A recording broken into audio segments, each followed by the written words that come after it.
Welcome, ladies and gentlemen, to the Perchy TV. I mean, it's not like we haven't done this for 8 hours, have we?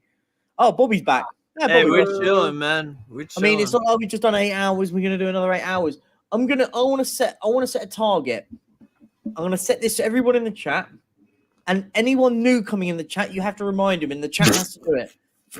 We just watched Chris. I'm sure he'll be back. We got 150 likes in the first 8 hours.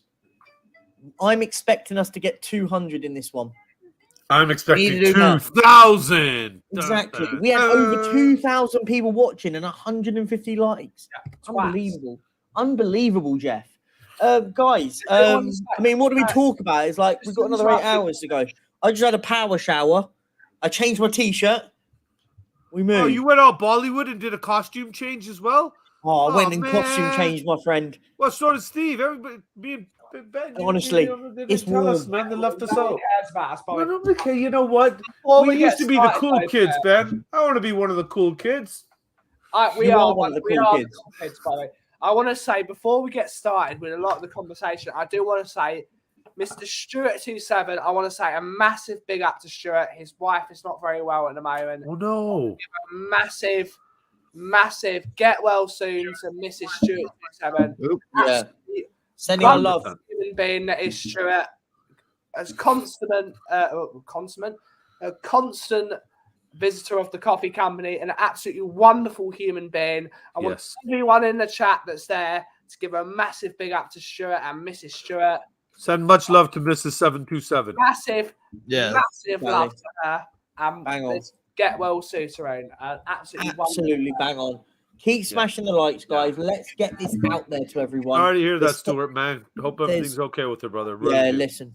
Yeah, Stuart's a exactly, gem of a guy. Let's get ready to roll. He likes winding me up, but you know what? He's a really good guy. Listen, everyone, us and the kids when we were there, as man. a community, we stick together. Yeah, man. We stick together as a community. I mean, when Bobby came to the UK, I can't even remember when the bloody Arsenal game was, but Stuart was there. It was on his birthday, January 15th. Yeah. That's the only reason I'll remember it. Bobby came with Chris and Big K and all the guys they came to my shop. Stuart was there on both days. Top bloke. Everyone in the chat, give a big up to Stuart. There you go. Yeah. Everyone. No, exactly. Absolutely bang. Absolutely. Top bloke. Bang on. We've got. Who's in? Jose's finally turned up. You missed the rush over from here.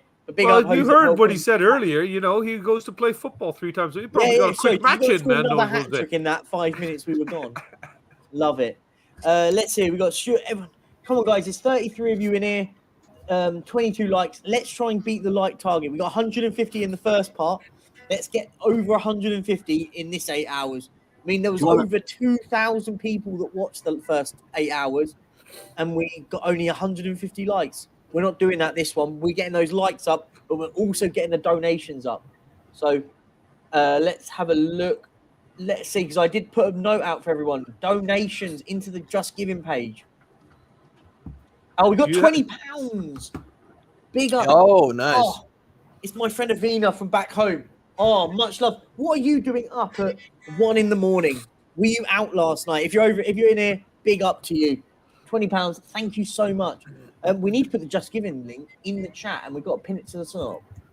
So, boom, boom, boom. What did Chris and say? Then, what do you remember? Boom, boom, boom, boom.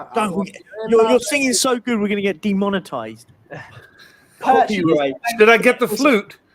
Purchase the finger boys confirmed. Do you want to play a game?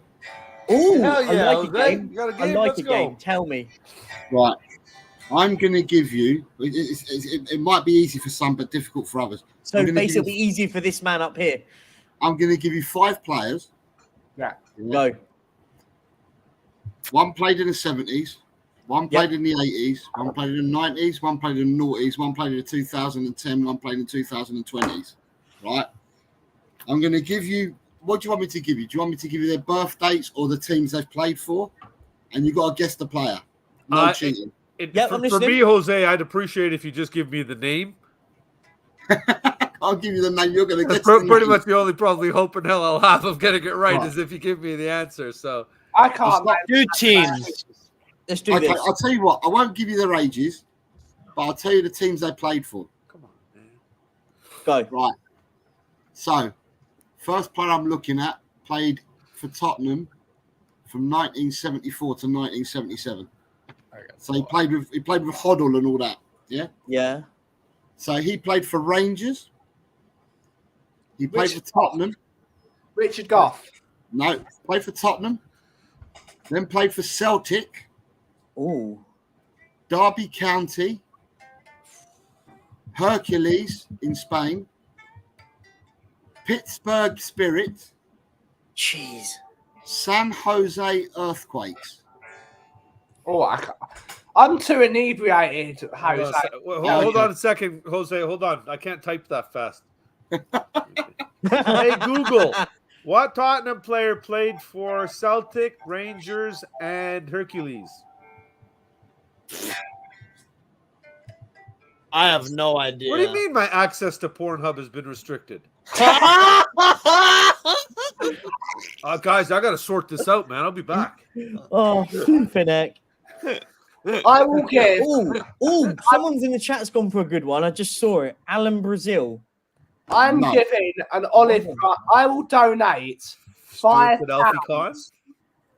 I'm going to donate £5 to purchase thing if you can tell me what the guitar I'm holding is. Whoa. Hang on a minute. We've got to do. We can't have question on questions. Yeah, you can't do.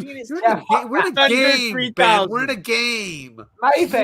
Maybe Ian. Maybe We'll do this shit tomorrow. We'll do. Yeah, I was going to say we've got enough time. You don't have to put question on question.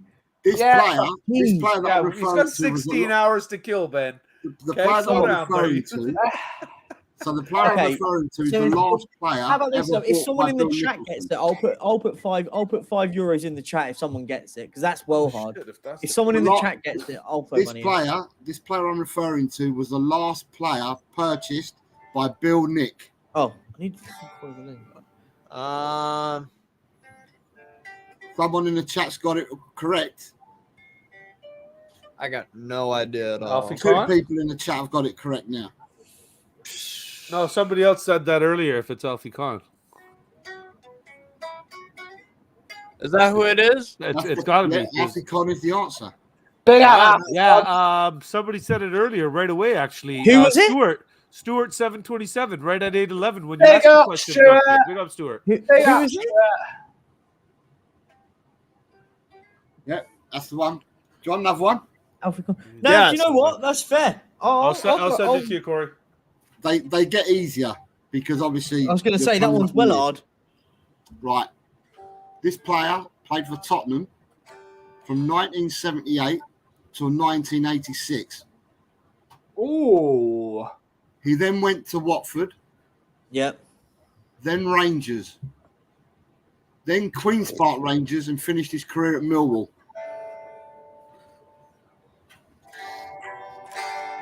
Oh. He was part of the UEFA Cup winning side 83-84 squad. Sorry. I'm not sure. I can't type that fast. Jose, ask the question slower. Tottenham. There's two T's in Tottenham, right? Tottenham player. There's where did you Chris. play? Oh, I just sent it to him. Okay, good. You got it. No one wants me to give £5 to charity by guessing the guitar I've got. See, That's it next, a Fender? Ben. That's next, Ben. Is your guitar a Fender? no. No. Phil P saying Graham Roberts. No.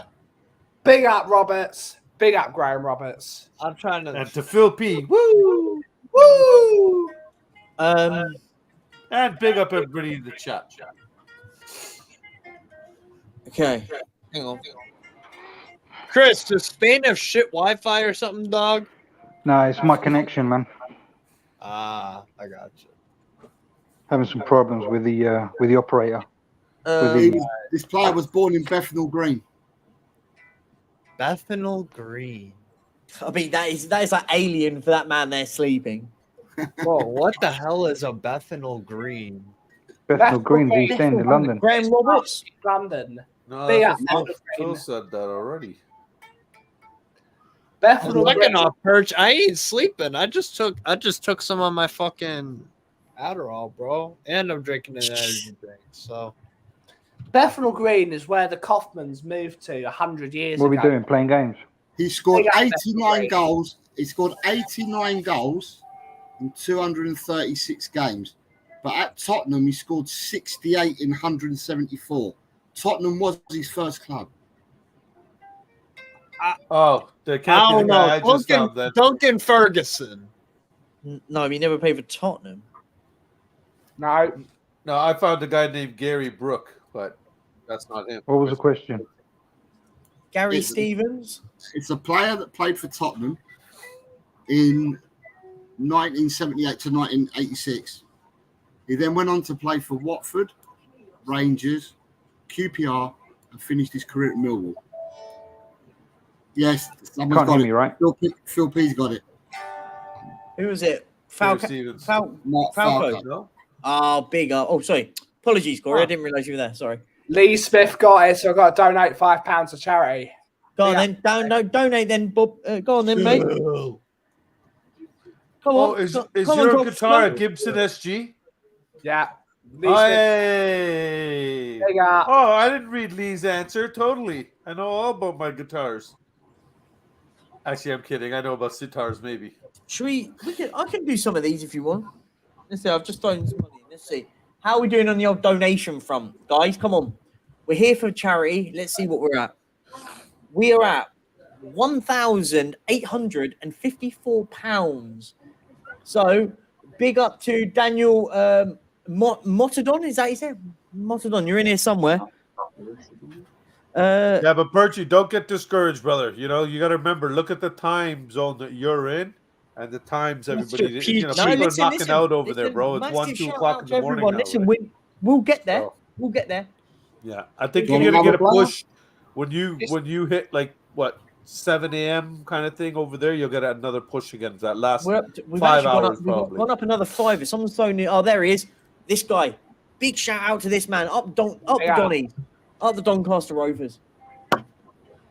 Someone else has donated. Is that Doncaster? Is that Yeah. is that their- Doncaster Rovers? You know, I love that. Good for you, Daniel. That's a sick badge. I'm not gonna lie. That's a sick. ass badge.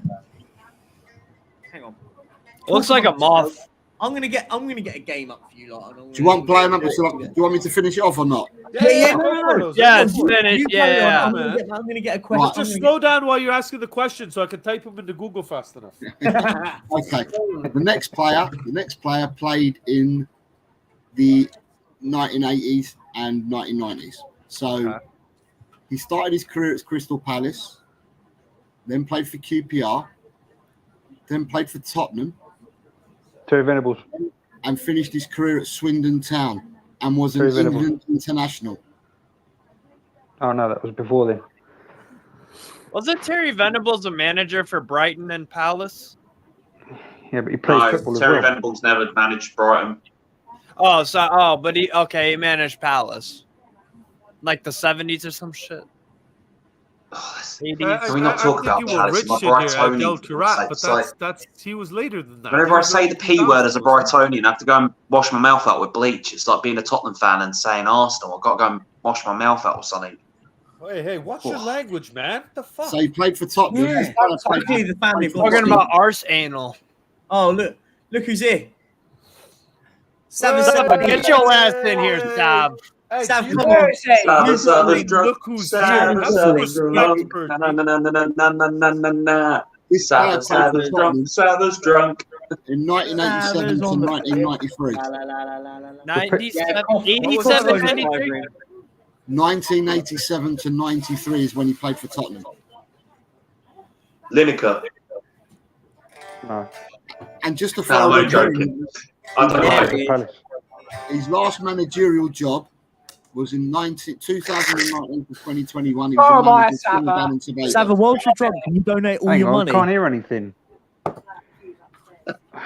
Right, Sorry, that's- say that again, Jose.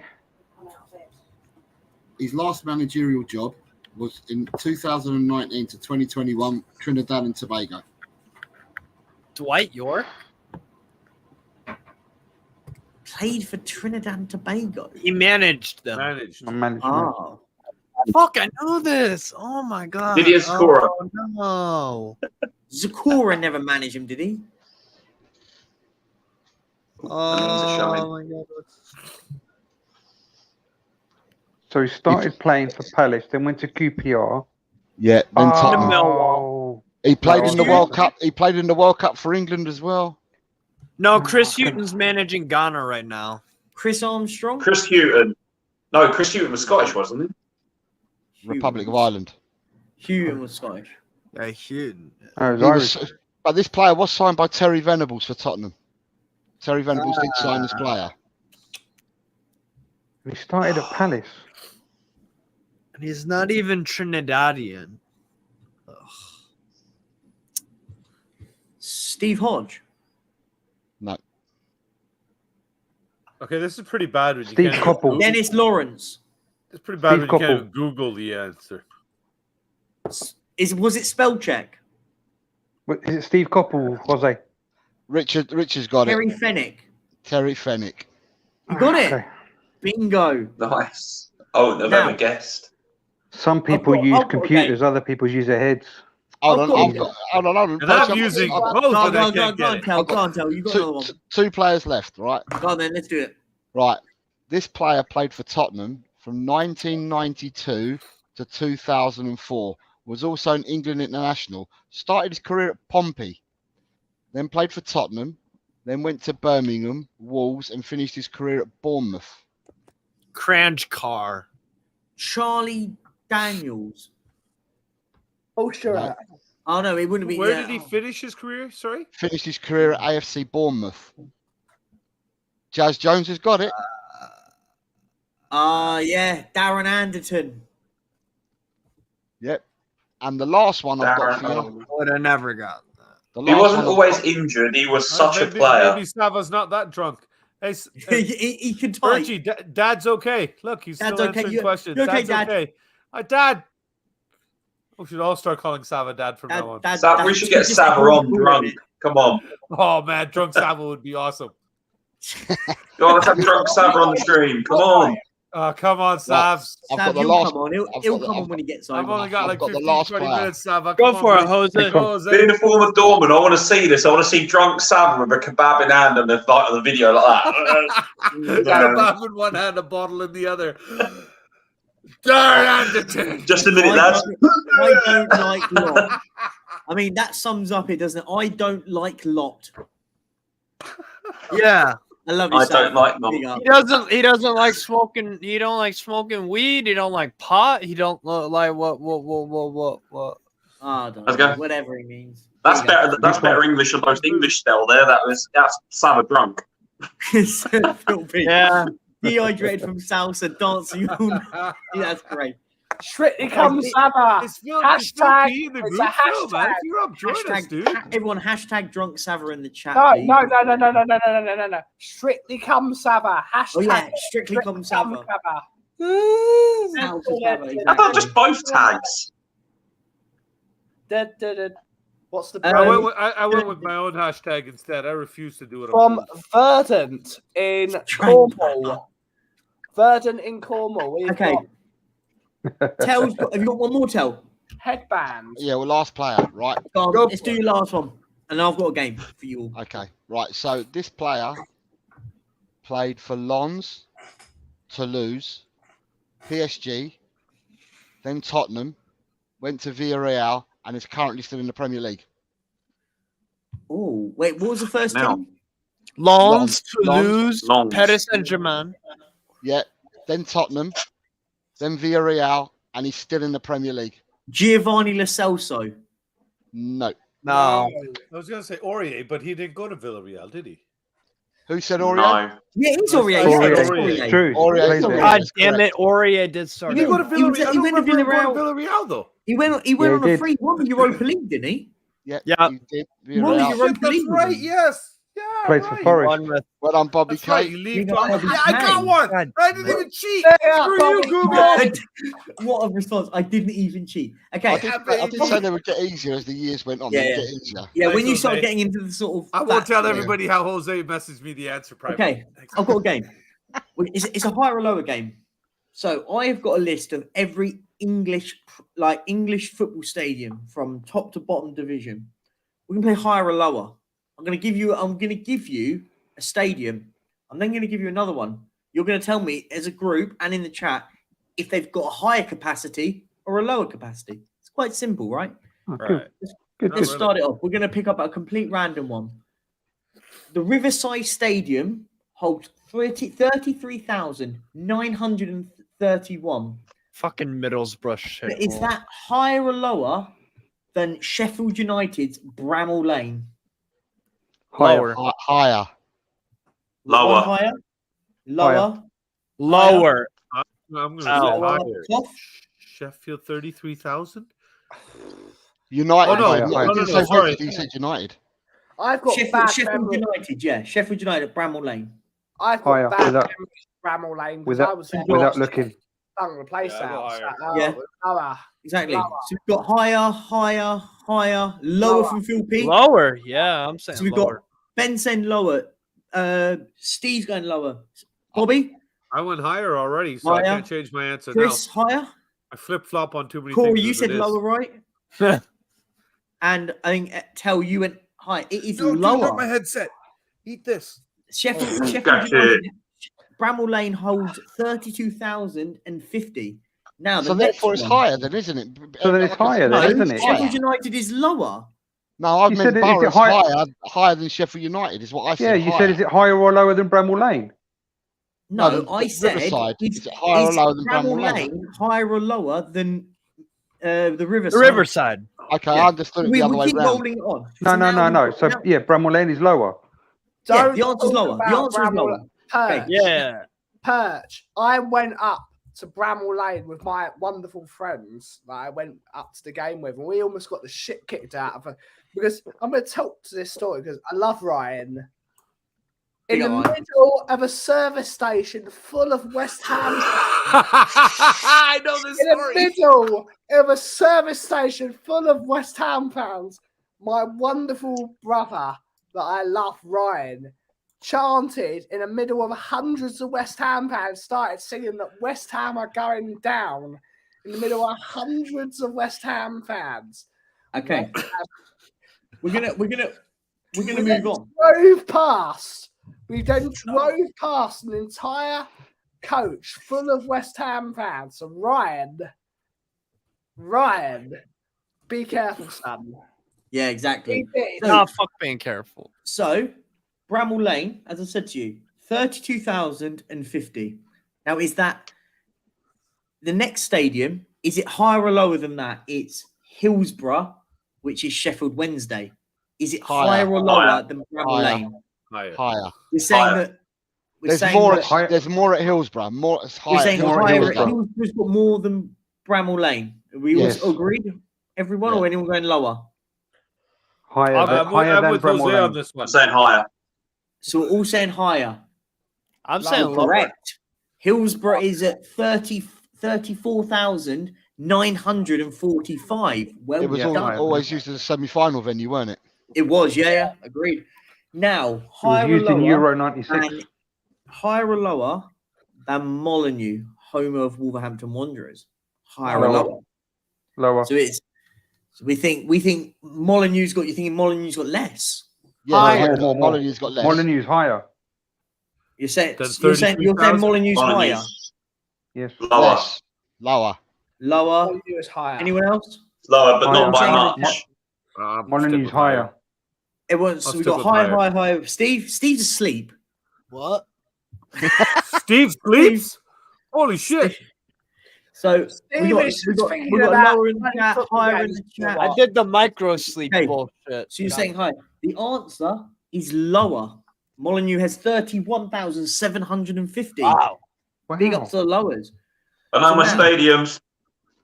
Higher or Interesting. lower than We'll go with Fuck the it. I'm gonna- DW Stadium for Wigan Athletic. Is it higher or lower? That has to Wigan be is- lower. Somewhere Molyneux. Higher or I lower think than it's Molyneux? about 27,000, so I'm saying lower. I'll go Saying lower lower? as well. I think it's I'll go Lower. lower. Everyone's saying, what is everyone else saying? DW is lower. Higher than the no. So you mean Cole? You mean lower than Molyneux? Yeah. So yeah, it's the other way Oh, around. yeah, Yeah. So you want lower? Yeah, lower Molyneux's higher. Yeah. Yeah. Yes. Everyone's saying Molyneux's high. You are correct. Yes. So Wigan, the DW host is 25,133. Now we're going to go higher or lower than Ashton Gate at Bristol City. Is it higher or lower than the DW? DW Higher. is lower. I'm gonna go Ashton lower. Gate's higher. Way lower. You think Ashton Gate is lower than the DW? I'm gonna go lower. No, Until no, Luton come up to the higher. Premier League, Bournemouth had one of the smallest Hell's saying stadiums, didn't they? higher. Anyone else saying higher? Ashton Gate's got a Me. higher gate. Okay. I say higher. You're saying higher. But, Steve? yeah, Ashton you Gate is lying? higher. I say Ashton Gate's I'm higher. going to go higher. Just for the, Steve, are you alive? The an- Go lower. I have Hey, to if check you on haven't him. searched Steve, if Steve hasn't said the F word in 2 minutes, Lower, seriously, send we've an got ambulance higher, over. There's something higher, wrong. lower. What the fuck? Fuck you The talking about, answer man? is higher. Ashton Gate has 26,459. Well done if you said that. I'm getting confused with this higher lower thing. So, whatever the next one is, Well, are you play higher it on or the other lower one. than you So were is it before? Higher or lower than the one I've just said. So, Ashton Gate is at 26,459. Now, is Carrow Road higher or lower? Higher. Lower. I'm gonna just do bigger or smaller. I mean, it's not that difficult. It's quite a make a simple difference. game. Huh? Higher. It's quite a simple game. Higher, we'll say Not I've the heard a few higher. terminology. So has Carrow Road got more seats than Ashton Gate? Yes or no? Yeah. Yes. Fuck yeah. Yes, higher. We've got a few lowers in the chat. No. Oh, chat's saying lower. I'm not gonna No, lie. no, I'm no, just it I will hasn't. say Saying These higher on this guys one here- because Norwich have Carrow got a Road. bit more these going. guys here saying higher are correct. The chat are wrong. It's higher.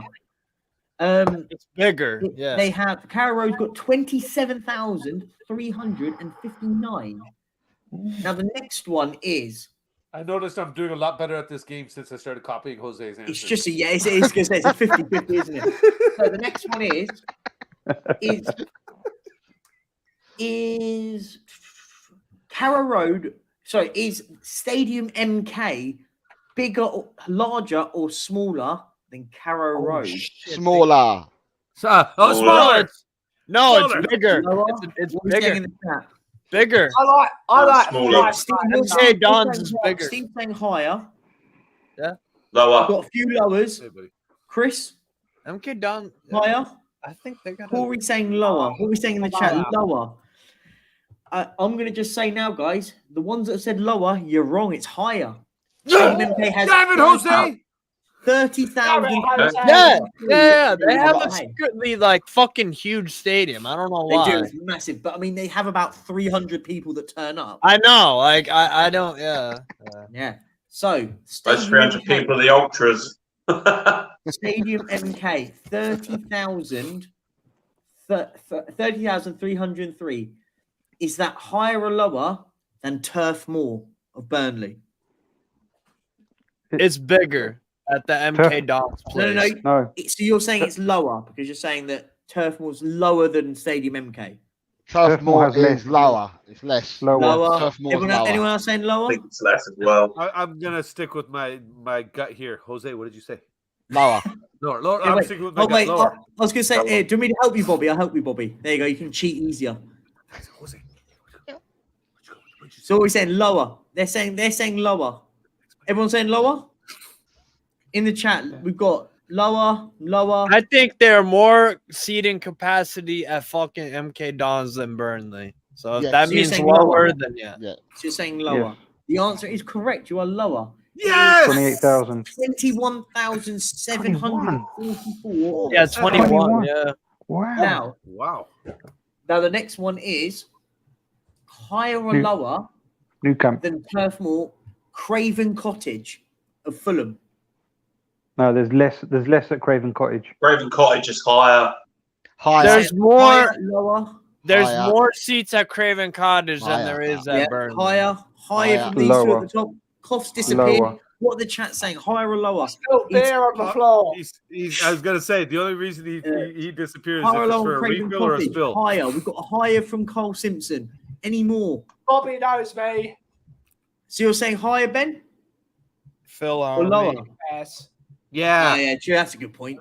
The the same as answer, us three. Top rows all higher. Lower. the answer is higher. Oh. Ha ha! I'm Higher. unbeatable in Craven this game. Cottage This is has amazing. I just got to ask though, has Craven Cottage still got that Michael Jackson statue outside? No, of they it? got rid of that a long time ago. No, so Craven Good. Cottage has 22,384. The next one is higher or lower than Craven Cottage is the Kirkley Stadium or the John Smith Stadium at Huddersfield. Higher or lower? Oh shit! There's more. Wait, that's the people stadium at that holds the rugby, isn't it? There's They do, that. they do That rugby there the as well. Huddersfield Huddersfield, one has yeah, more yeah. seats than Fulham. You're saying higher. Higher. Higher. I'm saying lower now. Damn it, Jose. What are we Ben's saying? saying lower. What was Higher from Chris. Are we bouncing against Craven Cottage? Yeah, Huddersfield St. Stadium. John Smith Stadium at Huddersfield. Is that since the So As of what the stats say on my screen, I'll say higher. higher. Bobby. Higher. What it's did the Jose stadium say? that hosts the Bobby's rugby. going. Higher. Okay, higher. Yeah, I'm going with higher personally, not by Higher, Jose's higher. influence at all. I'll pin that question. The answer is higher. Well done, guys. Higher. God damn, I'm good at this game. 24,329 at Huddersfield. And I said it first. How 40,000. many people at Huddersfield? Huh? 24,000. 24,329. They got a bigger stadium than Burnley. No, we were. Burnley. They have a bigger Shit. Yeah, stadium but than it's also the Turf Moor. same stadium They have a that big stadium does in the Burnley as rugby, well. I believe. So Burnley that's said why that's it's higher. Yeah. Oh, okay. Okay, that makes so- sense, right. The John Smith Stadium or the Kirkley Stadium, however you want to say it, is it higher or lower than the Brentford Community Stadium? Higher. They got more. They got less. No, Brentford is less. Yeah, Lower Brentford for is Chris. Higher. Brentford Brentford's is around small. 28,000. So you're saying higher? I reckon. Are we looking at Brentford? I drove Brentford by Stadium. Brentford. Less. It's tiny. Lower. Lower, Yeah, I'm lower gonna go from lower on my No, own it's here. a What tiny are you gonna stadium. say? Bobby, what are you going My with? sister lives around the I'm corner. going lower. I drove by Brentford Lower. Stadium when we were there. and it Cool. looked Yeah, tiny. my sister lives around the corner from it. It's lower. Higher or Yeah, lower? it's tiny. lower. Yeah. Lower. Lower at Brentford. Coffee going lower or higher? lower? Lower. I think Brentford is like 16,000. I bet. It's new one. lower. Brentford Stadium is 17,250. Yeah, but I'm off by. Is that it? For a stadium in Yeah. the Premier League? Yeah. Yes. Yeah, At least no. I got it right. That's crazy. Yep. Now Oh, we're going because to go Corey Boy, with... when I was there, we drove by it. The wife's cousin lives. It's a tiny. lives close It's a to nice it. stadium, but it's I- very It's small. tiny, but When it's they're telling me nice. That's their stadium. I was shocked. I was like, I've seen Okay. universities in the States. You know, Steve will know this. You go by some of those universities and the grounds they got. Holy shit! You know, Especially the in- Yeah, but they big- take college small- ball over there yeah. quite seriously, don't they? Some of their stadiums are like just the same size, or if not a little bit smaller than main NFL stadiums. So Bro, they're college football. They're the biggest state, the A college biggest football stadiums are bigger NFL than stadium. NFL. Yeah, So yeah, they're bigger than fucking Wembley. It's crazy. There's a stadium here close to me, Corey Boy, in Detroit, Michigan. The Michigan Wolverines play there. The Michigan University of that's Michigan, around I should say, I 90,000. believe. Big house. I think it's 100. Yeah, it's nuts, Oh, they've man. upgraded in It's the last few years. nuts. It used to be It's 90,000. crazy. Yeah, we tried to get Fucking hell. it's right before COVID and unfortunately failed. So now that everything's cleared up again, we're gonna take a drive over because it's only about a 4-hour drive for us. I want to really I'm a Sooners fan when it comes to college ball. Oh yeah, okay. What's that? Ohio, right? Oklahoma. Sooners Okay. is Ohio. I'm a Boomer man. Boomer Sooner. the next one is higher or lower than the Brentford Community Stadium is Higher. Meadow Lane of Notts County. Higher. Then Brentford higher. I think everybody's higher than Brentford. Notts County Stadium, Higher. Meadow Lane. No. Notts County Chris is is Wait, saying higher. Notts County There lost their is- original stadium, didn't they? So lower. Higher. You're going lower. There's more at Brentford than there is. So you're saying lower. You're saying lower. Okay. Higher. So we've got a few highs in there. Cole Simpson's got higher in the chat. Highs at the top row. Higher from Chris. Lowers from these two boys. The answer is higher. 19,841. 19. Shit. 19,841. Three blokes and their dogs go to Notts County, mate. Yeah, old school. We'll do it in the chat because we have it. We're gonna go Meadow Lane higher or lower than the Keepmoat Stadium at Doncaster Rovers. Doncaster's old school. High. Doncaster's smaller, so lower. It's an old ground. It's an old stadium, so I'm saying lower. It's an old stadium. Lower than 19,000. Tell going lower. He keeps coming in and out. It's quite creepy. It goes higher. Higher from Chris. Stevos, wake up. That's a very old stadium. It's lower. I'm awake. Wake up. Lower from Cough. What are you saying, higher or lower, Steve? I'm getting jealous of Steve's setup, man. I'm saying higher. Higher. The answer is lower. God damn it. 15,148. Come on. Okay. The next one is going to be, is it higher or lower, Keepmoat Stadium, than Valley Parade of Bradford City? Lower. Bradford City have a fucking huge ass stadium. Bradford is big. Bigger. Bradford is big. For a League One, higher, top row higher, also top row higher. What are you saying, Steve? Bradford is bigger than whatever the hell. Higher, Chris? Yeah. Higher. Yeah. It's like 25. It's 24,433. Okay. You have to feel sorry for Bradford because they're originally in the Premier League and then they had to have that massive they won an FA Cup. Cup. Okay. Relegated. I'm pretty sure they got like an FA Cup or two in their history. Yeah. So Valley Parade. How many was Nice, Steve. 24,433 at Bradford. Is it higher or lower than the MKM Stadium at Hull City? Hull is bigger. Oh, that's higher. Hull is slightly lower. Lower from Chris. Higher from Bobby. I went higher from Corey. Higher from Tell. Jose's copying me. Lower from There are two rugby teams in Hull. Hull is a very rugby sort of city. What are we saying, Steve? I'm gonna go Obafemi Martins. Yeah, I know. Obafemi Martins or Bella Joglu's house is bigger than. I think Hull City is bigger than the other fucking one. Than Bradford. Yeah. Okay. Bigger. Lower. The answer is higher. 25,586. Oh. So beat it out by like 1,000. 1,000. 100 or something. Okay. You got Hull KR and you got Hull Sharks, haven't you? Two rugby teams. It says Hull FC is the rugby team. Wait, Corey, is it? So wait, Hull is a rugby city. Isn't Wigan also? Wigan's a big rugby city. Wigan has their own. Wigan does have one team, and Hull has two. Wigan is like the English Toulouse, because Toulouse is a huge rugby city in France. Yeah, Toulouse is a massive city. Let me know if you want to. If you want to stop, just say, and I will stop. We can just stop. You got 7 hours to kill, dude. Do every goddamn stadium in the whole world. All right, take it to the MLS. Go to the Burns. All right. Let me do the Portuguese league. Okay. End up in Russia. Steve's woken up. All right, Steve's in the chair. Steve's talk. Oh God.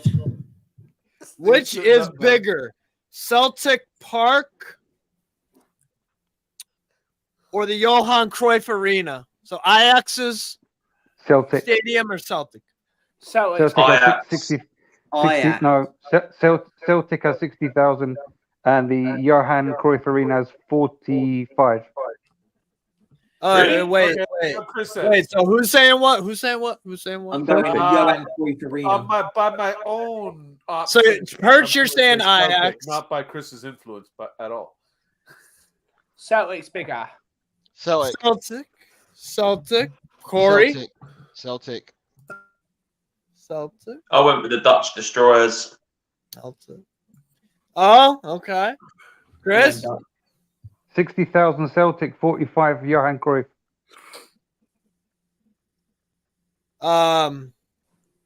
Celtic holds more than 60,000, don't it? Corey. Well, more or less, but No, Bobby, which is bigger, Celtic, Ajax? I already said Celtic. The stadium. Yes. Johan Cruyff Arena 55 and Celtic is 60. I knew it. I See, I was saying that right from the Much. beginning. Celtic is like 60,000. You heard Yeah. Chris copy me. Okay. Valencia's Estadio Mestalla or De Kuip for Feyenoord. De Kuip or Mestalla. Yeah, De Kuip, Mestalla. Didn't they just recently have that built though? Didn't they? The Spanish team. Is that their new stadium? Valencia? No, the Mestalla. Mestalla's been there for years. Carl Simpson Haven't got a built a good new one one yet. next. Perchy, Yep. me and Bobby have to jump now. So wonderful, a wonderful evening. Thank you so much. Yeah. Thank you so I much. should have jumped 20 minutes ago. Yeah, I should have been in Yeah, bed we'll 20 just minutes ago. jump 20 minutes Yeah, ago. I'll pop in on the drive to work in the morning, Perch. Listen, Bobby, thank you so much. 3:30 a.m. my time, so I Thank you split so that. much as well. Of course, brother. Of course, man. Good cause. Good luck to you. High boys. five, Nice to Bobby. See you, all, Bobby. man. See you, Ben. Nice to be on See you screen later. with you guys. High five, All the Bobby. best. And yeah, folks, Perchy, throw the link in the chat again. Make sure you're Right, getting yeah, in there and exactly. What donating. you Even need if to it's a do- couple of pounds, Yes. it helps. It's going for a good cause. And Perchy, it was for your uncle, right? Yeah, it was. Valencia. They So looked there you go. It's a they looked personal after my uncle in his family cause as well. last So days. So massive shout out to them. Guys, go and Yeah. this is what it's about. I'll see you in the Everyone morning. just That's go, even if exactly it's a right couple there. of quid. A Yep. couple of quid is massive. Come on. You got £2 Chill out, for a Bob. coffee. You can throw £2 in here, you know. Exactly. So Chill out, Ben. definitely, yep. But But- guys, have a great Ben, night. Keep up thank the you good so work. much. All the best. I'll see you in the Chill out, morning. Ben. See you later, Bobby, Ben. I Take love care, you. boys. you I later, love you, buddy. brothers. I'll see you later. Okay, I'll talk to you in a bit. Take care, guys. See ya. All right. So the Mestalla bigger, Valencia Stadium, or is it Feyenoord De Kuip? De Kuip. Mestalla. I'll say Valencia.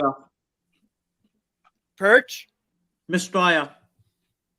It is Feyenoord. Feyenoord has about 51,177. Mestalla's 49. 430. Incredible. All right. Let's see. Okay. Which is bigger? The Sukru Sarakoglu Stadium of Fenerbahce or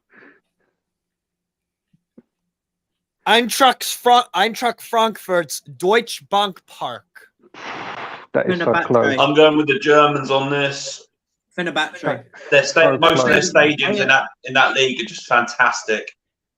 I am Fenerbahce. going to say. By the way, I'm so proud of my making these. These are banging. I'm going I don't know what with to the say. Germans. Frankfurt. I'll go with who is the other one? Fenerbahce. Yeah, Fenerbahce. Fenerbahce. Yes.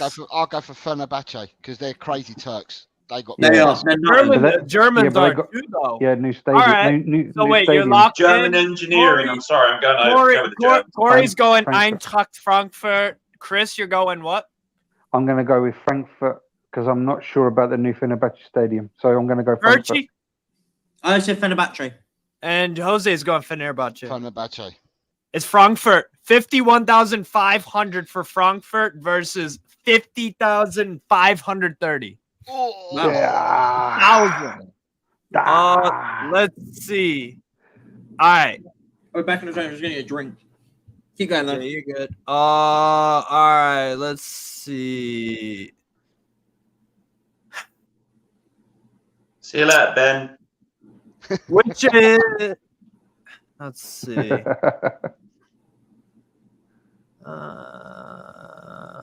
Okay. Which is bigger? Hamburg the Volksparkstadion, Mm. or Who? Which stadium? Hamburg. Hamburg. Hamburg. Hamburg. Or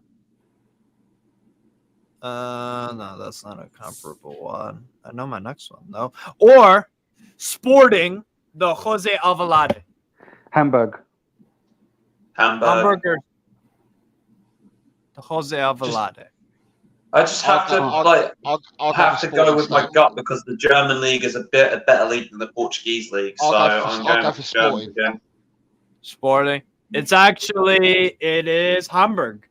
57,000 versus about 50,000. Yeah, 49. Here's the trick. All right, here's going to be a good one.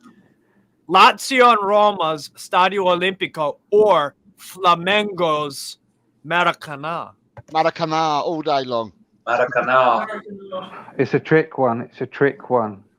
The Maracanã, because a lot of the Italian stadiums are just derelict now from the World Cup back in the 90s. Stadio Olimpico is pretty Italian World Cup. Maracanã was huge. It was huge when England played. Oh, the Stadio Olimpico is too. But it's not as big as the Maracanã. Maracanã's bigger. Yeah, but the Maracanã. The fact that Brazil have hosted two of the last World Cups in recent years. They've had the money and the investment, so it's got to be Brazil. What are you going with, Chris? I'm going with. I'm actually going to go with Maracanã because I think it's 70-something thousand, and Olimpico is 60-something thousand for matches. Was more. No, it used to be, but it was renovated. Yeah, Maracanã. Maracanã is 78, and the Stadio Olimpico actually is 72. Oh, well, not that far off. All right, which is... So it was the Brazilians that won that one, yeah? Yeah, by 6,000. Let's see. Okay. Atlanta United's Mercedes-Benz Stadium.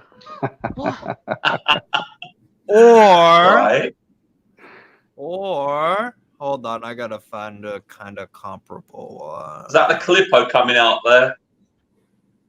It's one of those. Got to get the ice lollies out. Or these are so good. These are so nice. Oh shit! Hold on. Or wait, how much is? Wait. Hold on. Oh man, you're giving them time to look him up.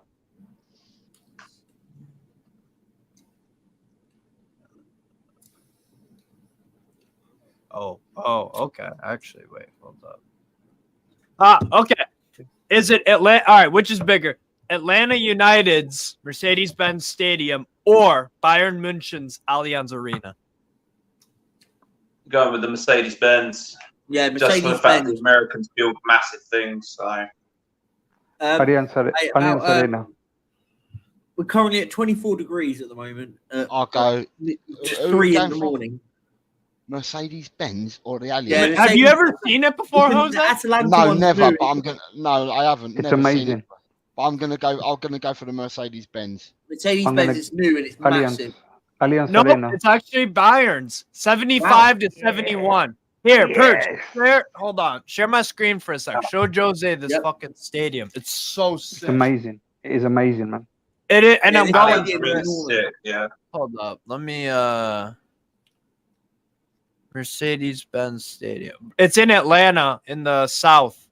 It's unbelievable. And I'm going to it to watch Newcastle play preseason game in like a week and a half. It's the one that's it's Atalanta play there, but they Atlanta. only do it.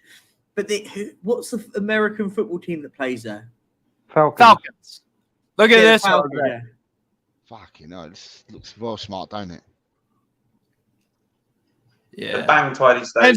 And so actually there's a video so look, you see how it's got that thingy? So it basically like retracts. If you ever look up a video of it, like when it's so sick. And they've got this fucking TV screen.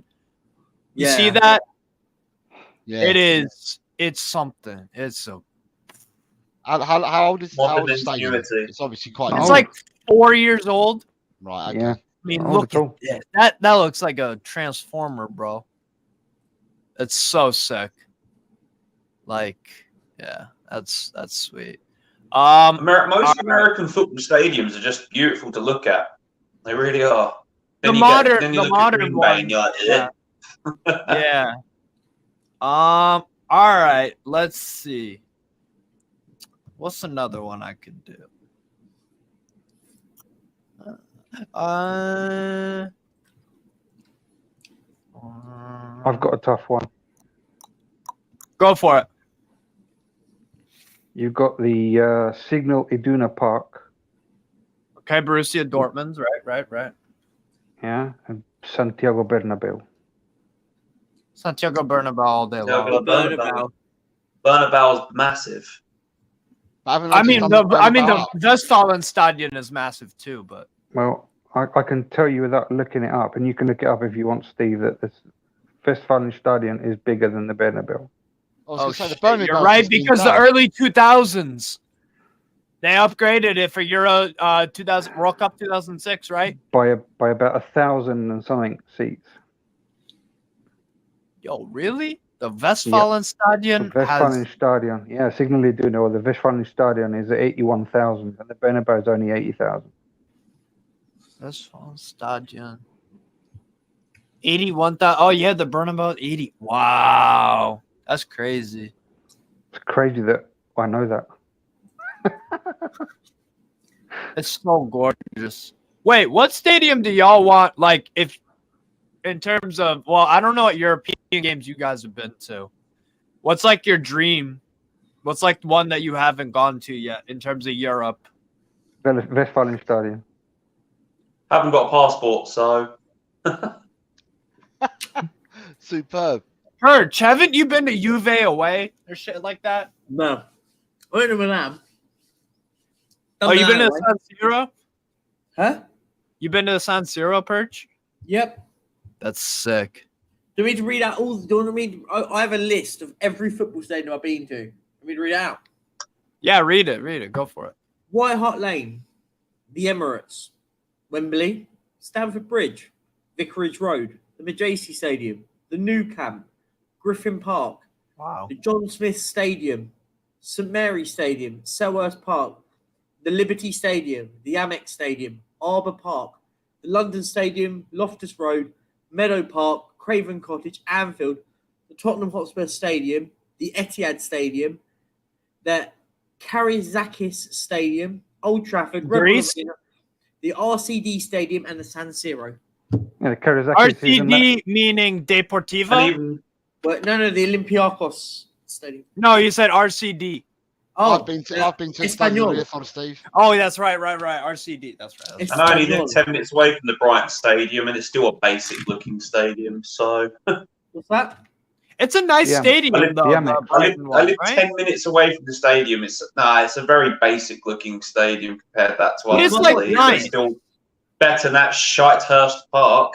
Oh, okay. Here's a good one. All right, which is bigger? Selhurst Park's not shabby, man. Cool. Real Betis, the Benito Villamarin, or Napoli's Stadio Diego Armando Maradona. Napoli's. No. Napoli. No, Betis. Napoli's. Jose saying Napoli. Betis is massive, though. Betis is massive. Huge. Yeah. I'm going to go Napoli, though, for this one. I'm going Betis. You're going Napoli, okay. Chris? Betis. Betico. All right. Corey boy. Because the Sao Paulo is not that big.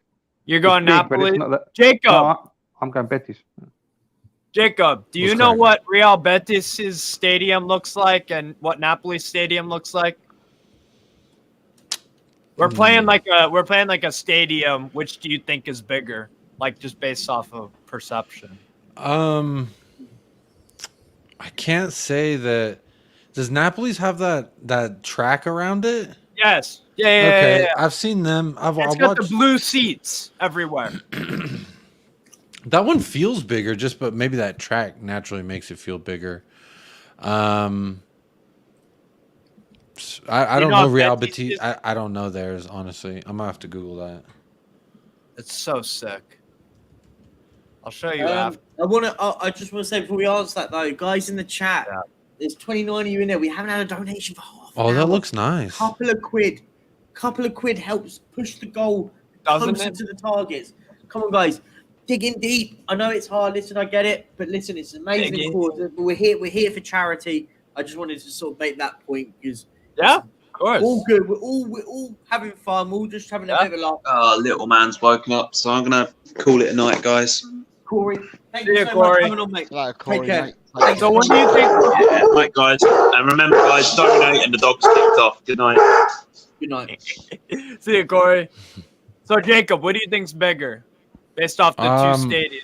I'm looking at them both, and really the main difference I think is the little roof that runs around the rim of Napoli's. They look like they would seat roughly the same, but I'm gonna say Betis. If I have to choose, I'm gonna say Betis. It is Betis. So Napoli has about 54,700. Betis has 60. Yeah, 60. Ooh. That's crazy. But like here in America, NFL stadiums seat like 90,000. Yeah. Wait, Jacob, did you know? I don't know if you just tuned into the stream or not. If you've been watching, did you know the Allianz Arena is bigger, like capacity wise, than the Mercedes-Benz Stadium in Atlanta? No shit. Yeah, 4,000. It's crazy. By 4,000? Yeah. That's a beautiful stadium, though. Yeah, the Mercedes. Oh God, beautiful the roof that they have there at the Atlanta Stadium, but also at Allianz, I like the lights that goes around. Yeah, outside the exterior. Mm-hmm. Yeah, it's sick. Let me think of another one here. Okay. How you feeling, Perch? Getting there. Yeah. Soldiering through. We're soldiering through. We're nearly there. Which do you think is bigger? Which do you think is bigger? Real Sociedad's Real Arena. Text me. Phil. I'll send it to you now. Or Dinamo Zagreb's Maksimir. Stadio Maksimir. And who's the other one? Real Sociedad?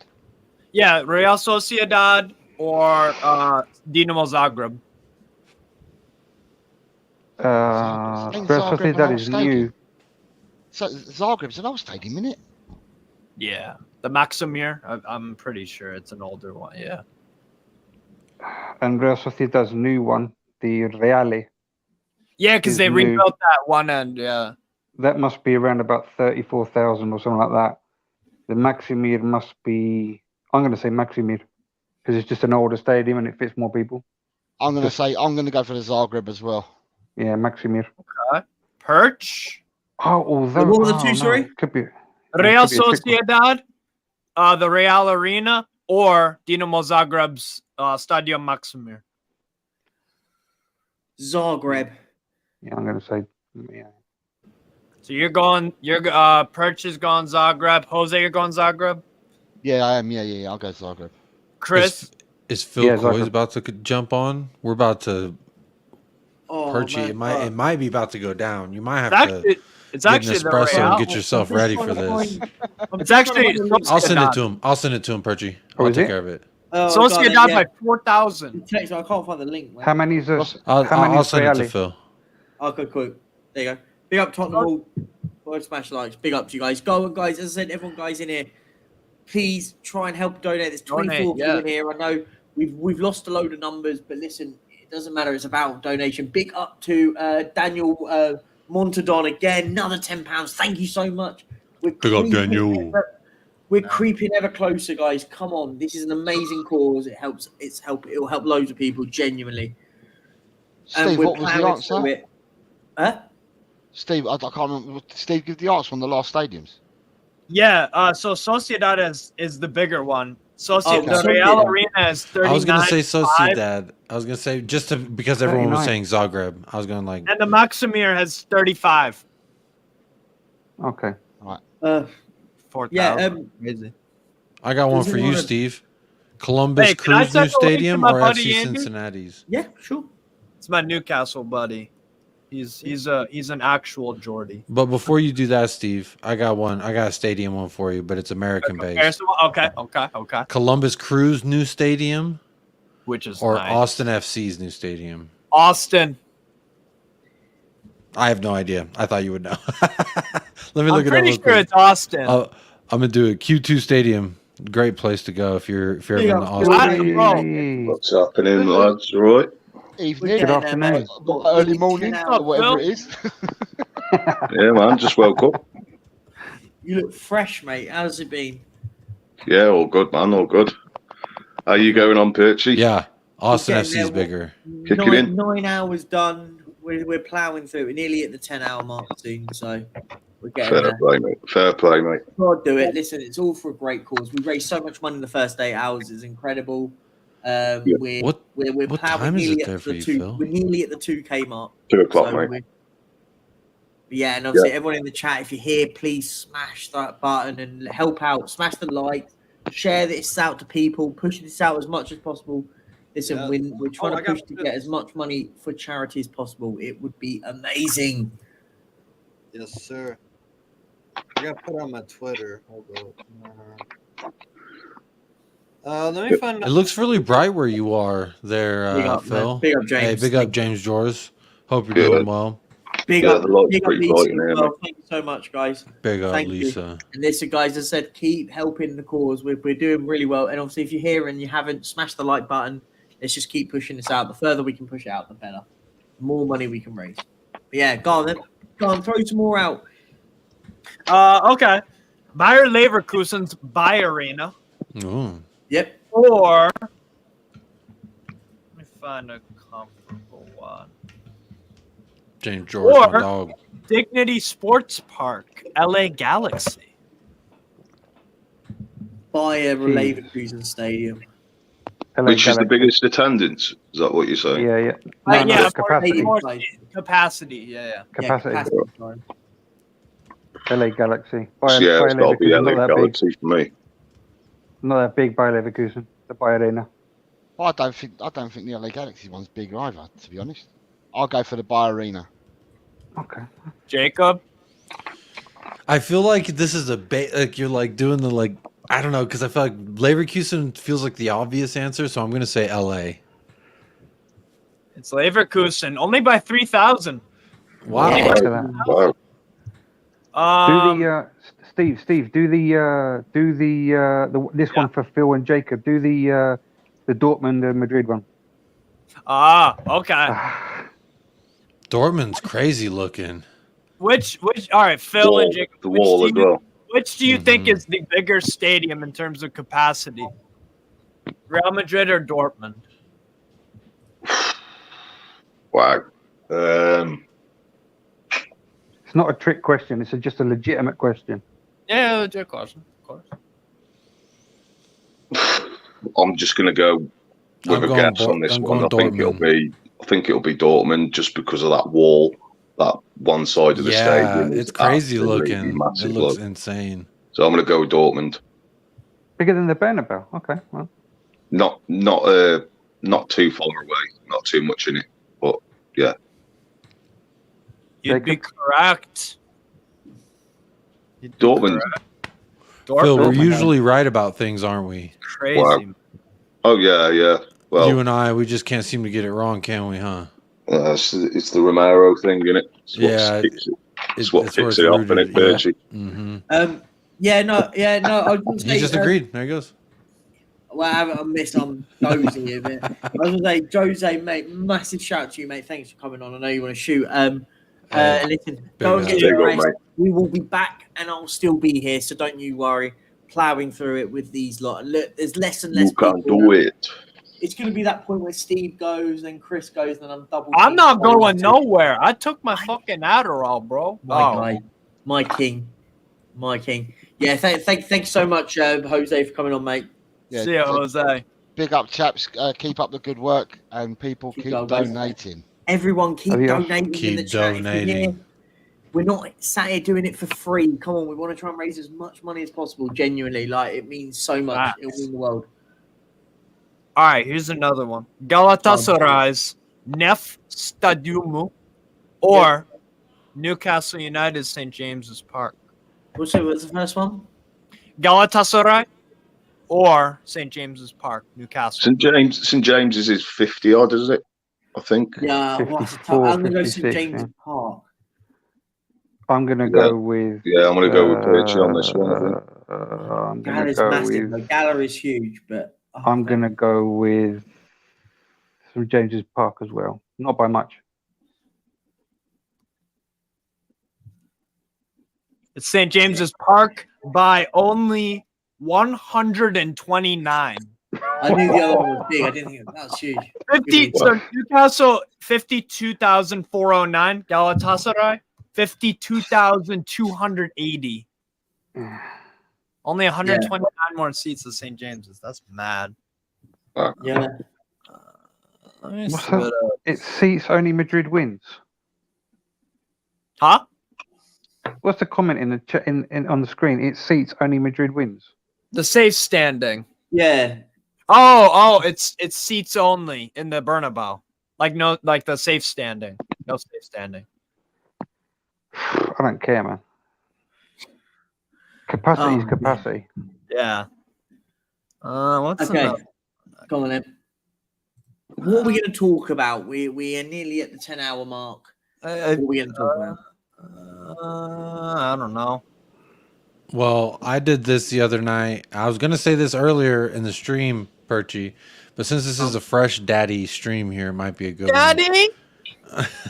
Daddy on a pop-up with Jacob, I pulled up on Google and I was just looking up people, so I'll pull up a picture of so we casted a Tottenham movie and we were saying who would play what player, who would play the manager, and so if you want, we could do that, and I could share, and I can, for my answers, I'll pick what we picked in the show, Hotspur Hippie and I. It was a lot of fun. It was some good laughs.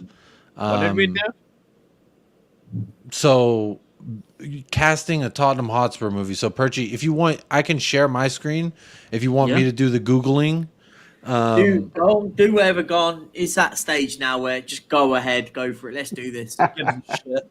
I'm shattered, so let's keep going. All right, so for instance, here's just I'll kick it off first. So let me. There you go. Share that. So I'll pull up a picture, right? Images, Harry Kane, and then take everyone in the panel, take a choice, and so what we picked on the show was Ryan Gosling. Right. To play Harry Kane. And I think that's a pretty good choice. What is this? This is an absolute mental game. Let's do this. Fucking why not? What is going on? I mean, we're casting a Tottenham Hotspur movie. Who are the actors? It's fun, man. For Ange Postecoglou, all right, I'll show you. Let's look Barry. up. It's got to be Barry. Are we rating how attractive these men are? If you're in the chat, are we objectifying men? Oh God. We casted Donna Colin as well, so it's not just men.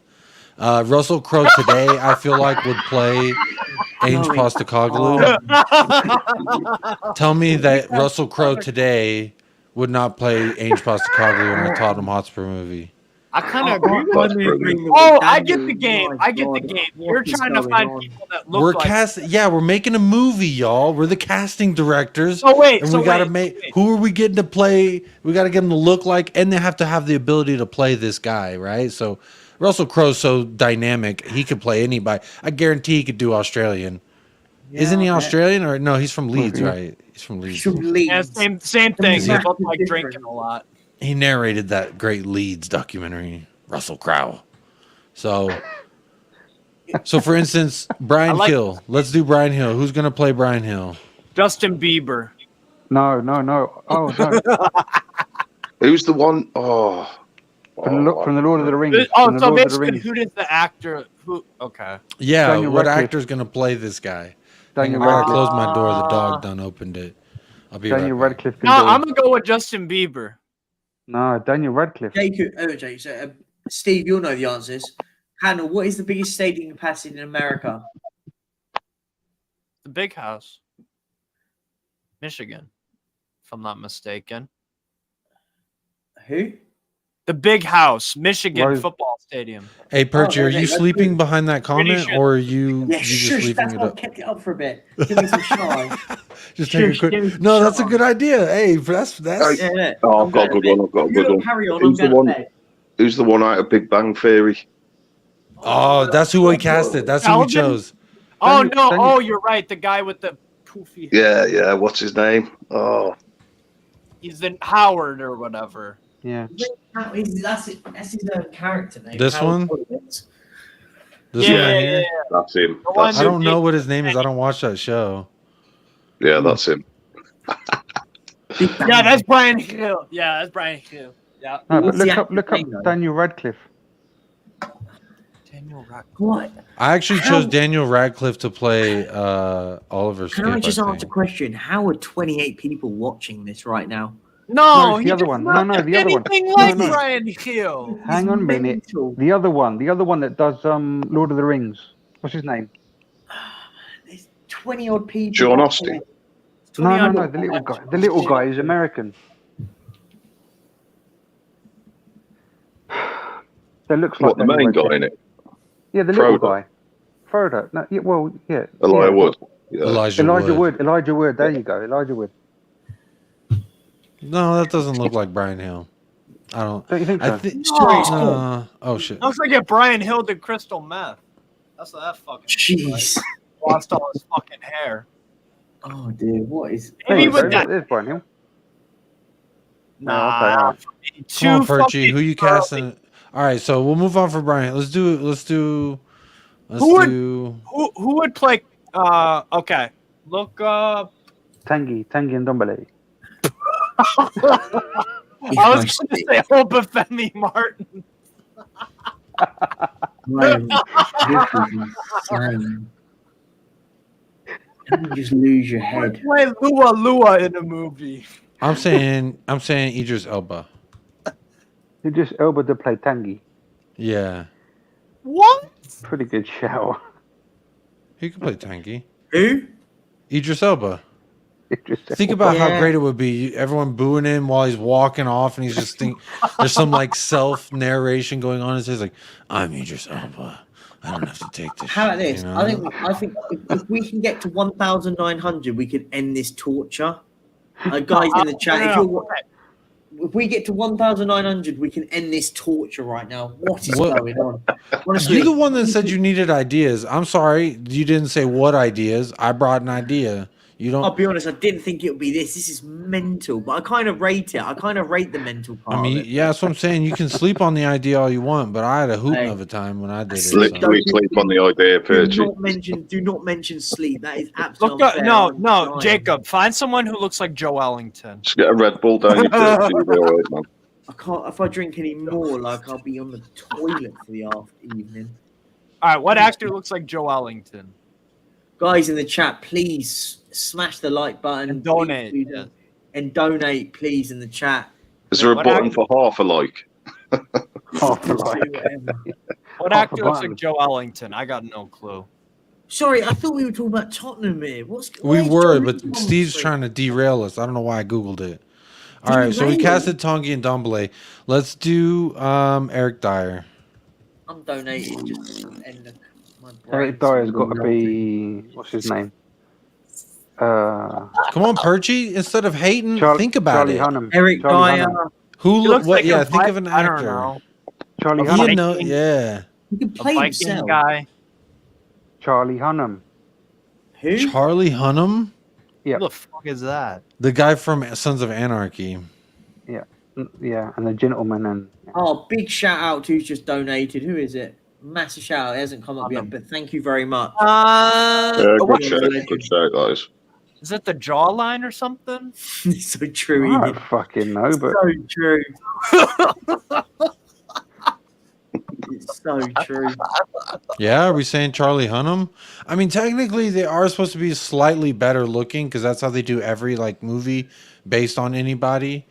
For real? They always make them like slightly better looking. So I guess that would work. Jason Statham. Yeah, big up James Joris of the donation. My guy, thank you so much. Awesome work, Dave. Big up Perchy and the Spurs Nation. Sorry, are we saying Jason Statham is going to be playing Eric Dyer? Please, this is mental. Who the hell's this guy? Okay, Dan there we Levy. go. No, this guy? Yeah, From Daniel Schitt's Levy. Creek? I didn't know that was his name.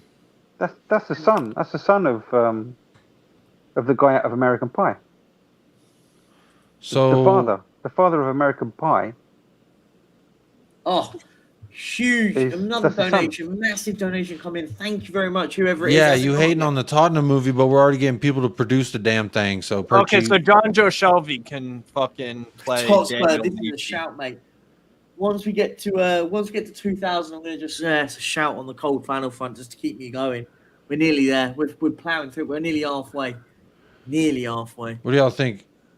Jason Statham as Daniel Levy? I mean, no, that's too much hair. Well, he could shave it off. He could give it a little buzzy buzz before. No, you know what? Bro, no. What about Obafemi Martins? Why is Obafemi Martins getting brought up every hour? Because he's fucking amazing. That's why. Didn't he score a sick goal against you guys? Yeah. Away at It won't update. It won't tell me. I'll tell you once it comes up. I swear Obafemi Martins scored like a screamer against you guys. He played in Russia as well, Obafemi Martins. Yeah, he did. And it was Angie Makachkala? Yeah. No, I think he played. No, I think. Yes, it is. He did score a sick goal against you guys. Who's you guys? Spurs. Oh, when he was at Newcastle, he did. Yes. Oh, remember when he was at Newcastle? Yes. He was a player though. He was a good player. It was a weird one. Like he just seemed to just have pace but he was all right. Yeah, big up Daniel Morrison for another £40. Thank you so much. Big shout out in the chat. Hashtag thank you, Daniel, in the chat, guys. Come on. It's 30 of you there.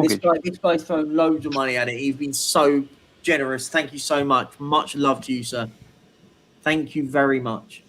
And up the Donnies. That goal is a straight up cock rocket. Oh my god. A what? A cock rocket. Cock rocket. My guy. Oh, literally. Holy shit. What number are you at, Perchy, now? We're at 1,913. Guys, we are flying. Fair play, man. Fair play.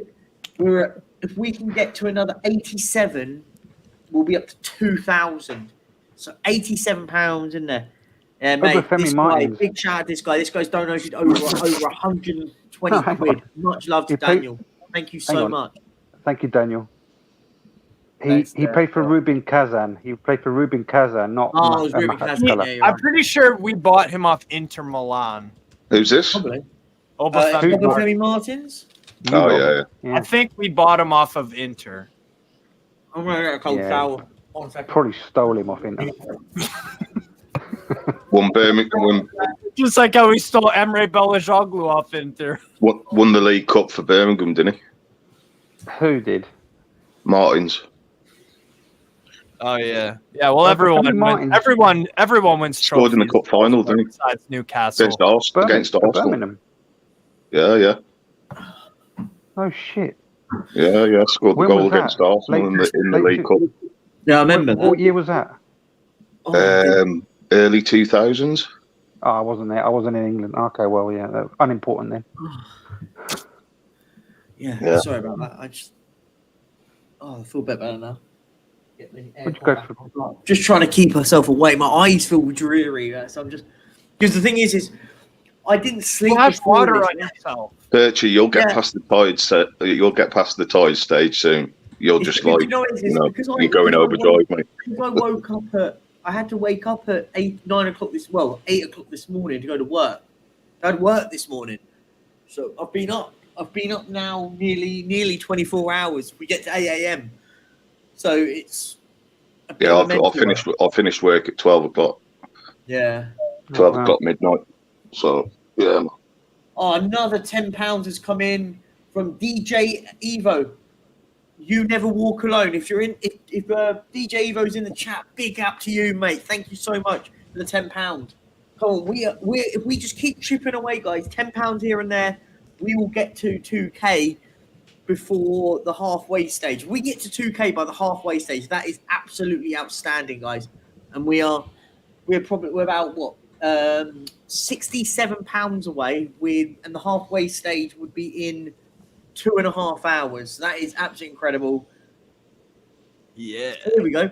Steve, when did you become a Newcastle fan? 2017. Oh, yeah, you said that. You did say earlier, didn't you?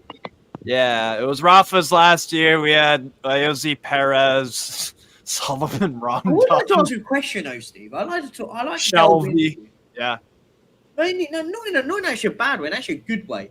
No, you're so logical when it comes to football. You know a lot, and obviously, as you said, you've only started watching football for what, 10 years? 2014. Yeah. Yeah, so less than 10 years. So do you genuinely just sit back and watch a lot of old football, like? Because you know a lot. Like, you're very smart, intelligent when it comes to football, but I'm just intrigued by it because obviously some people that watch football, that have only watched football for like 10 years, like you have, don't necessarily know a lot of history. Not in a bad way. It's just because they've only just started watching it. Does that make sense? No, I'm not being disrespectful. Yeah. Like you're basically surprised that I know a lot about like these obscure guys. You're quite clued on when it comes to football. It wasn't being rude at all. I'm just no, I know you're not rude. No, I just it consumes my life in the best ways. Like I like learning about that. That's the thing about football. And Jacob, you can relate to this too. There's so much you can explore about sports in the U.S. because it's only the top leagues of any real interest. The NBA, NHL, MLB, whatever. There's only so much you can dig. But when it's football, it's a worldwide sport. There's always something you can learn. That's kind of how it started for me too. Was just like whatever game was on, I'm putting it on because I want to watch it. When I was first digesting it, it all connects. It's like a constellation. It's like a constellation, like a star constellation. Everything connects because a good player from Nigeria goes to France. From France, he goes to Spain. To Spain, he goes to England. You know what I'm saying? It's like connect the dots kind of thing. And so everything connects. What made you support Newcastle plus all the other teams that you support? So Newcastle, I didn't have no choice. My mom my mom used to work at the local baker here in Exeter, and there's a guy named Steve who's from Newcastle, and he, basically, long story short, his son was at the YMCA that I worked at, and I played football with him in the gym and whatnot, and and then basically we just were family friends, and then he was like, I was watching the Premier League as a neutral, and then he was like, so what team do you support in the Premier League? I'm like, I just watch as a neutral. I like Lazio and Strasbourg and Montreal, but I don't have a Premier League team because I don't really have a connection. Like, I'm not English or anything. I don't have any answers. He just bought me a Newcastle kit and was like, all right, you're stuck with them then. Mm-hmm. And what was your connection with all the other sort of clubs that you saw, like Lazio? Well, so Lazio, freshman year of high school, I did a project on the city of Rome, and everybody was doing the typical gladiator bullshit. And I was like, I want to do it on the two Roman teams, AS Roma and Lazio. And I was like, Lazio's fucking cool, man.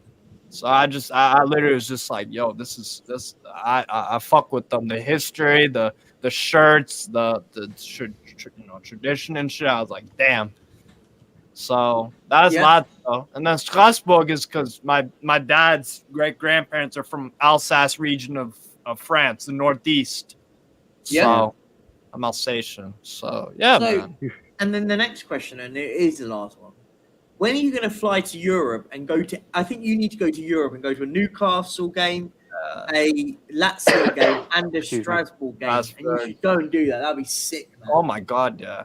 No, I want to. All I got to do is just renew my fucking passport. Big up, another £10 in Alex tweet. Keep going, Jack. You're doing great stuff. Great calls. My dad really so proud of you. Keep going, man. Alex, love you, man. Big up, and fair play. You're still watching. Big up to you. We're plowing through this. We will get there. We will get to the 3,000 mark. Come on, guys. Keep it up. Thank you so much, Alex. You've donated loads today, mate. You've been absolutely incredible. Thank you very much. And listen, it's the least I can do. Perchy, question for you. Go on, then. Why Espanol? Why? Yeah. Great question. We'll turn the aircon on. It's a bit louder, but it's getting colder. Because Hosselu. That's why. No, it wasn't because of Hosselu. It wasn't. He's at Real Madrid now, isn't he? Huh? He is. He's gone to Real Madrid. He has. No, On because loan. the key reason is like everyone supports Barcelona when you move out. Yeah, there. Everyone does. Thought so. And the other reason is what do Espanyol wear? What is their kit colour? Blue and white. Blue and white. Blue and white, Same yeah. with Tottenham. Tottenham's white and blue. But Espanyol has stripes. Yeah. Okay. I know. Okay, I get that. If you were gonna go for white, you should go for like Sevilla, but that's red, and that's a no-no. But Sevilla are down south. I can't go and watch them play. There's only real two big teams in there. Yeah, Betis, Real Betis, and Sevilla. Yeah. Who's the best player to come out of Espanyol? Who played for Espanyol? What in history?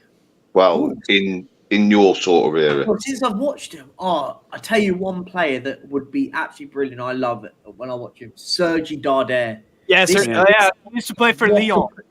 What a football player, by the way. Midfielder, centre mid. Yeah, Centre midfielder. He would walk into our midfield at Tottenham. He'd walk into it.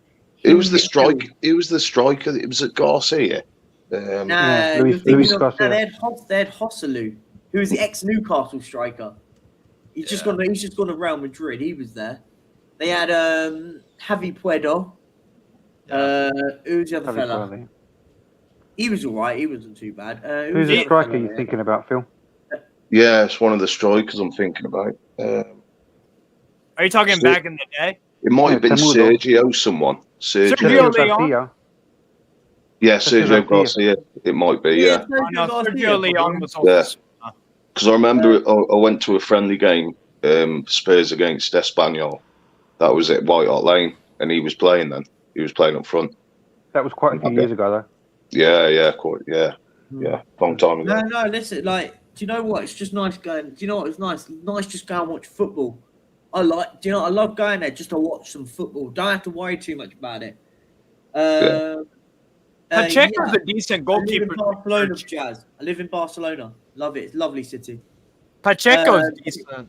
Big up Tequila. Hope stream's going well. Big up everyone who has donated, no matter how much exactly Tequila. Listen, thank you for everyone who's donated. Masses. Anyone. Listen, I don't need to know anyone's situations and all this lot because money's tight. But listen, everyone that's chipped in, thank you genuinely so much. It means a lot. We are at. Let's hit a total up. At the moment, we're at 1,933. It's absolutely exceptional. Keep it up, guys. We are not even halfway, and we're nearly at $2,000. That is mental. What do we all think of the squad that's gone over to Perth then? Do we? You go kind of two ways in thinking of it. You kind of go two ways in thinking about that. Is going. He's taken everyone. So is that? You could argue, does that mean that everyone's getting an opportunity? I would argue that if you have a back injury, it means you're looking for another club. Yeah, you can't. But if he was looking for another club, he's injured. He's injured, isn't he? Hugo Lloris was just conveniently injured the rest of the season. Lloris hasn't gone down as an injury. Lloris has been said. No, but I'm saying it's just a reoccurring theme. They have a back injury. This air quotes back injury. And I'm supposed to believe that's true. The thing is they would have been. They don't need to if they're trying to. If that was the case, why are the likes of Lo Celso on the plane? Because then that's. Do you know what I mean? Like if they're looking for a club. I'll tell you the one surprise for me was Perisic. Yeah, agreed. That's another one. Exactly. I would have thought he would be the one looking for getting rid of him. But yeah, 100%. Yeah. I agree with Ian here. I'm slightly worried, but this the thing is I think he's hurt. I'll be honest because. He's hurt that he's back in England. He wants to be in Spain with you, Perchy. No, but I don't think so. I think this lad's a decent player. Do you not remember what happened after he commented? I could just be. I speculate a lot about things, but I mean that's kind of what we do here on YouTube. So it's of course. Not. There's speculation, and then there's putting your tin hat on. Then there's 84-mile-an-hour Obafemi Martin cock missiles. Okay. You're on Obafemi Martin's mute watch now for a bit. You're muted for 5 minutes until if you mention it again, it's then 10 minutes, and then it's 15, and then it's 20. Sorry, Emre. Sorry. How did he unmute himself? I thought I had mute powers there. No, but seriously, no. But I think there is clearly an injury, because the thing is if that's the case, then what we're saying is for everyone's injured. That's making it. It's not. I'm just making fun of the fact that like it's a back injury, and that's very much something here in America. That's like, oh yeah, you got a back injury, aka you're going to the doctor to get some pain pills. It's not. It's not like a back injury. It's a cultural thing here. Me and Hugo Lloris has a back injury. Conveniently, he's out, but as soon as training resumes, the back injury is fine. He's totally cool. He don't need no icy hot on his spine or nothing. Jake, it's tummy ache vibes on another level. Yeah, when you go to the nurse, my stomach hurts. Call my mama. Yeah, but see, call mommy. It's not like that in the UK, like with injuries and stuff. When injuries happen, injuries usually are a case of it. Yeah, I mean, Mike Tyson too. Mike Tyson got his ass whooped, and they said, "What happened?" He said, "I broke my back." And they're like, "What do you mean you broke your back?" There's a lot to say about that, but I'll be honest. I think very harsh on Brian Hill. I think that must have been in the last training session. Then it would have been. It would have been. It wasn't heard of before that. He's training and he's injured as well, and he's not traveling. Perisic could be on the plane in Hill's place, for example. Yeah, that could be, but for me, that tells me that these players are staying, and that worries me. Like the likes of Perisic, I think he's awful. No, not necessarily. I think he's awful. What about the other young lads in the under 21s, by Dorrington or Dorrington's not travelled. Keeley, the Irish goalkeeper's travelled. Dorrington's travelled, does he? I don't think so. No, I didn't think he did. I thought he just said he did, but. No, Dorrington's not. No, Keeley travelled, Devine travelled. Harvey White as well, then. Yeah, Harvey White's travelled. Who's the other one? Parrott's injured. He's not travelled. So I think Scarlett. Scarlett's travelled. Yeah, there's 5 that are injured. I believe it was Gill, Forster, Parrott, Ryan Hill. Yeah, I said Hill. Hill, Forster, Parrott, Bentancur, and the other one. Lloris. No, Lloris isn't injured. He's just not travelling because he's trying to find a new club. But listen, I thought there would have been 4 or 5 that would be looking for a new club. But here's my question. Big up Daniel. Another £10 from Daniel. Big shout out to Daniel, my friend. Thank you so much. Where are you? This man. Everyone, this guy deserves it. Another £10. Thank you so much, man. It means the world. Thank you. Yeah. Genuinely, absolutely massive. 1,943. We're getting there, guys. Keep it up. There's a lot of within the Tottenham fan base at the minute with the centre backs concerned that they haven't gone on pre-season tour. I don't mind that they haven't gone. To be honest with you, they have gone though. Well, no. What I'm saying is the new centre backs that we haven't got in. I'm glad. Okay. Well, in my opinion, I'm not fussed about it yet. As long as they can come in halfway through pre-season and Ange can work with them, there's no worry on my side at the minute with that. What worries me, Phil, and my worry was less of the footballing side. The footballing side will be fine. I think they'll have, even if they came in next week, they'll have enough time to pick up the system and learn it and stuff like that. The worry for me, it was more the cohabiting side of it, the sort of friendship thing. I would have liked to see a couple of the new signings go on the plane with all the other players. For example, let's be honest, we could sign Van der Ven in the morning, and we could sign Tapsoba in the morning. Let's just say, hypothetically, we sign both of them. We pay 60 million quid for both of them, or whatever. It doesn't really matter the price, whatever it is. Yeah. But that means they're going to fly on their own all the way to Australia. Yeah. I would have liked it if these lads all together going over. All been in them. They'd have spent a very long journey on a plane journey, getting to know their new teammates. Get a camaraderie going with them. It's more the social side of it. Because when you go on pre-season tour, for me, it's all about the They can still camaraderie. have all that, though. You know, they can still have all that. They can cuddle still. A little but holding. you're missing my point. You're missing my point is that when you then travel on your own, yes, they'll be fine in the long run, but you want these lads. This is why I was so keen for these lads to be on pre-season and leading together, because they all get on the plane together. They start finding friends within their groups. They start bonding together. Speaking of bonding, you know who's been bonding? You know who's been? Romero on there, Sergio Regulon. Yeah. Sergio and they've been doing. He posted on his Instagram. He said you cried too much. He said you cried too much, Sergio. He took that thing and he put it on his Instagram. I love Christian Romero, but that's not what I was gonna say. I was gonna say Tonki and Dombele is becoming close friends with Yves Bissouma and Jed Spence and Jaffet Tanganga. They were all hanging out a lot. But these things are what we've needed at this football club. I felt like last season we were so disjointed, and yeah, absolutely. I felt this football club lost its identity under Conte. He wasn't the key problem, but there was no identity. It was a strict. It was Daddy who's too strict, you know. The dressing room was lost as well, though, weren't it? The problem is we sit there and say when you say Daddy was too strict, all that lot. Not about that. I'm more talking about it in the sense that under Conte, it was so regimented. It became so toxic between them. It was in team battles. It was all about winning over stuff and all this crap. Yeah. For now, it's all about what we need now is a fresh start. Cultural reset. A cultural reset within the team. Everyone gets a chance again. Listen, we might see players we don't like again. We might see players that we want out of this football club staying. It's not the end of the world. I've said this.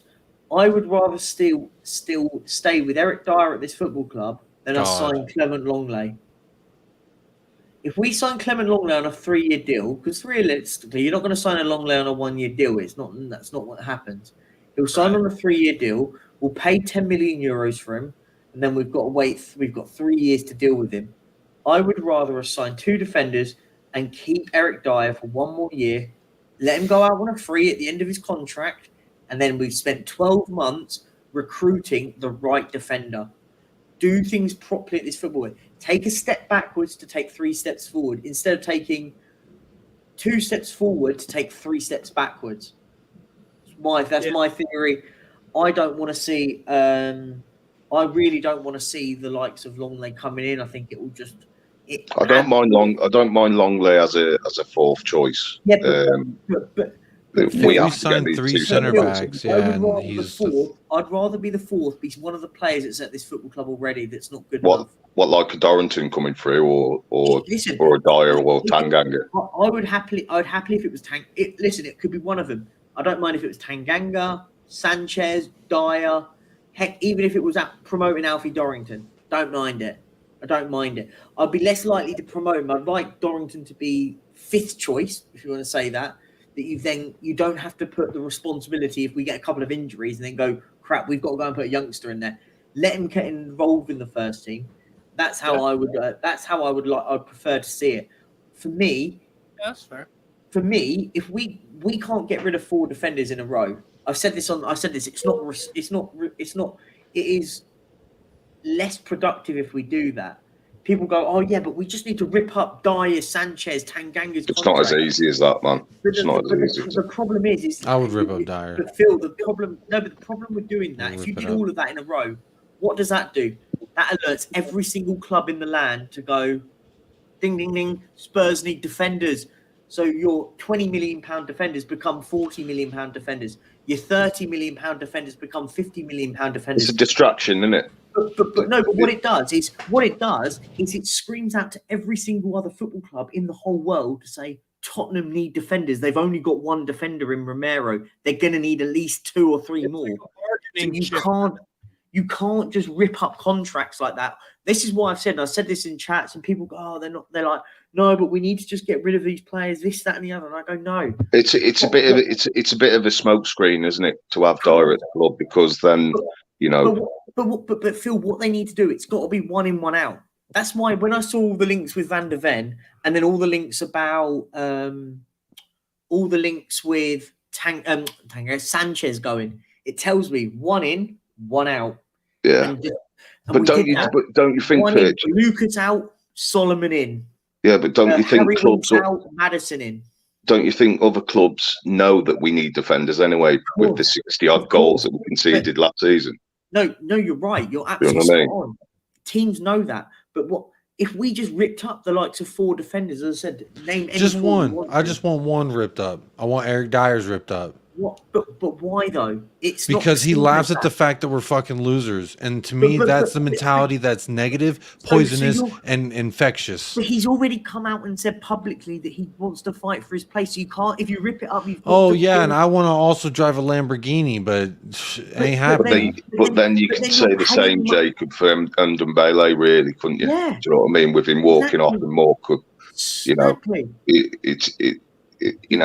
I mean, there's a difference to me between walking off of Morecambe and going out on the town and being with a online personality and laughing at the fact that the club never wins anything. He's literally laughing at the club's history, laughing at the thing that gets so many fans upset, and people just idly sit by and accept that kind of mentality and say, "Oh, let's have him around at the club one more year." Every year that he's here is a year too long. That's the reason why we don't win anything, is because mentality like that. And you hang out and you're like, oh, who's the veteran player? You just signed, right? Who's the veteran player? Why do you think Romero had a setback, right? Because you start seeing what the leadership skills are and who's in charge. Who's the seasoned veterans here? Oh, Eric Dyer. Oh, he thinks it's funny we never win anything at Tottenham. That's the mentality. Both of them were disrespectful to the club. Massively. Absolutely. Yes, I agree. The Morecambe thing was extremely disrespectful to the club. But to me, the difference between a guy who's played 1 season, 2 seasons with Tottenham, with Tongi, and a guy who's been here for 9 seasons, is there's a difference. People don't come into Tottenham and they say, oh, who's the leader, Tongi and Ndombele? No, they say, who's been here longest? Dyer, Davies, Hugo Lloris? That's the player, the leadership group or whatever, the prayer group, whatever the hell, Group Chat FC is what I call them. But I don't buy into the sort of philosophy like that. Listen, for me at the moment, what you've got to look at and go, what's the longer term project? What's the bigger plans? Is signing, if you then get rid of the likes of Dyer, have that loser mentality. I'm not justifying about keeping him, but if you have to sacrifice 1 more year, I'd rather have 1 more year with Eric Dyer than having 3 years with Clement Longley. And I say it how it is. I think Longley was awful last season. There's no justification in paying any money to bring in a player like that on X amount of money. What I will say is that I don't think Dyer is going to be used as a centre back next season. I think he's going to be used. I think he's going to be used as a 6. I think he should be used as the fucking laundry not as a starter. Not as a starter. I'm not saying that. I'm not advocating the likes of Eric Dyer starting next season. But my point being is you can't just rip up every contract. It's not. We're not playing. Just one more. Doherty was a good start. Winks was the next one, but we sold him for 10.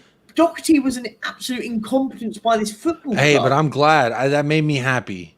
It may have been when you stumble upon a dub. I'm fine with that. That's like lost treasure no one accounted for. But then we were struggling on that position for the majority of the season. I mean, we couldn't find a defensive player in anyone. Emerson Royale, I'm not sure about him still, unsure. But you're saying Doherty would have shored that position up? No, to me, he just makes the circus more. There's more ponies that can't run the laps you're trying to run in the circus. It's just like pointless. And there's just more mouths to feed. I just think at the moment that so this sort of notion about we use Eric Dyer as the great example because he's the one we're talking about right now. But listen, I'm not sitting there advocating him. Listen, as long as we do things the right way, as I said, I'm just using Eric Dyer as an example. It could be Tanganga. I don't even mind. I don't think he's very good. I think he's average. I think he's one of those that needs to get going very. But he ain't gone on camera laughing at the failures of the club he's at. Okay, but we're picking up a little video. Who gives a shit? Me. Who cares? I do. I'm not the only person who cares either. That would bother the fuck out of me. That's a bad example. What if you went around fucking talking shit about Bubblegum Crush or whatever the hell, and your boss saw it? Do you think that they'd be thrilled to see that? Don't start slagging off King products, my friend. Oh, you're walking down a tightrope. So you wouldn't go on camera and slate him. But that's what I mean. Like, you wouldn't slate the place you work for publicly, whether you like them or love them or hate them. You that's just not something you do. It's bad optics. Maybe it's the American in me, but sorry, you represent Tottenham Hotspur. You Especially when represent you're a Premier seniority. League footballer and you have the spotlight. Yeah, someone's always recording. And something a fan like Kuva, and we were just praising Kuva, so he has said that back in the day, and he named some old person I've never watched before. He said if you would have asked this guy that question, he would have headbutted you on the spot. And that's my point, is when we have this mentality. What? Oh, no, sorry, Chris, did you want to shoot, mate? Yeah, I'm going to go. Thanks for having me. I'll let you go. Bye, Chris. Nice meeting you, bro. Thanks a lot. Yeah. Thank you for See you staying later, so Chris. long. You've been amazing. Thank you. See you at some point during the day, okay? Yeah, mate. Take care. Stay safe. Cheers. Bye. Bye. Yeah. That's what I'm saying. Like, I understand, you know, you could say Eric Dyer, the player, the this, that, and the other. To me, I just feel like you slate the club that brings a lot of people joy, and the frustration that we all have right now is the lack of success. How many streams and hours have we all spent being like, we need to do X, Y, and Z? Meanwhile, a guy who is there and could make a difference in some shape or manner, he's there laughing at the fact that we're losers. I have a problem with that. Yeah, and listen, we all do, but I live in the real world and go, you can't just, if you rip his contract, you've got to pay it out. Just one. Pay him out. Fuck him off. It doesn't matter. He's 1 year left on his contract, right? If paying him out was the detriment of us then not bringing in a centre half, why are we doing that? It wouldn't. Paying him off is going to look like $700,000, some shit like that. It won't be. We're not going to be dropping big bucks. We can still go buy a freaking center back. The fact that there's this influx of money that we're supposed to do. At the end of the day, the reason why Ange Postecoglou has took all of the players, bar obviously Reece, he's going obviously, but you know, and the injuries, but he's taken the majority of the players because he wants everyone to have a fresh start. He wants everyone to have a fresh start. So you've just got to let him do his job, man. Yeah, I fully trust this man in what he's doing. So, you know, whoever he's taken out to, you know, on tour, you know, just let him do his job, let him do his thing. You know, if Dyer comes out to be, you know, not the player for Ange Postecoglou, then, you know, we've all got our wish, haven't we? But you know, I'm sure there's other players that I'm that convinced doesn't fit. if Ainge comes out and says, "Oh, I'm impressed by his work ethic and leadership skills," like the other scripts that Jose read, that Nuno read, that everyone's reading, I'm convinced it's a memo that they. This is my tinfoil hat for a second. It's late for Perchy, so I'm just gonna say it how it is. Put the tinfoil hat on for a second, y'all. I'm convinced there's a memo that they all have to read when it comes. There's like a 1 to 2 player minimum where you have to keep them in the squad no matter what. And I think Eric Dyer is one of them. There's no other explanation for this man to be tenured this long. At least Davies, you could say he can play 2 different positions, so maybe that's a good enough tool to keep around. But Dyer, not good enough for either of the positions that you want to put him up for, in my opinion. To me, if Ainge does it, I trust the manager. I back the manager. I was banging on about it earlier to Perchy, that and he has Ndombele, that we should trust him. Yeah. Dyer's the one, I think, exception to the rule when it comes to like being considerably moderate about how we feel, right? Because how long do I have to watch? I'm not concerned about a guy who's been here 3 years, 4 years. I'm concerned about the people who've been here long term. I mean, that's the problem to me. Until something changes, we have different people. I don't know. That's just how I see it. Okay, well, these players will get fat. Sorry, go on, Steve. Go on. No, I was just gonna say in terms of no, I do think you got to get Dyer out. If it don't happen, though, it don't happen. Then that's the but problem. listen. Look, you got to look at it in the context of it. He's either going to go in this summer or he's going to go next summer. Either way, it's going to make no real resonant difference, is it? I think we've just. I don't think he's going to get a lot of game time anyway, is he? I don't either. I think it'll be one of those that you. Just I hope y'all are right. I just don't think y'all are right. I have a fear. Maybe I'm just I've been beat over the head too many times with Dyer over the years. I'm just like, I have no hope of anyone coming in, because if he comes in and says, like I said, I just have no hope, man. I have no hope. If Ainge comes out and starts this player to me is an anomaly. It doesn't make sense. You ask any other club, especially ones who you quantify as big six, top six, whatever you want to call it. How long does Eric Dyer stay tenured at your club? Ask a City fan, ask a United fan. They'd say, if he was at my club and I seen that for a year, that's enough. 2 years? But the difference is they're different. We're talking about different beasts here now. We're talking about different beasts. We're not those football clubs. We're nowhere near like. We don't act like them. And listen, that's nothing against. Because we're okay with people laughing at our failures. Those are the people who work at the building, who can change the history of Tottenham, right? The most recent history of us. They could change that. But they think it's funny because someone thinks it's funny. Listen, I just don't get that mentality. That's up to the manager that's at the club now to sort that shit out. Well, of course he's not going to be. Of course, in front of Daddy, he's going to be on his best behavior. But I'm saying when he's out in the streets laughing it up with Dave Portnoy. Yeah, but do you think Ange Postecoglou hasn't seen that video? Yeah, I do. I think he doesn't watch shit like that. Well, you don't think he has? No, I don't think he has. Okay, I would assume. This is speculative. So, I would assume he and are you gonna criticize Pretty out there, though, isn't it? Conte then, because he played him during all that? He had no choice. That's what I'm saying. Is there's no better options. They get, Jose Mourinho says, "Here's an option that I would like," and they say, "We got you Joe Rodon." He's like, "I gave you about 3 different players that I would have taken. You got me Joe Rodon." But by saying that, you're proving my point. No, because this is what I said. I said about this when we're talking about Eric Dyer and stuff. You said he's crap. We need to get rid of him. But then when I say, well, then why don't we play somebody else? And you went, well, there's nobody else good enough. So he is good enough, regardless how bad he is. He's still good. He is good enough. That's like saying, well, the highest score in this class we got was barely passing, so therefore he's the smartest kid in the whole school. That doesn't make sense. But you're missing my point. That's what I said. It doesn't make sense. No, because Okay, so my theory is here. Listen, I'm not saying Eric Dyer is good, by the way. I'm not trying to champion he's good, he's crap. I think he's awful. But my point being is when I said, then why did likes of Jose Mourinho, why did the likes of Antonio Conte play this guy every single week? By the way, could I answer that? Could I give one second? Sorry. Then one second. No. You can jump in. Let me just finish my point. Yeah, then I go and put this to you and say, well, then why play somebody else? No, because they're not good enough. They're equally but they're even worse. So I didn't say that. I said I'd rather see Sanchez. But to answer what I think you're saying here, Perchy,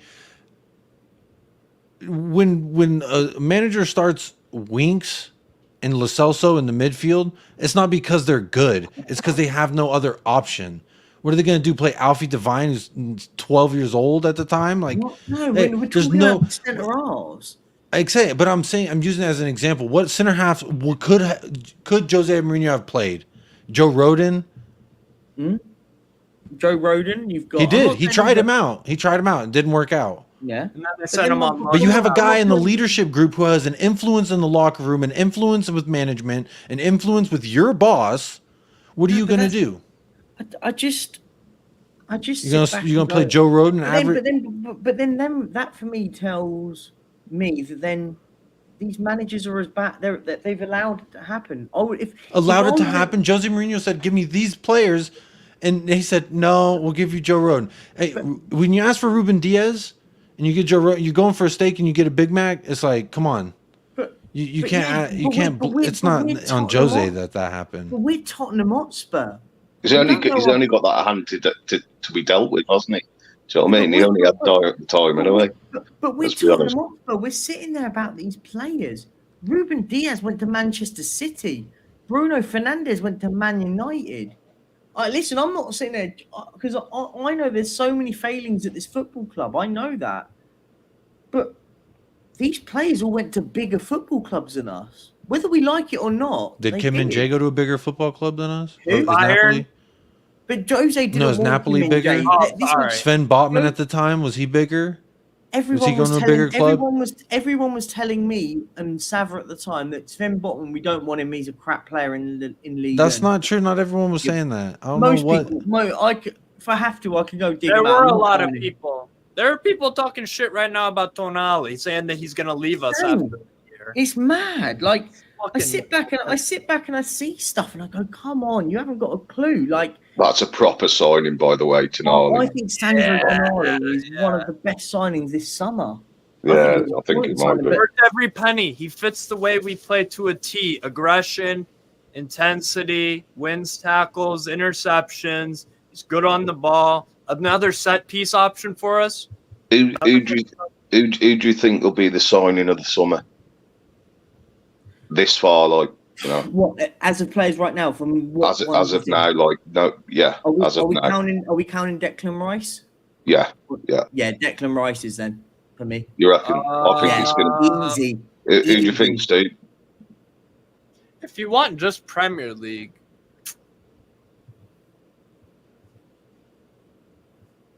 I like Szoboszlai a lot.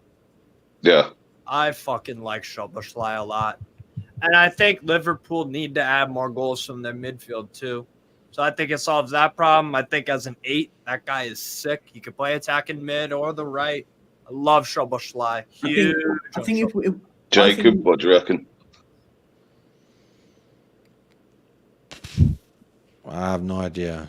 Like I'm still thinking about how Eric Dyer needs to get the fuck out of this club before Davinson Sanchez, before Joe Rodon, before anybody else moving, grooving out this club. It needs to be Eric Dyer. That's what I'm thinking about. Bro, I don't even know what the so that's your departure. I'm about ready to take spoons to my eyes watching fucking Eric Dyer. No, on a serious note, we're not talking about that now. Like, James Maddison. Do you know what? The reason why I'm going to say Declan Rice? Yeah, go on. Declan Rice is going to be their future captain, and he will be their leader at that football club for nearly a decade, maybe a little bit less. I think it'll be a decade. Yeah, as much as it hurts me to say, I think he will be a fantastic signing for him, and he will be a future captain. But I think the signing of the summer will be Kovacic. That's it. Yeah, proper player, man. I think Guardiola is going to make him just get onto different levels. I think. I mean, he's a quality player anyway, but I think he'll be up there. I think Declan Rice is going to be one of the signings. He'll be a signing of summer. I think he's just what a football player. I mean, people trying to tell me that 105 million pound is too much. Don't know what you're looking at. Footballers, it's okay to pay a little bit over the odds for a good player. Just like if you find a really nice car, and it's a little bit over, you're getting a damn good car. I think they'll get the. I think they'll get the money's worth out of him. Oh, easily. Yeah, over his contract length anyway, definitely. Oh no, massively. I agree. Yeah. No, I agree with you. McAllister is another really good one for value too. I think McAllister is a good bit of business. Yeah. I think Caicedo, if he goes to Chelsea, will be good business. I think that's great business. I think that's literally Caicedo might not be worth the price right now, but I think if Caicedo is basically going to be their new N'Golo Kante. If you put him next to Enzo and everything ticks along like it looks like on paper it should, he'll be worth every penny. He will be worth every penny because Enzo Fernandez and Moises Caicedo, their skill sets complement each other. And what do we say all the time, especially you and Sava Perci? You talk about partnerships at center back and in midfield. If you're playing with midfield too, you're only as good as the midfielder next to you. Or the I agree. That's the same as a centre back. It's the same as a centre back. And if you're playing with 2 up top, and if you play with 2 up top, same thing. If you have a damn good striker next to you, it's all about connections, isn't it? Chemistry. Do you know what I mean? Right back, left. Jay Ashraf's coming. Manor Solomon, another point in this signing that should have kept Dan Juma on for another season on loan. Who did well whenever he came on? Ashraf, do you know what? I'm going to say this. I think Manor Solomon's a good bit of business. I'll be honest. I think it's what's the risk? It's sensible, low risk. Yeah. I think I like Dan Juma. It's exactly the same as Dan Juma. Dan Juma was low risk. I think Manor Solomon's I think it's a good bit of business. I think what you've got there with Manor Solomon here is a player that when he had his opportunity at Fulham, he did well. Yes, he got a bit of an injury, didn't help him, but he's an experienced young lad.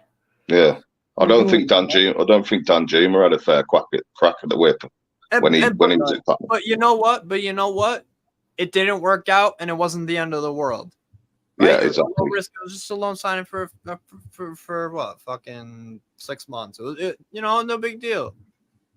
Yeah. Well, Solomon, at least on Fulham, he proved that he can do that off the bench role effectively. I mean, he came off the bench 3 straight games for Fulham and scored 3 straight times. So I think that alone proves that you can come. He's got the ability to come up off the bench and make an impact, which is something we've lacked. It reminds me of Wissa at Brentford. Whenever that kid, Wissa is a no. I've liked Wissa since he was at Lorient. And I'm pretty sure it's on my Twitter. When I called that signing, I'm like, boy, he's gonna be good for them. He's gonna be. I've got your answer, football. Don't worry. But for me, like a Wissa, he scores off the bench pretty frequently. He'll get you like 6, 7 off the bench. Basically zero risk kind of things, you know. Yeah, I think Manuel Solomon's one of those. He'll be a good squad player for us. I think football's coming in. Question for Jacob: if Ben Davies is ball chicken with no seasoning, what is Dyer? Dyer is, so if you've ever seen the movie Food Inc., they showed how McDonald's makes their chicken nuggets, and it's basically the feathers, the beaks, the talons, and the guts that they don't use. Okay. They grind it up into this pink fudge, and then they freeze that, and then they deep fry that with a little bread coating, and that becomes your famous McDonald's chicken nuggets. So I would say he's not the chicken nuggets, he's just that pink goo. That gooey nastiness that they just grind up all the freaking nasty entrails that they don't use of the chicken. And that's what Dyer is, at least to me. Maybe that's a little harsh.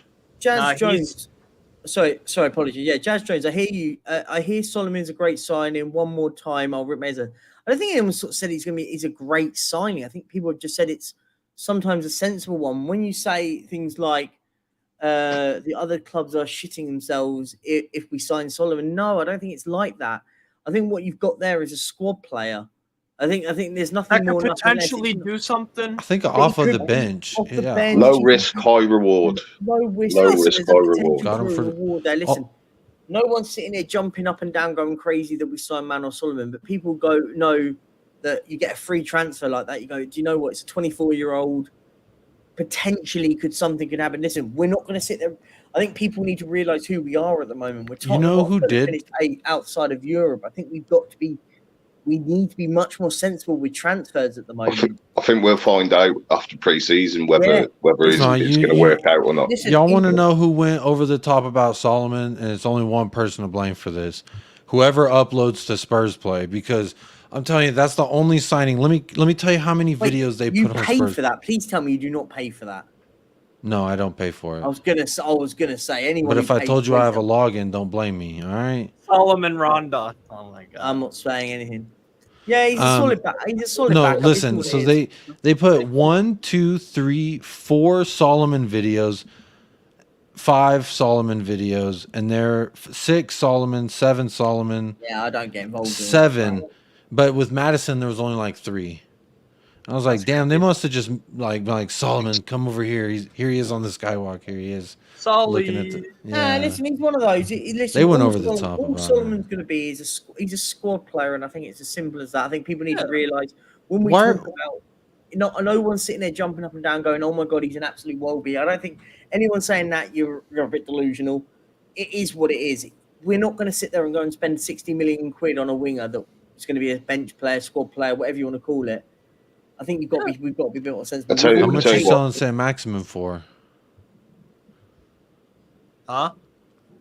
How much you selling St. Maximin for, Steve? Oh, you could take them. I don't care. Give me whatever price you want. Eric Dyer and 10. No, not Eric Dyer. Damn it. I would take. Brian Hill and 10. Oh dear. How much did Brighton sign Welbeck for? That's my question. Huh? Here you go. Here's a good example. Reggie's girlfriend, football. To answer your question. Here's a good example.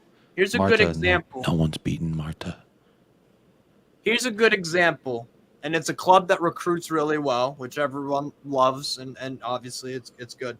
when Brighton signed Danny Welbeck on a free in October of 2020, did anybody go, "That's a great signing"? It's a similar. We're getting there, Ian. I might go and have a Red Bull. That might wake me up again. I'm getting to that really dangerous zone where it's like I need to just not break through the fourth wall. Just stand up for a sec.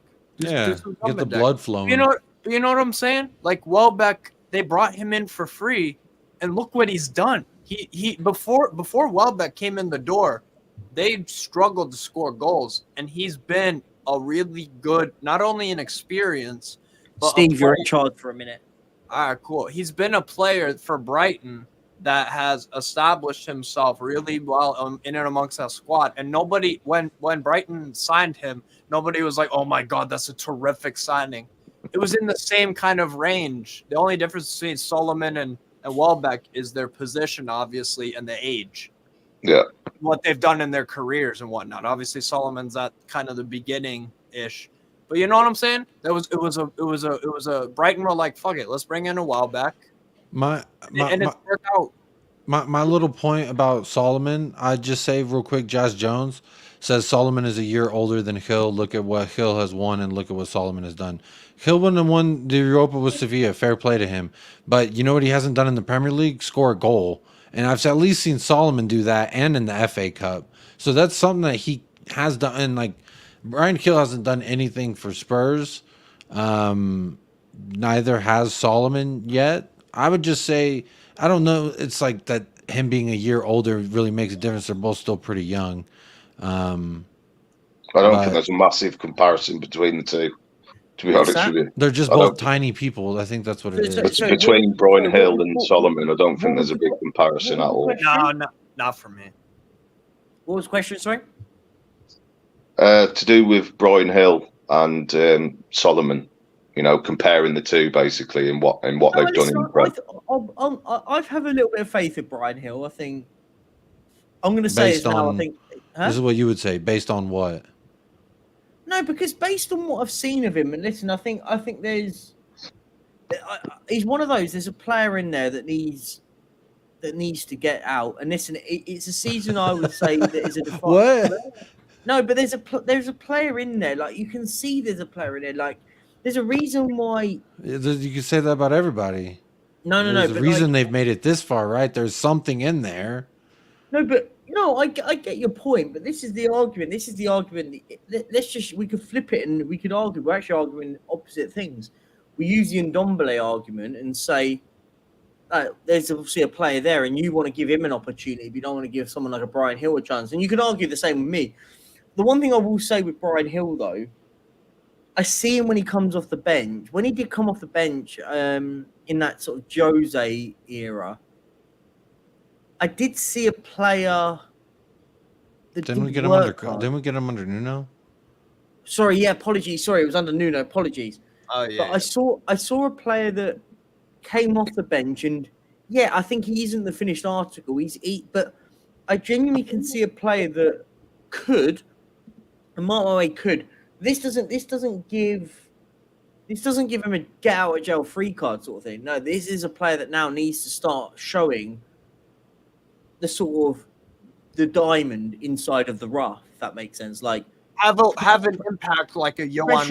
Pressure creates one of two things. It creates coal or it creates a diamond.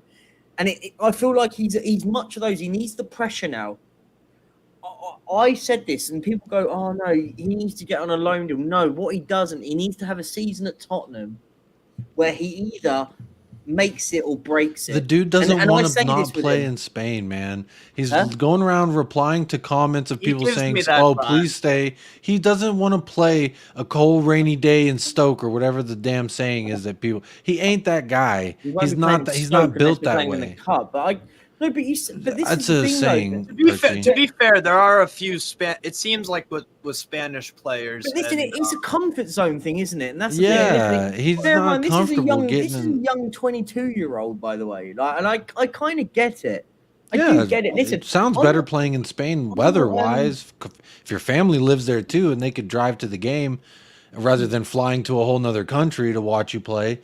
There's a big difference. I mean, I don't blame him if that's the way that he feels. I just feel like if you don't have 110%, you want to play for Tottenham Hotspur. The same can be said about Tanguy and Ndombele. When he walked off, I was done with him. But sounds like Ainge.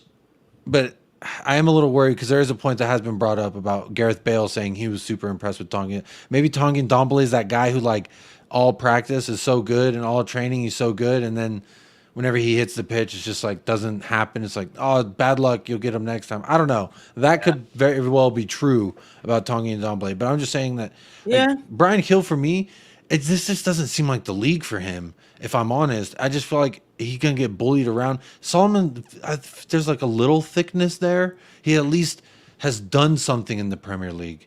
That's my point. Brian Hill to Espanyol. But I mean, done something like he scored a goal. I've seen him score goals. Espanyol got relegated. I doubt he'll go there. He's just won the Europa League. Jay Ash, listen, I think the Ndombele one's an thing. I think he's another one. He's in the same bracket, by the way. If he stays, he has to step up now. There's no excuse if he doesn't. I'm not. We can't have any more excuses for these sort of lads anymore. This is it. Brian Hill in the same bracket with Ndombele. I put him in the same bracket there. Perchy, if the proposed deals for Van der Ven and or Tapsoba fall through or get hijacked like the Diaz deal, are we now looking at defenders on one level below like Longlane, Itakura? Stuttgart. Stuttgart, Itakura, Co. Yeah. I'll be honest. If we get the likes of Longley in, as I said, I'll be disappointed. Itakura, I haven't seen him play. I can't judge it. But listen, is he any good? I don't know. There's got to be at least one of them centre backs that's on the level with Tapsoba and Van der Ven coming in. There's got to be at least one of them. We get at least one in. Perch, do you know Robin Lenormand at Sociedad? Who? Robin Lenormand. Lenormand, the French lad. French-Spanish, yeah. Do you like him? Did you take him at Tottenham? If you don't get one of the Van with him, if I'm right in saying he's not very pacey at the back, is he? No.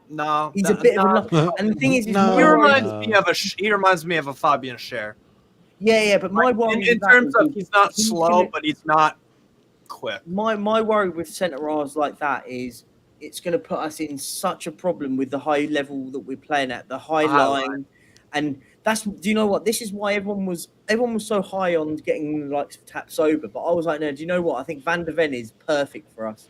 And that's why I'm so annoyed it hasn't happened. Because I look at him and go, he's got energy, he's got good recovery pace. And for me, is so vital in this system. Recovery pace. He's a tall lad as well.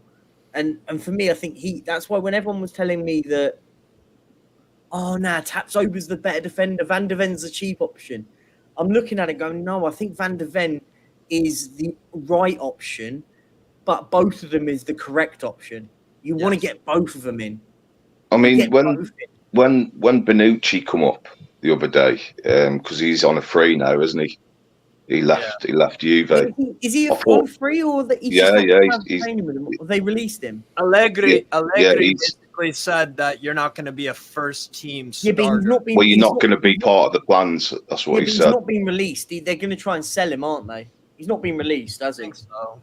Do you know the one player I said I'd have out there? He'd be a perfect leader for us, though. You know? Oh, no, I agree. Oh, Bonucci, if you had him on a year, would be brilliant, wouldn't it? You'd love Bonucci. Even if I know, obviously, with the high line, it's a little bit difficult for him. No, but the age he is, but having that sort of player in the squad be absolutely perfect. You know what? Because I heard that point too. But my buddy Andy, he said to me, remember the Euros final when he grabbed Saka? He's that kind of Bonucci. He doesn't really have that recovery pace. But guess what? You ain't getting past him. He's a beast, isn't he? But, you know what? I think tactical fouls. Exactly. And sometimes he will get out of place, but more often than not, that's why Bonucci is who Bonucci is, because he's great in the air as well. No, I agree. I think for us at the moment, it is defenders are so key. They're so crucial. I'm struggling. I'm getting through it. We'll get through this. We're getting through this brick wall stage now. It's the brick wall stage, I think. Once I've broken through it, I'll be fine. What are your predictions for the first 7 games? And I say 7 games because we've got 3 of the top 6 in them 7 games. So what? I don't know if you can get it up on screen, like. But. Yeah, I'll find them up. I'll do that now. For me, at the moment, I've said it all along. I'm not judging this season. I said as long as we don't get relegated, which we won't. I've said it all along. I don't care. I just want to see a cohesive team. All right, the first 7 for you guys. 1 second, hold on. We're doing it on screen, my friend. That's the beauty of it all. Oh, sorry. We're the beauty of doing it on stream. It's even better. Yeah. Okay. Gotta keep Perchy active, man. Yeah, you know that's what what I mean. I need to keep doing stuff because otherwise I will just zone out. You'll see me just face plant. Okay, yeah, here we go. Yeah. So, let me do a bit of zooming and be even more smarties. So then we can go here and go. Just press something. No, go back. Just go to table. Oh. No, wait. I just needed to go back one. Yeah, I'll too far. It's fine. Don't worry. Don't panic. Why can't it let me slide? Oh, what is going on here? Yeah, it's here on the right. Aha. Why is it so... Oh, there we go. That's what I want to do. Here we go. These are all friendlies. I think the Roma one's been cancelled now, if I'm right in saying. Perchy, just go on Google. No, it's here. Or is it not? It was here. I just saw them. Oh, wait. Am I meant to do that? Oh, there we go. Here we go. So, Brentford away. What are we saying? Brentford. Go on, go from Steve. I'm saying 2-1 Brentford, and that's not a bro. Look, Brentford even without Tony. Yeah, I think we. And you know what? I gotta make my case. They beat us without Tony the last time we played him. I was about to say, I think Mbuemo is the most underappreciated. Oh, he's so good. I thought he was way older than he is too. He's only 23. I think he's super young. I think he is the most undervalued, underappreciated player in the league. Because when you think about Brentford, who do you think of? Tony. Tony scores all the goals, the link-up play, the penalties, etc. But they play with 2 up top. Look at the connection that Mbuemo and Tony have. That movement and bro, the way they work together as a strike partnership, it's consistent. And even without Tony, look at Mbuemo's goal scoring record. Wissa can come in, Shad. I'm saying Brentford, yeah. So I like Mbuemo a lot. I think a Brentford win. They're a good team at home, and that's what they've shown their first Premier League seasons. Jake, what you saying? I'm saying 2-2 draw. Ainge Ball is going to shock the world, and they're going to say, "What? How do we cope?" I think we'll take people by surprise. I think the beginning of the season is going to be nice, and then teams are going to start adjusting, and then we're going to have to see what Ainge does once teams are now planning for what he's been able to do. That's just assumption, speculatory, of course. So I say, why not? Why not shock the world? Let's get 2-2 draw. You're slight favorites against Brentford. You're slight favorites. So if I put, but if we don't get a fucking center back, it don't matter. Every striker looks world class against our defense. We proved that last season. Doesn't matter if we have play Kane, Tapsoba, and Van de Ven, then obviously our chances are a bit. We're winning that. Then fuck it. If we get Tapsoba and Van de Ven, I actually think that we have a chance at top 6. Wait. Let's go through the first few games. So I'm saying 2-1 Brentford. What are you saying, 2-1. I'm going to go with a 1-1 draw. As things stand, I'm saying 2-2. I'm going to go 1-1. Yeah, I'm going draw. We only allow 1 goal. Is that what you're saying? With this defense? I said 1-1. I draw. Damn. It's a weird one because sometimes I always say that the start of the season is always a weird one, isn't it? Because you never really know how it starts. Because sometimes, like we started against Man City, didn't we? And beat them. It's just sometimes you can just get that at the beginning. Yeah.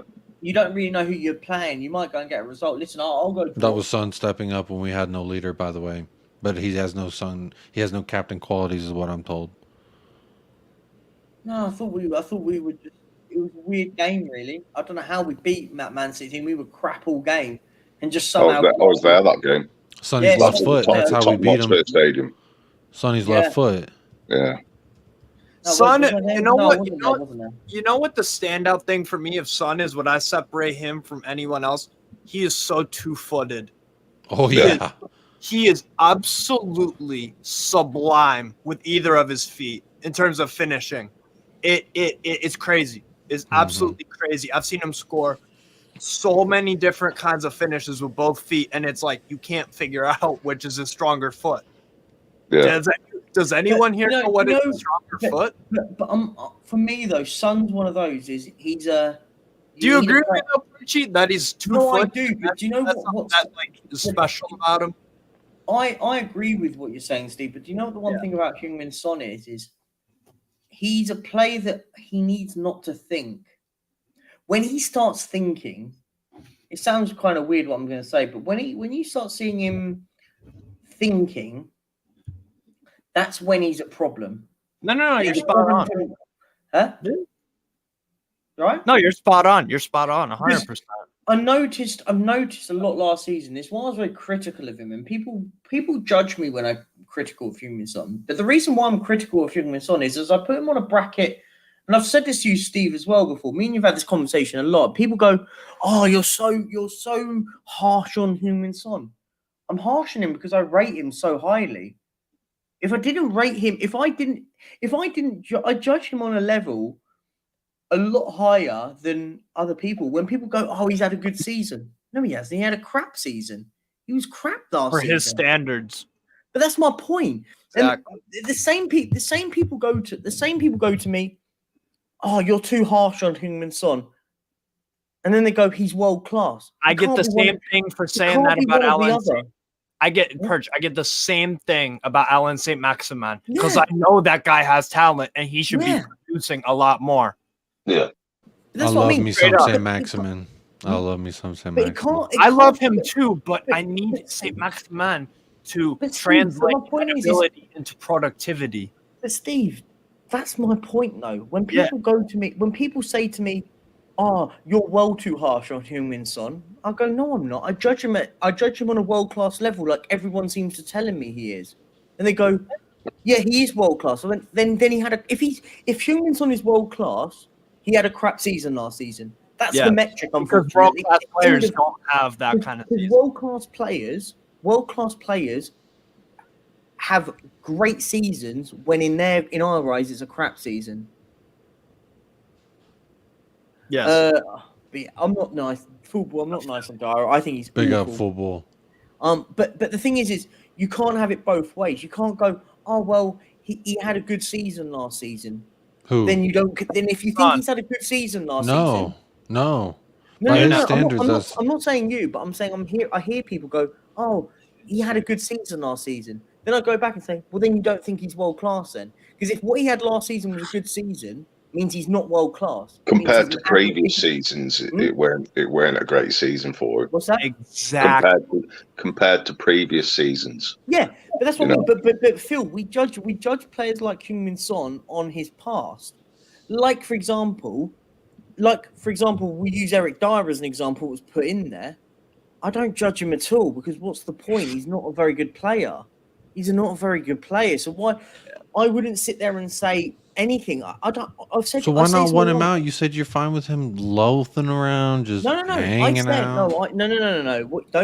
Don't mince my words. What I said was I said I don't want Clement Longley at the football club because if we sign him on a permanent deal, we're signing him on a 3-year contract. Realistically, that's how long we're going to sign him. I don't want the likes of Longley staying at the club for 3 more years. Because for me, I think he was as bad as the likes of Eric Dyer, Davinson Sanchez. He was on that level. He was awful. So let me pose this to everybody. But what I said with Eric Dyer, and by the way, when you say Eric Dyer, we use this as an example, but it can be Dyer, Sanchez, Tanganga. It could be one of those 3. I don't really care. I just used him because I think we were discussing him at the time. and I said, I'd rather have one of those lads for one more year, short-term pain for long-term gain. I want all this deadwood out of the football club as quick as possible. I'll get your logic behind it. By keeping Longley for 3 years means we're keeping a deadwood player for 3 more years. I'd rather keep one deadwood player for 1 more year and then maybe next. But are we sure that that's the trade-off here? I feel like it is. So let me pose this to you because Longley is the right decision. You're the only one who brought Longley into this. No, I'm talking about the players we have, not the ones that we might sign. But my point being is so would you rather? Here's the point I was making. Would you rather sign Longley on a permanent deal on a 3-year contract, hypothetically, but most of the time it's about a 3-year deal, so it's not unreasonable to think that, than keeping a deadwood player for 1 more year that is out of contract in 12 months' time, that we then can release for free, send him off to the wild, and then we can bring in one more player that we've scouted for properly for 12 months. Surely, logically, that's the better decision. That's what a big football club would do, no? Well, but you just said before that we don't operate like a big football club, right? We don't. So I agree with you, though. I do agree that if I had to choose, my first instinct is to say neither to both. But I hate it when you pose a hypothetical and people say, "Well, neither." But that's not. It's like that's not an option. In fairness, that's not that much of a hypothetical because that's more theoretical because it's something that potentially will happen. Well, then in the same breath, we could say, what if we got Longley on a 1-year deal again, a 1-year loan from Barcelona? Why would Clement Longley sign a 1-year contract? It doesn't make sense to him. He just want one more loan, one more. We won't get him on loan. Why would we get him on loan? What's the motivation to join? What's the motivation for Clement Longley to sign a 1-year deal? What's so attractive about going on loan? Going on loan to a Newcastle. He literally just did that. No, he didn't. He came on loan for a season. We're not going to get him on loan again. He wanted to feel special and play UCL football. But the reason he came on loan because it was a short-term fix for Tottenham because they couldn't go and get the signings that they wanted because they were out of our reach. That's why we got Longley because it was a stopgap. That's why everyone keeps calling him Clement Long Gap because he was a stopgap player.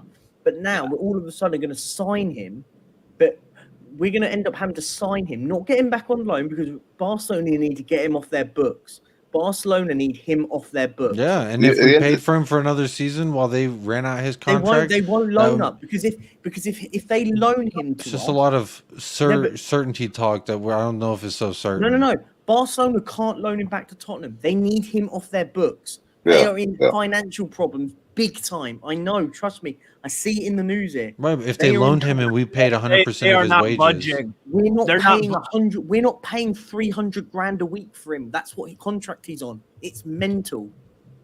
I don't know why we're talking about Longley. That's a nightmare scenario. $300,000 a week he's on. It may not be exactly that, but it's mental. He's on a massive contract. No, it's on. Let me look it up. That's absurd. That is crazy. They subsidised the majority of his wages so he could play at Tottenham last season. That says it all. What, they paid half his wages?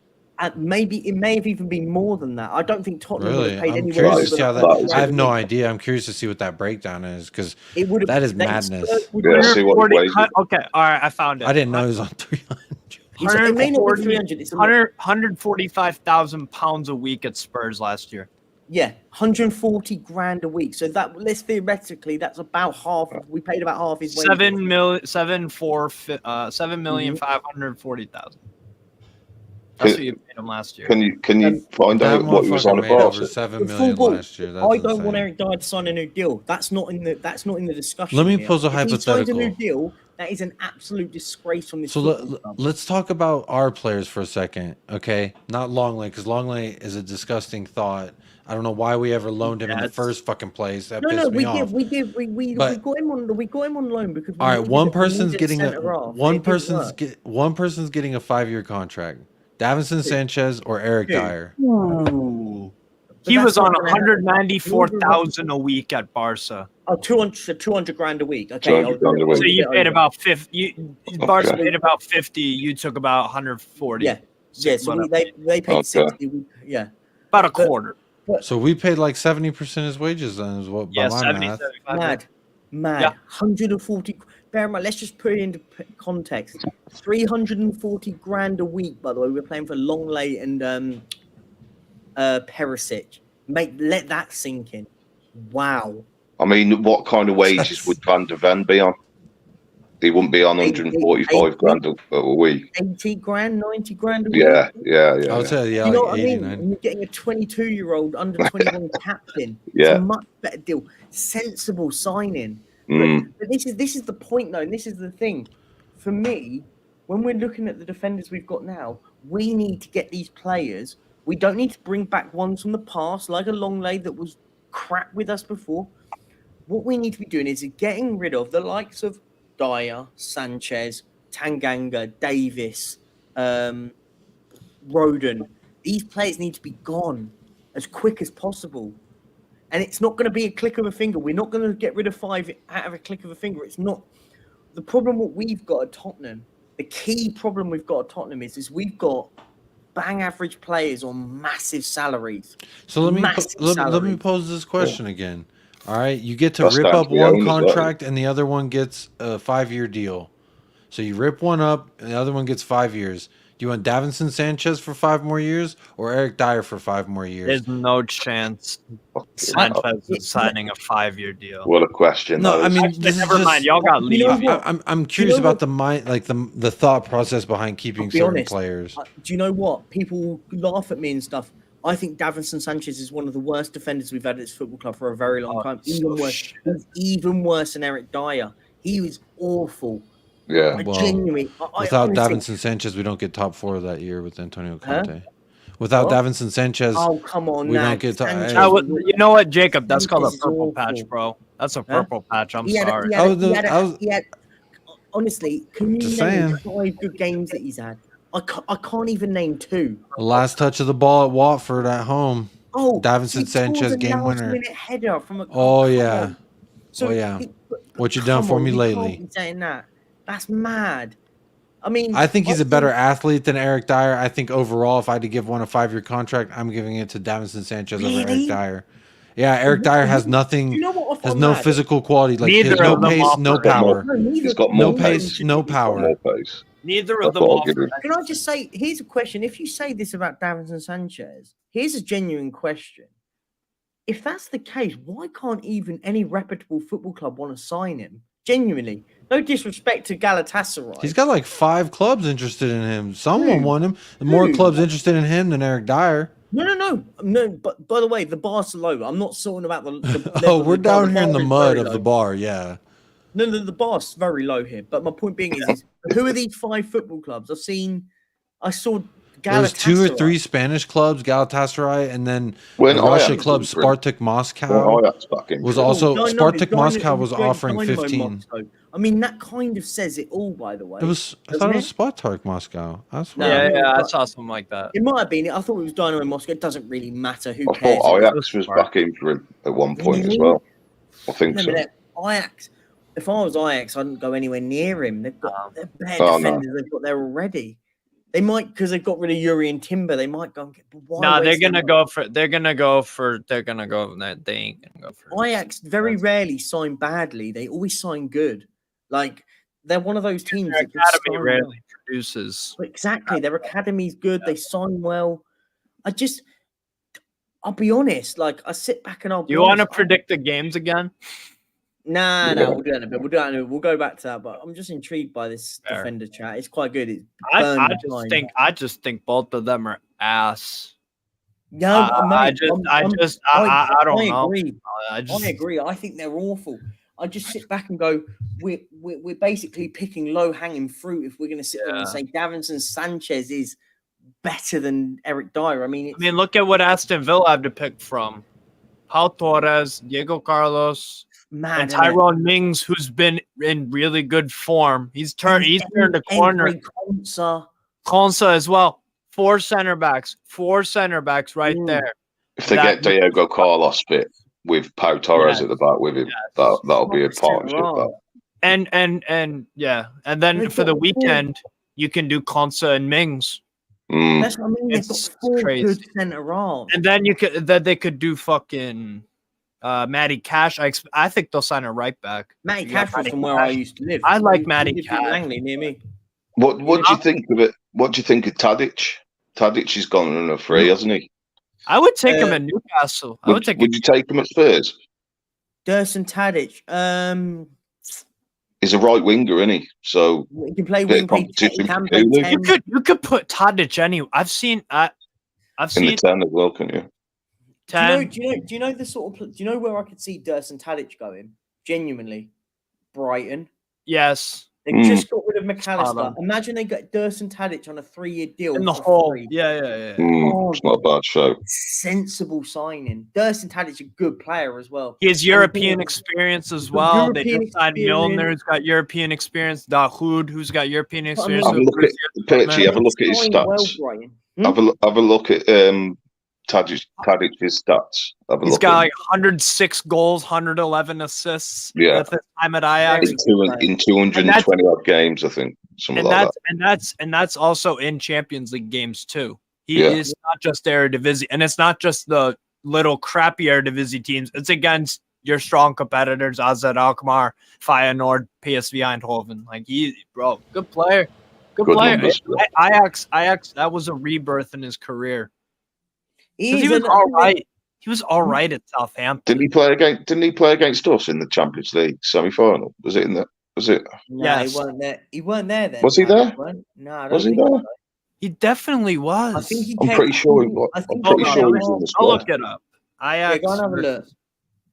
I'm pretty confident. I could be wrong. Right. I have a feeling he came after that, but you could be right. You could be right. No, I just sit back and I think, and I just go. Yes, he was. He was. Yeah. Oh, fair enough. Onana, Veltman, De Ligt, Blind, Tagliafico. So that's the 4. 2 in midfield. Schöne, De Jong, Van de Beek in the 10. Ziyech, Neres, and Tadic. Yeah, he played as a 9, didn't he? Yeah, good point. Yeah, no, you're right. I remember now. Good player, man. I think he's only 32. It's one of those. Do you know what? He's a sensible signing. As I said, it would make sense for him to go to low risk. Low risk, good signing at Brighton. They've just lost McAllister. They don't have to go and spend a load of money now, and then just get him on a free. He's played Veltman before. Dutch. If he's not the language. He's already played in England before, so it's nothing. Yeah, exactly. I think that's Southampton, yeah. I think that would be a good signing. I'd take him at Newcastle. Yeah, I think why not? But I could see that. I think there'll be clubs that will get him. I think there might be clubs in Spain. Aston Villa, if they get rid of Coutinho, I could see Tadic. Bro, Tadic will go somewhere decent. Yeah, no, I think so. I think he might go to somewhere in Italy, maybe, or Germany. Oh yeah, Italy. He could prolong his career too. There'll be teams in Germany that want to Dusan Tadic, definitely. Like you could look at some good teams and they're going in for someone like him because he's a good player. Let me look up who else who are free agents right now. Go on, do a little free agents segment. We can. Why not? I'll share the message. Adama Traore is on a free. He's gonna go to. He's gonna go to fucking. He's gonna go to Sporting. Talk he's gonna go to Sporting. He's gonna go play in the Champions League. What he gonna go do, boys? I'll put that up in a second. Steve. He's above Spurs pay grade. That's what it is. It's a bidding war out there, full ball. That's why we ain't got him. You can't. Genuinely think he's a good player. You can't genuinely think he's a good player. I think he can serve a purpose in a squad. Yes. He scores 1 in 20. Well, I mean, he scored versus us. What's your point? What? He scored 1 in... No, I think he scored the game winner versus us last season. So? What does that mean? That means we can't even get past him. We can't stop him. It's his end product with him. It always has been. Always has been. I worked out, so he scored 1 in 16. What does Kulusevski score? Huh? How many did Kulu score last year? Well, Brian Hill 0 and 13. I'd rather 1 and 16 than 0 and 13. Yeah, but Kulusevski. Yeah, but you've got to remember Kulusevski's bracket's a lot shorter. I bet you if I put his stats up right now, I bet. Yeah, no, it's an awful return rate, goals and assists. I agree, but what I'm saying is the threat of him on the right would naturally open up. Do you want me to explain why I think that he would actually?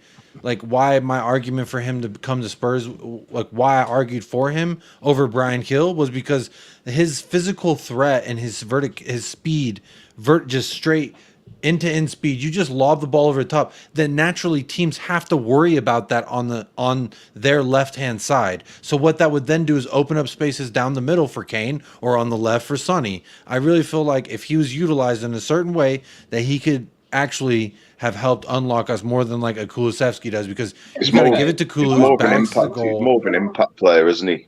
It's a threat. It's more of the threat of the strong and pace down the side that would, I think, open up a defense for the likes of actual world-class finishers with final end product. Because I agree, he doesn't have great end product. I'm just more chatting shit when I just he doesn't have an end product. I mean, again, he scored the game winner versus us. So okay, yeah, I mean, good enough to beat us in the Premier League.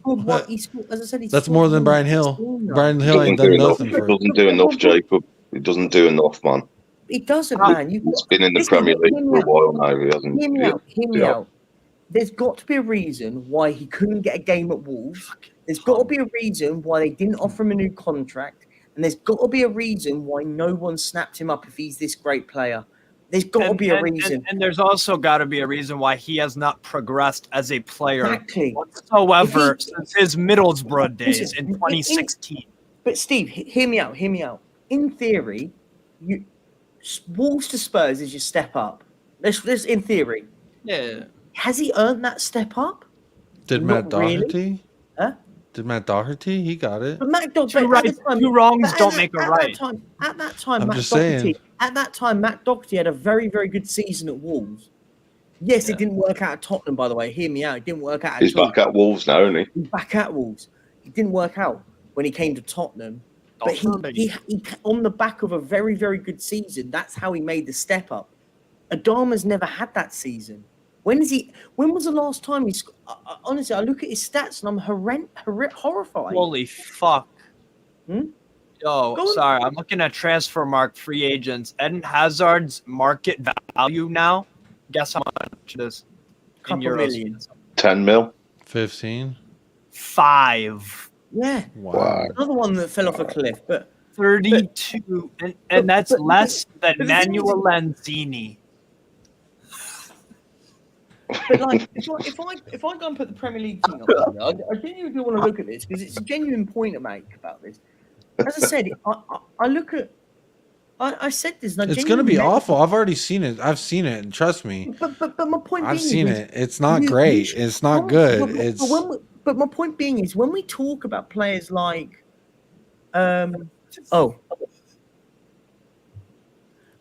sorry, Dave. Apologies. I'm still trying to get through it. I apologize. Listen, if you put your questions in, I'm trying.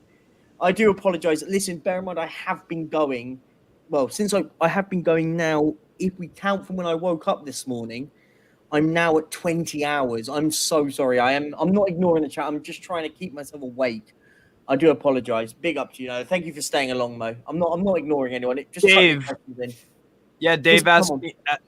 Yeah, Dave asked me a question just to answer you, Dave. Sorry I didn't see that, bro. Have you watched the Newcastle Arsenal 4-3 match? Yes, I've seen. Oh, yes. Apologies. So I'm not ignoring it.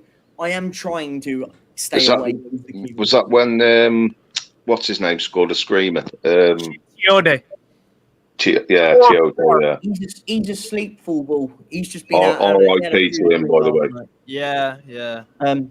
No, listen. I genuinely do mean it. Thank you for staying on, guys, in the chat. Yeah. Thank you. I do apologize. I'm not doing it on purpose. It is. I'll keep my eye on the chat. Yeah. Steve's going to be my chat monitor because my head's.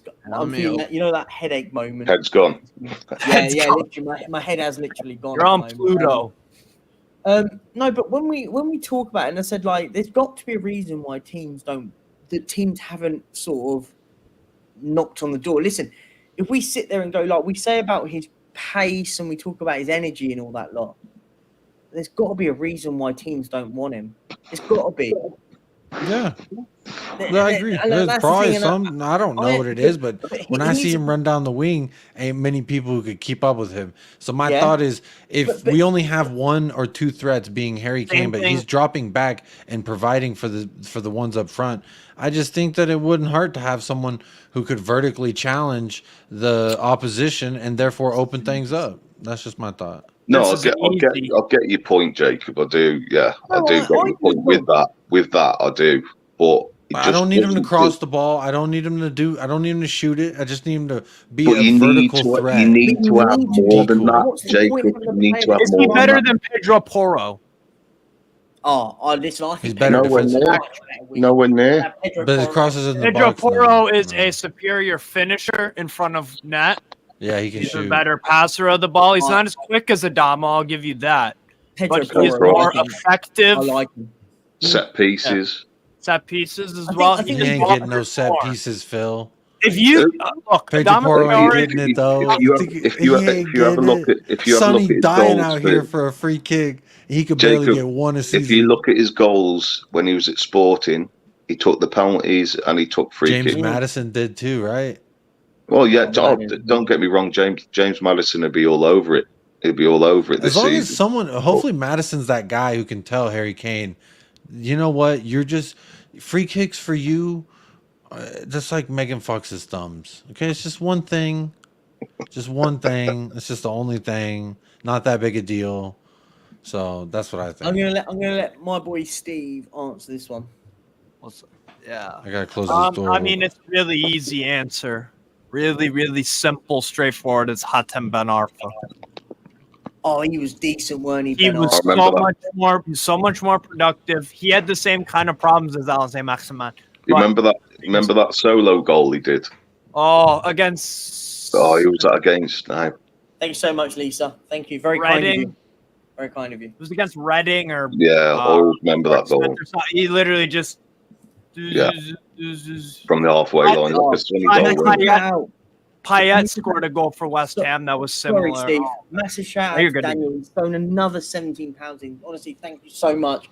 We're at 1,960. This man has thrown in a lot of money for this charity. I'm so proud. Thank you so much, mate.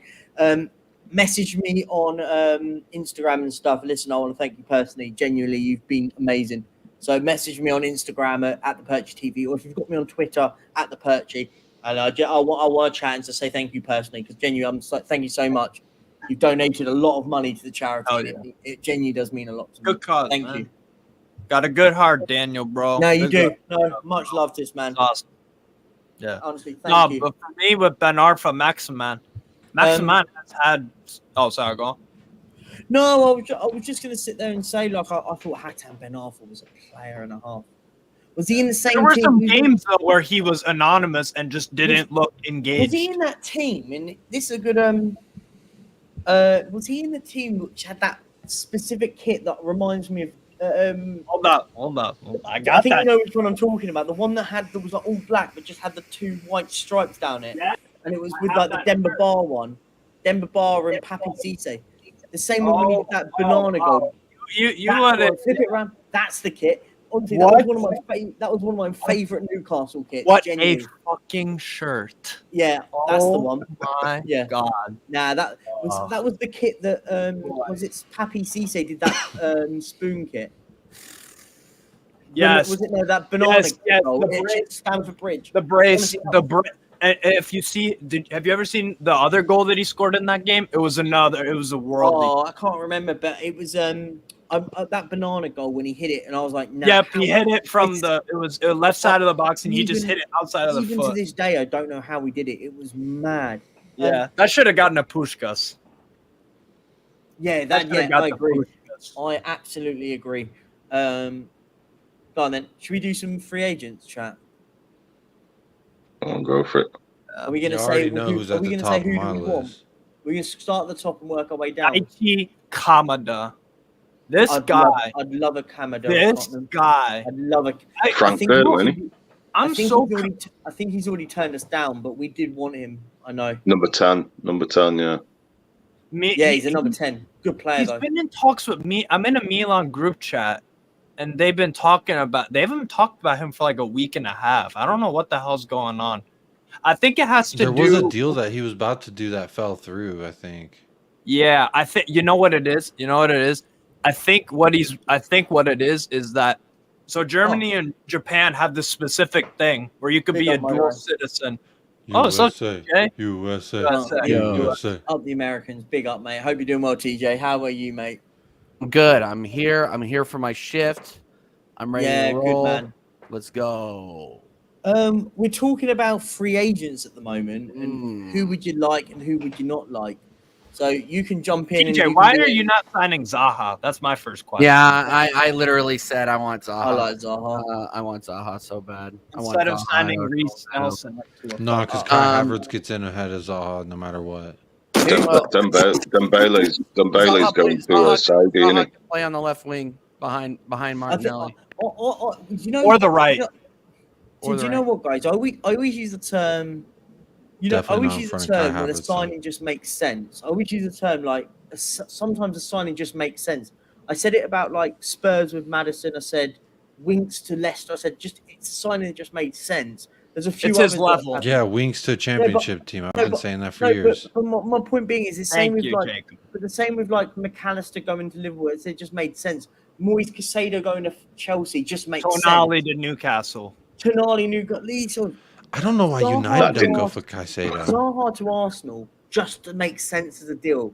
It's a sensible free agent that you can go and get in, 2-year deal, 2 maybe 3-year deal that can just help get you over the line, improve you going forward. Keep those wings nice and beefy and. But that's what I mean. But you look at it and go, do you know what? When you've got to play games in the Champions League, I'll be right back. Hold on. And when you've got players in the Champions League like you have he's an improvement on the likes of Reece Nelson. Of course. I look at it for us, and I look at it and go, if you'd had Martinelli, Saka, Trossard, Zaha, Reece Nelson, and Gabby Jesus. Gabby Jesus can play on the wing Jesus, too. but I mean, let's just say for argument's sake, he plays down the middle for argument's sake. Hope TJ That's heard that. 5 wingers that you can rotate, and I sit there and go, he's a free transfer. It's a freebie. You'll have to pay some good wages for him. You might need to, but he's a free. Yeah, and he's a good player. Moussa Dembele is going to Saudi. Yeah. Jonathan Bamba, that's an interesting one. I like Bamba. I thought at Fiorentina he could have done a bit better, but I still think he had an alright year for him. But you know what they say about Bamba? You gotta bailar Bamba. He's gonna get that. You see him? Oh, what a beast! Oh, what a beast! I feel so bad for Yerry Mina. This guy, Yerry Mina is good, but injuries have fucked. I was gonna say Yerry Mina is a weird one because I sit back and people go, "Oh, he's a flop," and all this stuff. Ain't a bad defender, is he? Injuries have devastated him. Let me pull up his rec, bro. It is so bad. He's a weird one. You better be clicking on Adama too. Do you not think about it when you think about the likes of Yerry Enough with the Adama, man. Fuck you. He's coming up on the list. We're pulling up the list. If with Yerry Mina, where would you see him going? Serious question. I think he'll go to Saudi too. To be honest, because like he's a Colombian international. He is a Premier League name. I think he'll go there because it's not as physically demanding. Obviously, is he a big enough name though to attract Saudi attention? So all right, I think he could. Is he a big enough name? Look at the players that have been going to fucking Saudi. I think so. A Colombian international. Huge names, and then dead. It's not they haven't been going for strictly huge names. Is Ruben Neves a huge name? I would consider him an above average name in the Premier League. Who, Ruben Neves? Yeah, I would say that. Neves is a big name. And I would say that Yerry Mina is probably a tier under that. I would say he's a tier or 2 under that. That's why. What about a Brozovic and a Milinkovic Savic? Milinkovic Savic is up there. Milinkovic Savic is one of the best midfielders. He never played in the Prem, but he's one of the best center mids in world football. In the world. Yeah. He is fucking devastated. No, he didn't want to come to England, and he wanted that bag. He wanted that bag real bad. Bro, he at Lazio he made about £3 million pounds a year, and at 1 year he's gonna fucking he's making more money in this next season for Al Hilal than he has in his 6 years at Lazio. Speaking of Lazio, Steve, why did Luca Romero go on a free? And I was hoping Spurs would pick him up.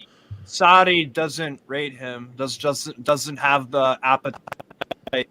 It's just I don't know. This is something not. Who's this? He just didn't have a chance. Luca Romero, he went on a free to AC Milan, but he was at Lazio. Oh, the Argentina. Yeah, he's the Argentinian kid. Yeah. He's talented as hell. He just, I don't know, bro.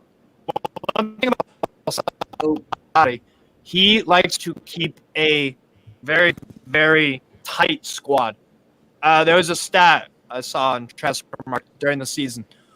Lazio and Manchester City were the teams out of the top 5 teams in Europe. Only them two used less players than anyone else. Lazio only used 22 players across the Serie A. And only 16 of our players at Lazio played over, 2,500 minutes. And then the other guys were like 10, 20, 400. Yeah. So Saudi likes to keep it tight. I don't know if you guys remember when Napoli are challenging for the Scudetto. That he kept that set 11. Koulibaly in net. It was Spina. It was Di Lorenzo right back. It was at the left. It was Rui. It was, I'm trying to think of who was the other Napoli center backs. This is a few years ago. It was Hamšík. It was Insigne. It was Dries Mertens. He kept that set 11 and did not like to change or rotate. Hence why they didn't get great European results under Sarri. For me, Sarri likes to keep a very, very narrow. He likes a set 11. He's stubborn like that. And they have Spina as well in goal. What? Spina. Didn't they have him in goal as well? Napoli used to. Yeah. When they were challenging for the Scudetto and shit. Yeah. But he just likes to keep that's the way Sarri manages. He has 17, 16, 15 players that he trusts in a set 11.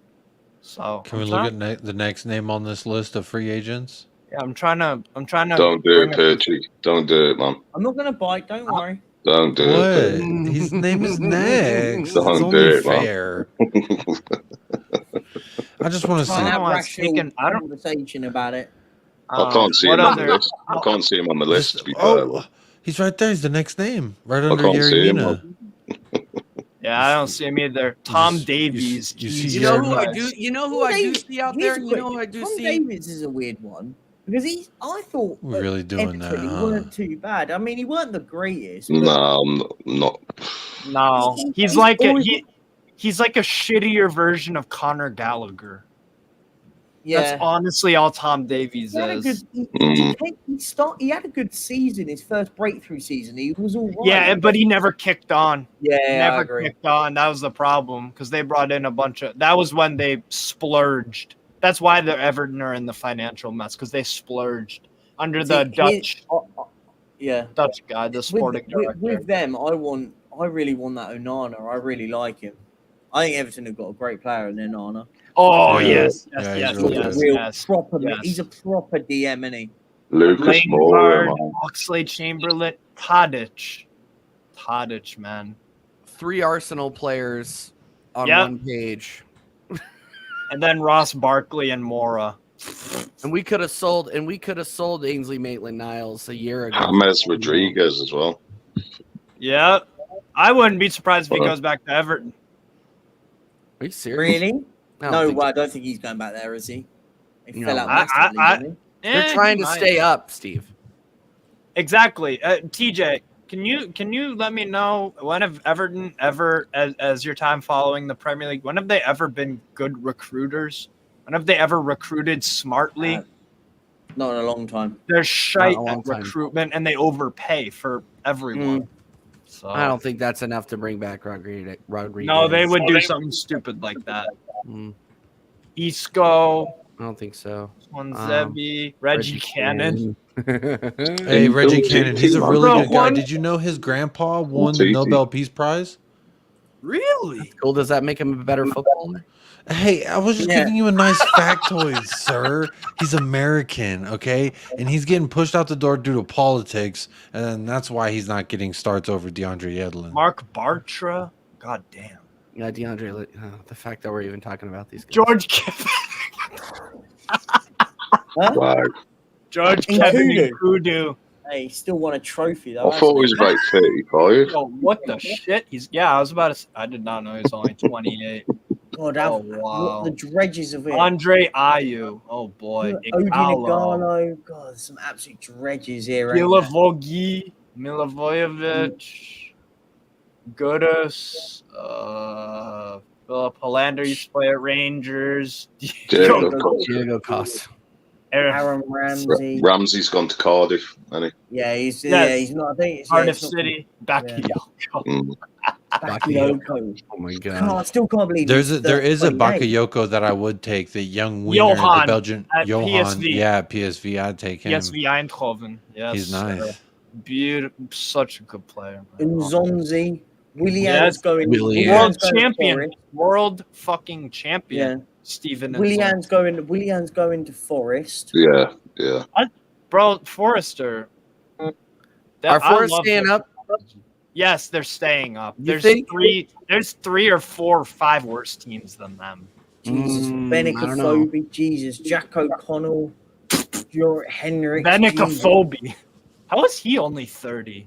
Yeah, it's mad. What are we looking at here? Luminek, We're looking at Levy's list. Andros Townsend. We're looking at Levy. No, Levy does low to high, not high to low though. He sorts it differently. So he's like, yeah. Let's look at the cheapest options first. Slimani. Jesus, these are gutter plays, aren't they? No disrespect. Crazy.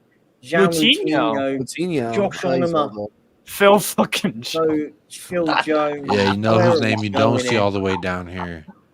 You know whose name ain't all the way down here. His name's actually decently.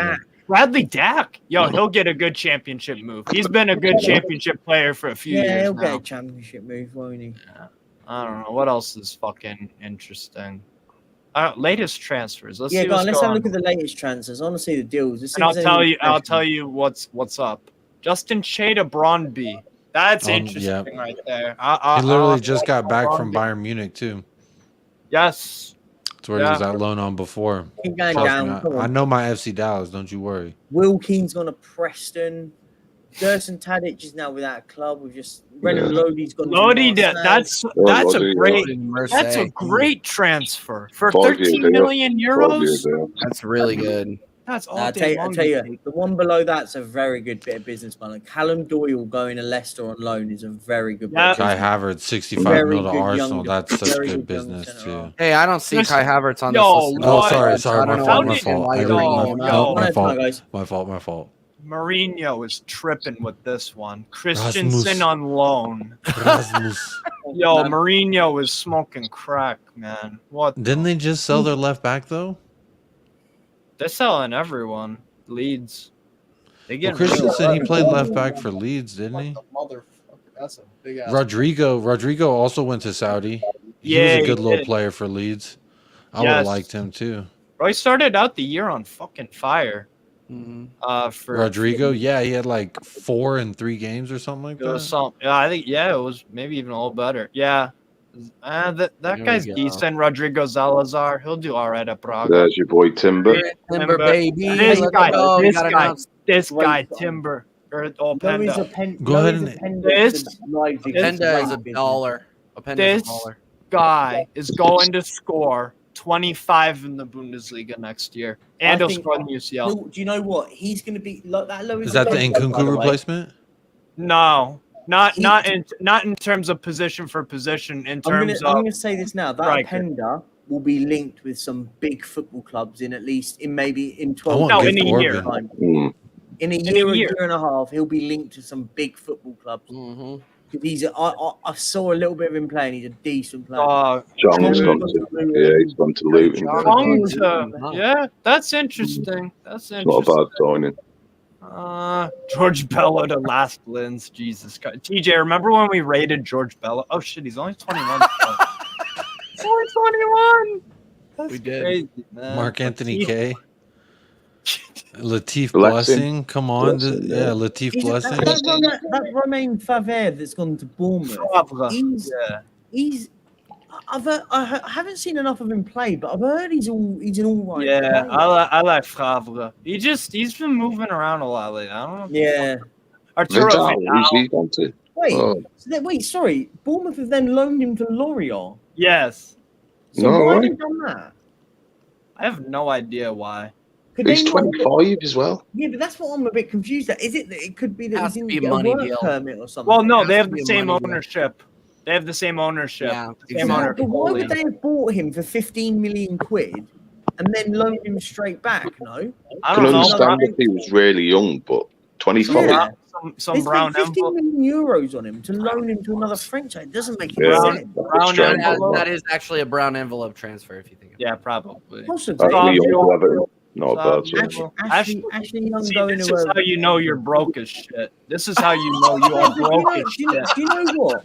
I'm gonna say this with Ashley Young. I actually think that's good business from Everton. Yeah, Yes, I he's think only it going to is. be there for It's a year. good business because it's the only business. Yeah, they but I look at it. Do you know what Everton just? Hey, they're about to Just get they revamped need Dele Alli. They need like some good eggs around him. Whatever people think about Ashley Young is a good egg. He is. Yeah, if anything, you know what he I mean? can be that old man in the corner. I hope Back in Dele the Alli. day. He's only 38. I hope Dele He's Alli. young, I've seen it, you know what I kids. mean? Only Gyökeres. 38. Yeah, that's a great signing. by the way. Gyökeres to Sporting. I'll be interested in watching him. Do you know more. what? With that Gyökeres, I'm shocked. I'm shocked that he hasn't gone to the Premier League. There's so many Premier League teams that could do with a striker of his quality. Hey, I'll be right back. I'm All right, shocked. see you in a bit. See you in a bit, mate. I'm shocked that he didn't go to a Premier League. Like, think about Premier League teams, Steve, that could have had him. Crystal Palace. Yeah. Crystal Palace need a goal scorer. You keep looking. Everton. Wolves. Wolves, yeah. Everton. Do you know what I mean? These teams need Wolves goal were after scorers. him. Because Wolves were what after a lot of these teams don't have, a lot of these teams that were in that bottom half of the season table didn't have a goal scorer. And I'm absolutely shocked that they allowed the Gyökeres to go to Portugal. Have you guys talked about the Pulisic transfer yet? Yeah, it's done. Yeah, no. I wanted to ask. Maybe we can ask this because I'm an American and I'm loud. Steve, what do you think? What do you think about Pulisic at AC Milan? Is he going to do some work there or what? I'm skeptical. I don't know, man. I'm skeptical. Yeah, here's the problem, right? This is so if you look at Pioli and his record as a manager and just how things go. Like for example, with Conte, he has a track record. Like this happens at every club. It seems like Conte comes to somewhere where it's not that great, aka Chelsea when they finished 10th, Juventus when they were not winning the leagues. Serie A, and same with the Inter. Yeah. But they had a lot of pieces on all those teams. And he put it all together for a year or two, and then it all exploded in his face. With Pioli, what he'll do is he'll pick up a team that has no right to be – that basically he'll get them punching above their weight. But then all of a sudden, he did it with Lazio about 10 years ago. He got us into Champions League and whatnot. Did really well with, I believe, Fiorentina as well. He got them punching above their weight and all that shit. But then, whether it was the transfers didn't work out or he'll switch between 4-2-3-1 or 4-3-3, and eventually it just fizzles out. And I feel like with some of the games I saw from AC Milan last year, the Champions League run was good, but in Serie A, they were getting some of the games that they're drawn with fucking Cremonese at home, fucking losing away to Udinese. Spezia got relegated. There were some other really, really bad ones. Inter kicked their ass 3 times in a row. And in the UCL semifinals, so I just don't think Pulisic is the level of top European clubs, and I know I think Pulisic. He's a better right wing option. He is a better. Here's what I will say, TJ. He has to be a better right wing option than fucking. Oh my god! Wait, what just happened? But the one thing though that I think he could do well there though, is he has pace. You look at those wingers and you go, you look at the 2 wingers and you go, do you know what? You got Pulisic and you've got Leao. And you go, do you know what? Not bad. Do you know what I mean? It ain't bad, is it? It's not bad, but it's not great. That's the thing. It's just like when I see Pulisic, I'm like, you know, I don't think he's the future of the United States. No, I don't. Gio Reyna is. Yeah, I don't think he's a great player, but I'm just trying to think about it. I'm trying to look at it from a perspective of, is it a bad move for him? Is it a bad move for Milan? I don't know yet. We'll see. I think it's mutually meh. Yeah. I think it's good. I think it's good business for Chelsea, though. To be fair. Yeah, agreed. Well, Chelsea's been doing that. Chelsea's been doing really well. For me, I think the bare minimum, he is a far better player than Junior Macias off the right. Yeah. And based off what I saw from Charles de Ketelaere, he's better than that. And they got Diaz as well. Brahim Diaz. No, but Brahim Diaz, that was only a loan. That was an option to buy. He's back. Right, he's gone back to Real Madrid. Yeah, okay. He's not going back to. The problem is, I think he'll play a lot in the 10. I think he'll play a lot in the 10 because Benacer has a similar kind of injury situation as Bentancur, where it was a 6 month plus. Bentancur isn't coming back until like October, November. He had a real bad injury towards the tail end of the year. So I think Pulisic might be playing a lot in the 10. And I think if he's feeding and working with a guy combining with Olivier Giroud, I think there could be some fucking good combination. Maybe that'll be the fifth one. I don't know. I think he had to. I mean, Pulisic had to do it though. He had to. He had to do it. He was never getting in it. He was never getting in it. This is last chance saloon. His next move, if he is a failure at Milan, he's back to MLS. I just want to sort of jump in for a second. Why not take control? I just want to say, guys, we're at 1,973. I've just thrown in another 15 euros myself into the little kitty. I've just sort of helped push the little bar up a little bit. Can we, in the next 45 minutes, which is the halfway mark, can we get that to 2,000? I don't think I'm asking a lot for 27 pounds. We've got 41 of you in here. If everyone donated a quid, we'd pass that like that. Let's go. Get it up. Come on, guys. Let's help each other. Let's help this out. Let's try and break this target. That means we'll only need 1,000 to break the 3,000 marker.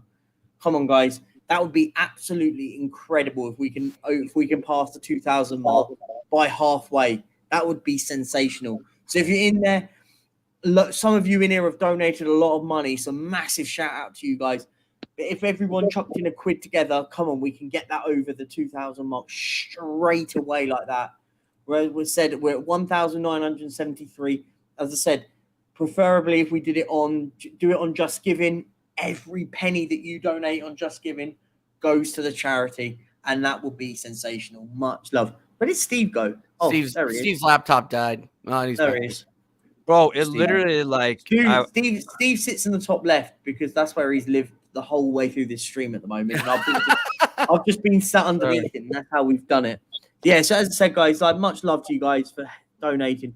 Can we get £27 and get to the 2K mark? That would be sensational. Please. Yeah. We're not on. Listen, we're doing this for charity for obvious reasons, and we're doing it for a really, really meaningful cause. And I thank every single penny that is being donated. It means a lot. And thank you for everyone watching along, because obviously that's great as well. I did also set another target that if we can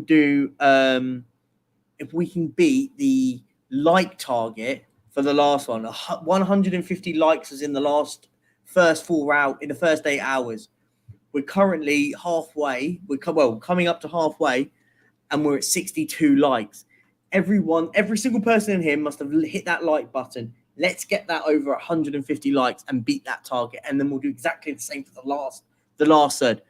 Big up Loves Music. Big up Morning Team. Great effort. Thanks, Loves Music. Thank you so much, mate, for donating £2. That goes into the kitty. Thank you very much. Thank you so much. Exactly, in the kitty. Exactly. But thank you so much, guys, everyone that has donated. I will keep an eye on the Just Giving page, and if you want to put your comments and you want to use that as your comment section over using Super Chats, that would be great too, because obviously every penny goes to charity. But yeah, thank you very much, everyone. Just a little little stop in the road of it. Steve's trying to find a football match that's on at Liga MX, bro. 5 at night in the morning. My guy, this guy watches any football. I love it. It's Tijuana versus. You actually have has to be a West Coast Mexico game. That was what I was saying. Yeah, Liga MX, bro. God, I know. I'm getting to know you so well. I mean, this guy is the man. Honestly, this guy watches every game of football. It's balmy, but I respect it. Fair play. Hey, like I said, that is what's so fucking that is what's so like intoxicating about the sport. There's so much to discover. So much. There's football on it every time of the day. Any level. I agree. Yeah. It's like, bro, and it's sick. It's sick, bro. I don't know. It's just, it's cool, man. How are we getting on, guys? Come on. I'm great. Come on, where's the energy? Come on, Steve. All right. Here's the energy. I wanted to ask this question. I was thinking about questions. I was driving home. I went to dinner with a couple of friends, and now I'm back. So I have a question for you. I have a question. Floor's yours, man. I know. Look at me. Welcome to TJ Warren TV, ladies and gentlemen.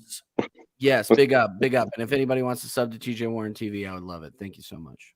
Question: what is the best flag at the back, sports moment you ever witnessed? The Arsenal flag. Did you say the worst? The best sporting moment you have ever witnessed live.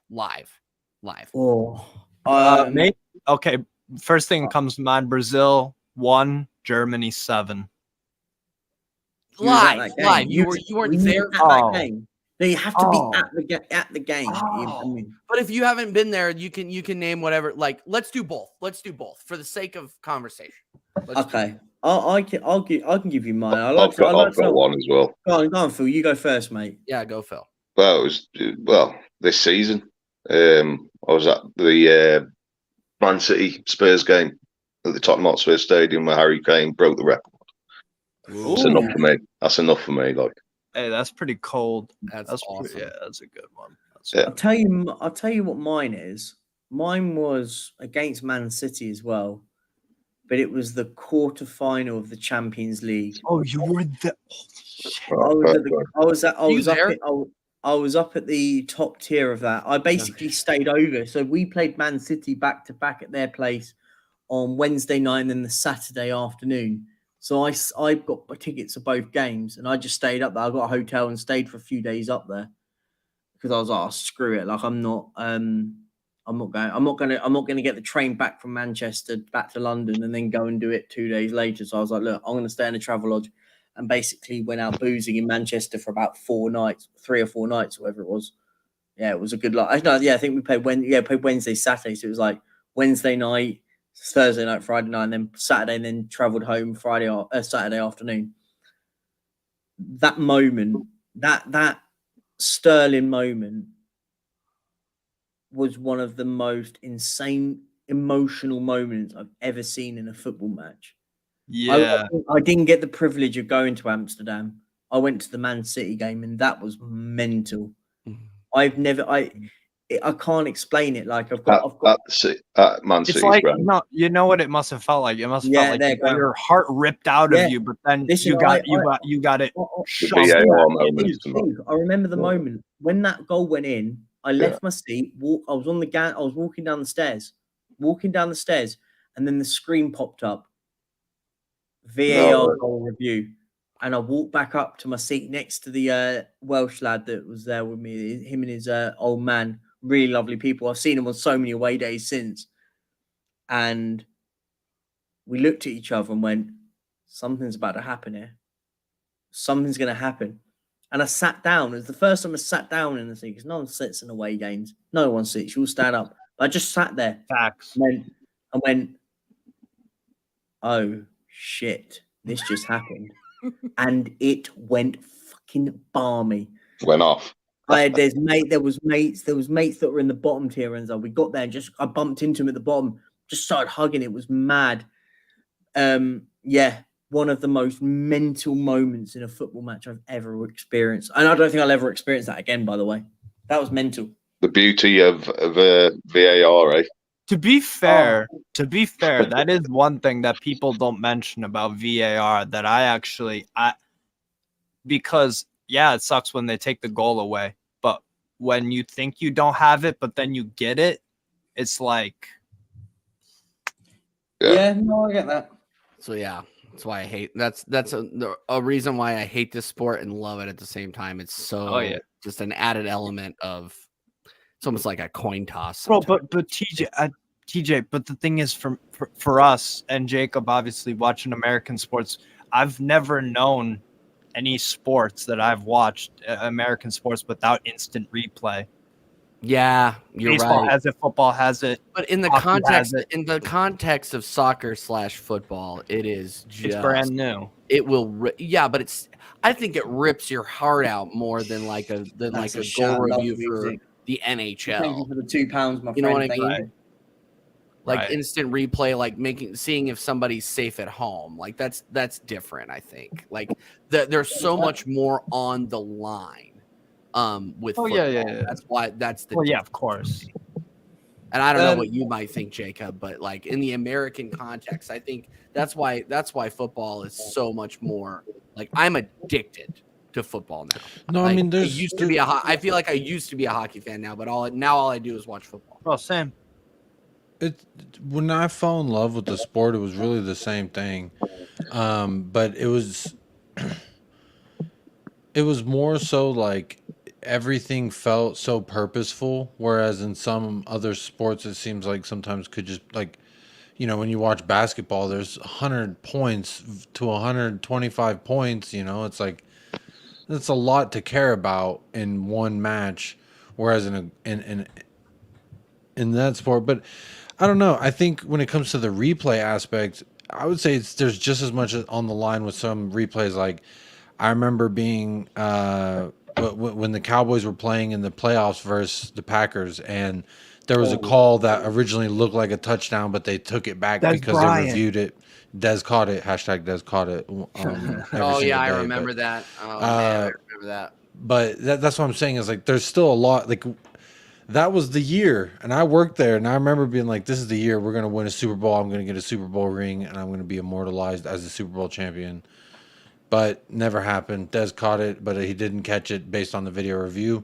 So I just think I don't like it necessarily because I feel like sometimes you should just trust the humans to either make the mistake or make the right call is my kind of – that's why they're there. You've been playing the sport long before the video reviews were introduced. That's just my thought. No, I agree. It's just like so. Like getting back to the original question. Like Phil, what's yours? And I haven't gotten to talk to you. Really, really nice to meet you. Yeah, good to meet you. But what is the greatest sporting moment you have ever witnessed live or witnessed on TV? And or name both. It has to be the semi-final for me. The semi-final of the Champions League. Were you in Amsterdam though? I wasn't there. No, not live. But this is witnessed actually on TV. That is the best for me. But that semi-final, it's one of those moments. I remember where I was. I remember every moment when that happened. I do too, weirdly. When we were 2-0 down in that game, I mean, we were 3-0 down in aggregate. I thought we were dead and buried, man. I kind of said to my mate, I was with my mate Jack Patmore, he's been in the chat earlier. I said to him, so it's done. We're out. Yeah. We scored the one goal. He went, there's hope. I went, it's going to be, I said it's a miracle. It'll be a miracle. It could have been 3 or 4 before that. Could have easily been. Hugo made a couple of amazing saves in that first half as well. Yeah. Amazing because Ajax scored first and they were 2-0 up, and then they kept. He made that massive save that he shouldn't have made that save. It was that good of a save. He shouldn't have made it. And at 3-0, the game is done, isn't it? Let's be honest. And then the first one goes in, and then the second goes in very quickly after, and you go, "There's hope here." I said, "We need a goal here." And those goals came so quick. You went, we're going to score quickly again. And we had that chance, and Onana made a great save. And then you went, boom. And then Lloris makes that save. I think it's to Ziyech. I think in the second half. If they go and score that, it completely kills the game, and it's game over. And we somehow pump it down the other end and go and score in the last kick of the game. Insane. I was at the pub and I nearly went through the table. I can't lie. I jumped over the table and we're going to. Have I disappeared? No, You were still lagging there. just a little bit. You got for a little bit. Still You're you. good though. You're good now. You're good now. There we go. I'm back. But No, my whole thing disappeared. the game live for me was obviously was the City game. The City game for me it tops everything that I've been to. You Really. just said Kane breaking the record. Especially with Kane's record. Yeah, I was there at the stadium, so that was a special moment. Davis, mate. Big up England 5-1 as well. England beating Germany 5-1. That was. You were there? No, I wasn't there, but that was one that stayed in my mind. Yeah, that was a friendly though. Yeah, but Germany. That wasn't a friendly. No, it wasn't a friendly. That was a qualifier. That was a qualifier.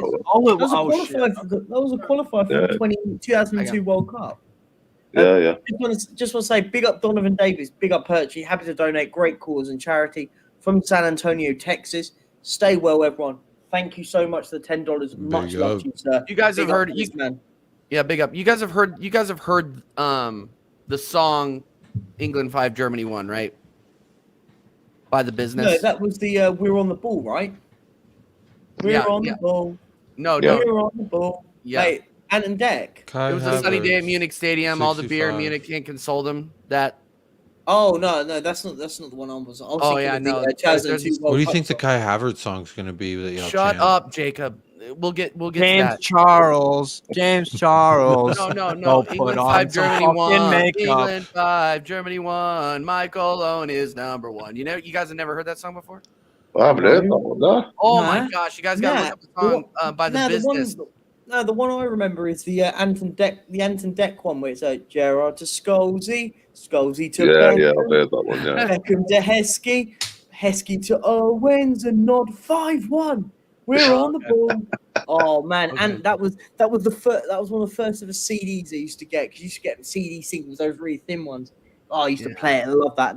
The 2002 World Cup was like the first World Cup I properly was able to like respect. Like I was born in 92, so technically my first World Cup would have been 94, but I was 2. 98, I was 6, and I was just a bit too young for it. But 2002 in South Korea, I remember watching it at school, because obviously it was on at like stupid o'clock in the morning. Because I remember, I didn't know at the time, but now they had like the pubs open at like they had pubs open at 7 in the morning watching games of football, because obviously that's when it was all being played. We used to watch it at school. Oh man, when we beat the RGs, but then we couldn't beat Sweden and Nigeria in that group. That was hilarious. That's crazy. Yeah. No, full bull in the chat. Big up. Absolutely correct. It wasn't Euro trip. I actually opened for The Business, the band that wrote that song. Wow. When they were on their US tour, my old band opened for them. That's really nice guys. Hardcore guys. Really good. Listen, guys, I'm gonna shoot, man. Yeah, you did say. I'm gonna shoot. Good to speak to you guys, man. Perchy, big up, man. Any final thoughts on Romero? Just Romero in. Get on that train. Get on that train, Perchy. Get on that train. You want to be on the right side of history when this thing all unfolds. I'll get on that train when I see it. I'll get on the train when I see you. You want to be on the right side of history when it all shakes. No, I'm outing you. As soon as you flip-flop, Perchy, No. We'll see halfway through the season, Perchy. Yeah. Tell him, Phil. Tell him. I will judge him when I see him actually defend something without being like a lunatic. That's the way I'll put it. Well, you'll see that. Sometimes you need a little bit of that craziness to make you good. When you got taps over the side of him, mate, you'll see. Big up. We say Steve. Big up, Phil. Mate, on a serious note, thank you so much for coming on. I might be on in the morning. I don't know. Maybe. If you want to, mate, I'm going all up till 5 o'clock in the afternoon. So yeah, it might be the afternoon, early That's afternoon. right, mate. All right. You Nice one, lads. welcome on any time, mate. All right. Are you going a full like big up, Phil? Are you going a full like 28 hours awake?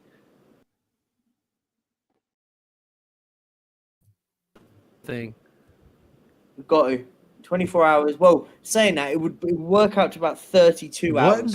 Was I the only one that Yeah, happened to? No, you weren't. Yeah, Jacob. It looked like he ended the stream, but No, I was showing you at the backdrop.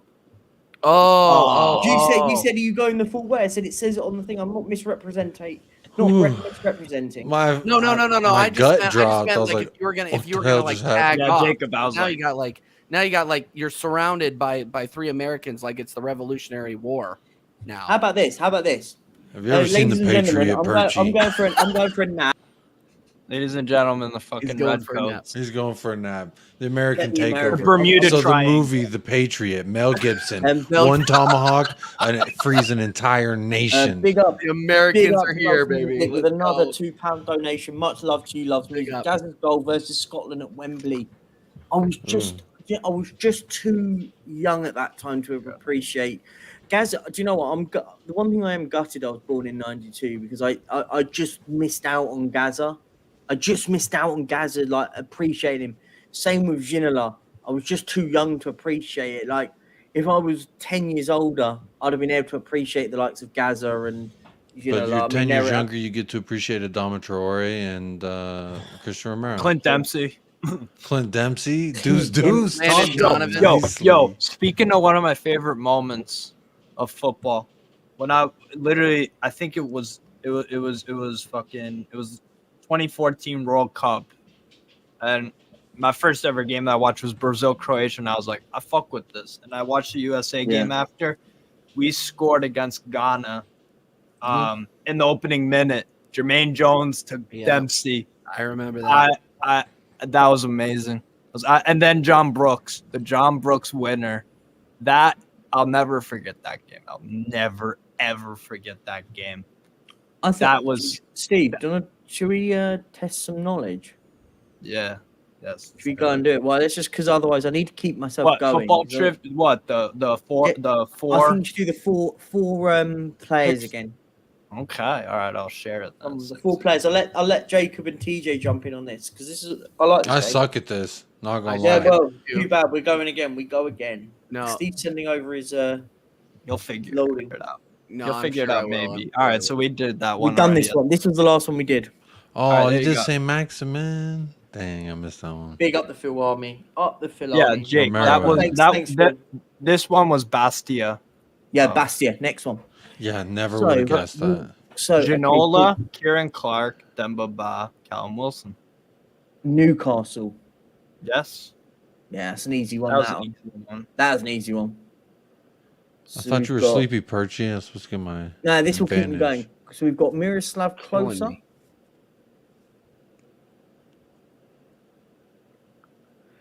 Full ball. Am I on the red ball? I've been keeping going with the red ball, my friend. It's keeping me alive at the moment. It's keeping me going. Big up to you. So wait, we've got Nani, Closer. Who's top left? Joaquin Correa. And bottom right? Roberto Mancini. Lazio. Yes. Very nice. Damn. It's really good. Okay, who we got? We've got Joey Barton.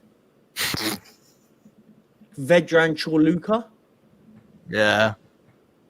Bottom left is Mark Vivien Foe. Mark Vivien Foe. Top passed left away, is that Steve McManaman top left? Yeah. Steve McManaman in the. I kind of want to say. Who's lower right? We're playing for Locomotive. Who's that? Oh, that's Vedran Chorluka. Croatian guy. I've never. I want to say Marseille again, but it's probably not, is it? It's not Marseille. I could see why though, because Vivian Foe played, I think, for Lyon, and Joey Barton did as well. He played Barton played at Marseille, didn't he? That's what I'm thinking. You're thinking France. Chorluka.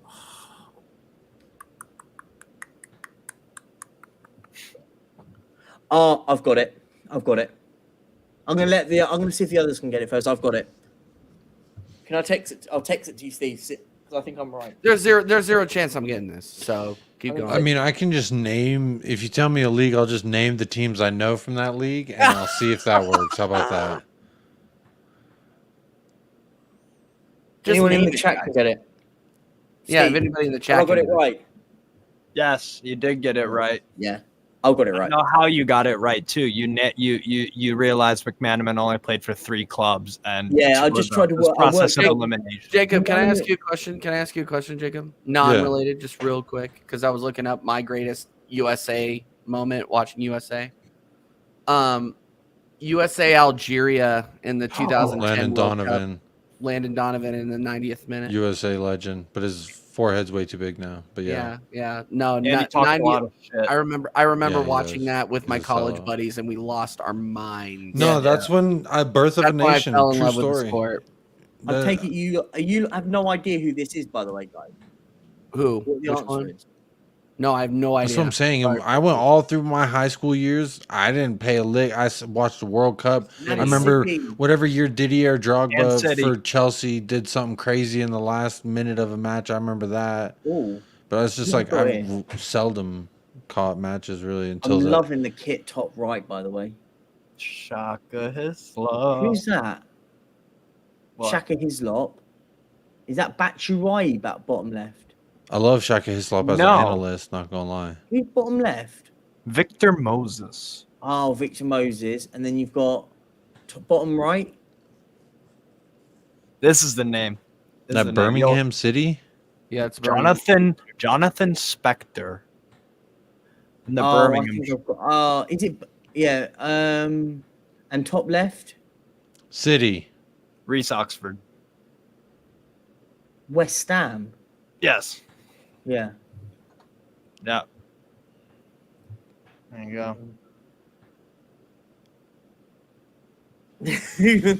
Listen, football. Yeah, who the hell are these guys? I'm with you, bro. I don't know. I mean, I know the names. Sometimes the faces I'm struggling with. Let me see who we got. Who's top? I mean, who's top right? Ailton. Who the fuck is that? Fuck you. Read them all out. I'm sure. No, Steve, that's Ailton. He was a Brazilian striker. Yeah. Who? Bottom right. Yunus Belhanda. Moroccan player. Bottom left. DJ Evo says Baba Rama. And top left. Hamid Altintop. DJ says Wigan. No, I think he was on about the one before. I think he's a little bit behind. That's not. Oh, okay. I'm gonna go Hamburg. No.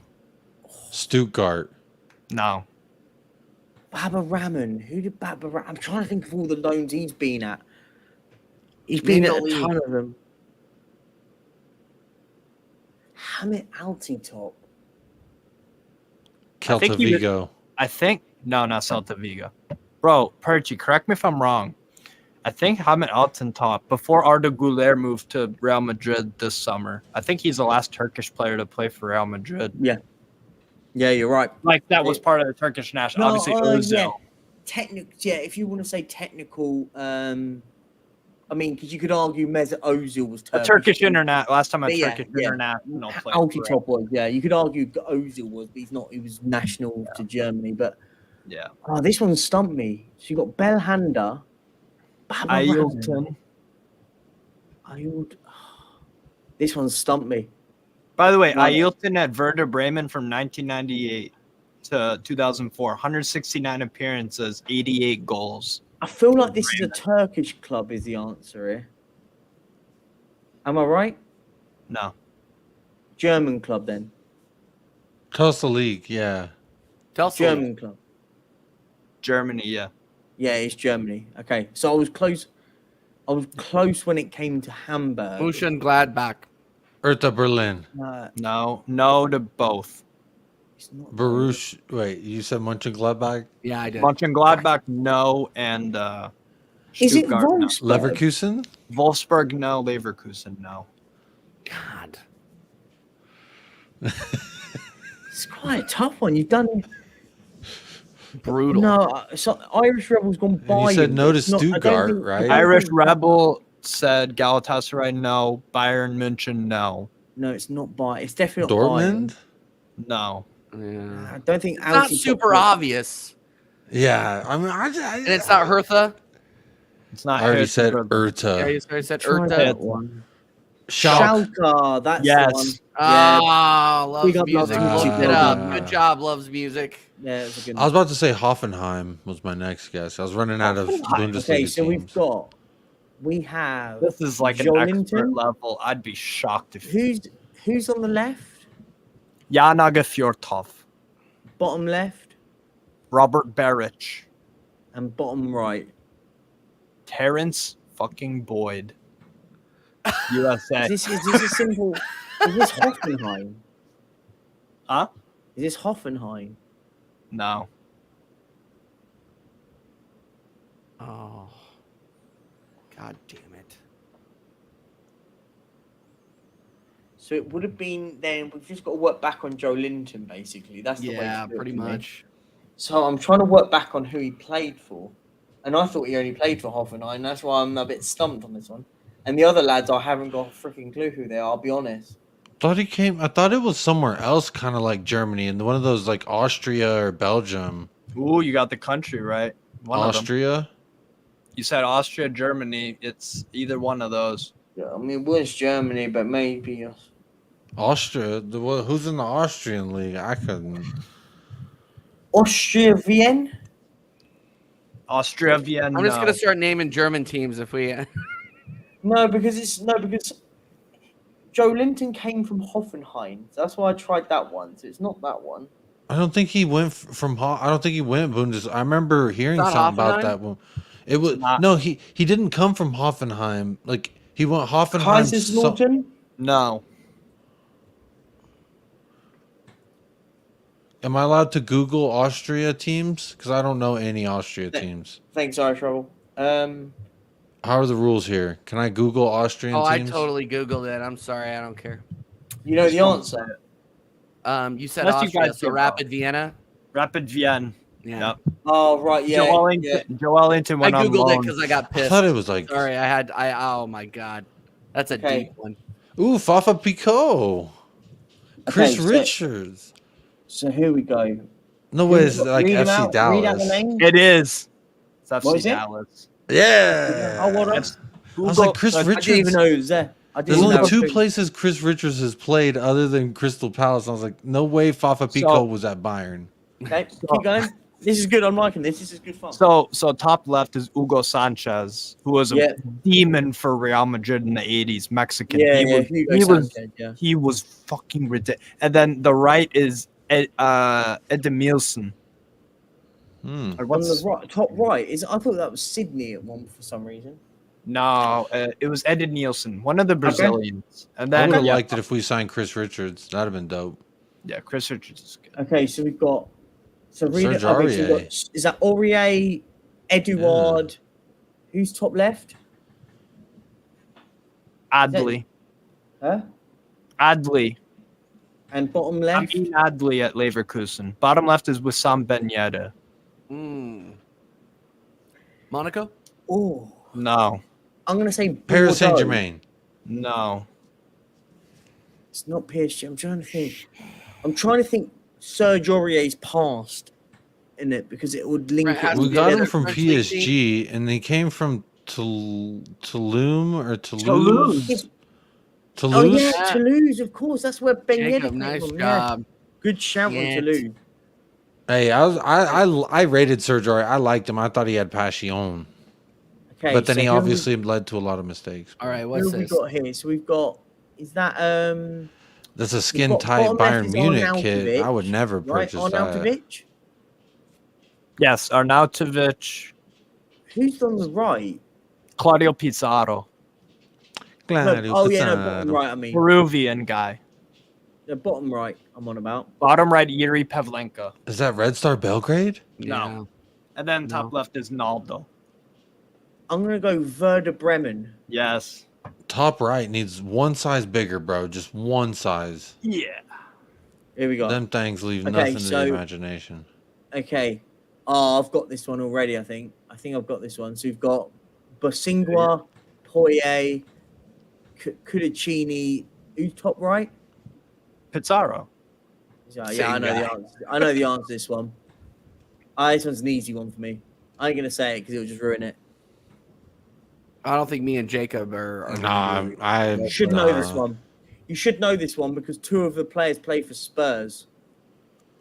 What year did they play for Spurs? Get on, but yeah. Should be an easy one. This is not an easy one. I had no fucking clue. Yes, any of it these is. guys. The only easy one was the one with Fafa Pico and Chris Richards. That was the only. Besides Poirier, I knew Poirier played for them. I did not know Bosingwa did. And I didn't know Oh, Claudio Pizarro did. Bro, who is Bosingwa? Do you want the answer? Who's Bosingwa? Jose Bosingwa. Was he good? He was alright. He was okay. Yeah. Do you want the answer? Yes. Chelsea. Up at Chelsea. Proper Chelsea. Gus Poirier came from there. Yeah, and Cudicini. Who's that, Drogba? Yes. Drogba. Is that Morton? Please tell me that's not Morton Gamps Pedersen. Yes. Yeah. What a legend. Who's the one doing the cross? Thuram. Marcus Thuram. Marcus Thuram and top right? Ludovic La. I want to say Nice. No. Thuram. I think where else? No, I got Marseille. Marseille, no. Monaco. Fuck. Sorry, excuse my language. It's not Monaco. That's right. It's not Monaco. It's not Monaco. Where did Thuram come from again? That's your job to figure out. Yeah, that's. I know. I'm trying. I thought it was Monaco, but I guess I was not Monaco. Just start naming French. Le Mans. No. Oh wait, I think I might have it. Is it Lawns? No. Oh no, I know this as well. I'm trying to think. It's the club Drogba was at, obviously for obvious reasons. Oh. Don't look at the chat, Perchy. No, I'm not. How is anybody supposed to know that? No, I would have never guessed that. How is anybody supposed to know that? No. What do you mean? How's anybody supposed to know that? Did you know that? Oh no. Yes. Steve knew it. You're an encyclopedia though, so I don't feel bad. Okay. Steve even got my out of the box one. It did. I will take credit. It did take you 2 tries. You didn't get it on the first one, but you got it on the second one. Can I pin if I put these up on the chat? I want to see if the chat get it right because the chat's got it right apparently. Galatasaray. It's Guingamp. Guingamp. Yep. Yeah. That's where Marcus Adjibola Vincent got it right. Big up to you. Well done, mate. Guingamp. Bro, Marcus Thuram directly went from Guingamp to Mönchengladbach, and Drogba went directly from Guingamp to Marseille, then to Chelsea. Yeah. So Wow. Oh god. That was a good one. God, I've forgotten these. I thought Thuram went somewhere else before freaking Gladbach. The Atalanta one in the Atalanta shirt is Cristante. Oh, yep. And the Chelsea shirt is Winston Bogart. Yeah, Winston Bogart. Shakhtar Donetsk is the Luis Adriano, and then in the Trabzonspor shirt is fucking Kevin Fortune. I mean, this is a proper big one. Dead baller. Yeah, Winston Bogart. Oh, he's awful. He was awful. The meatiest ballers. He was one of the worst, and he wasn't afraid to admit he was crap as well. He just said, Dante was a bag of shit. I'm going to be really honest. Top right, that is one of the ugliest, simplest jerseys I've ever seen. No, I like it. You like it? Yeah. I look ugly. The old Chelsea autoglass? They look ugly. Irish Rebels gone Spartak Moscow? Spartak Moscow, no.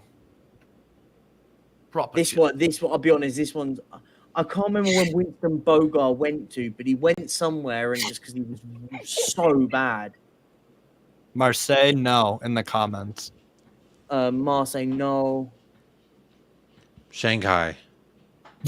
Shanghai, what? Nah, that was way. I don't know. That's like saying that's I like know Shanghai that's the equivalent of saying London. No, there's one of those teams are Shanghai. That's all I know. No, that's the equivalent. Sorry, funny. Is it? How many teams are in Shanghai? I'm about to Google this.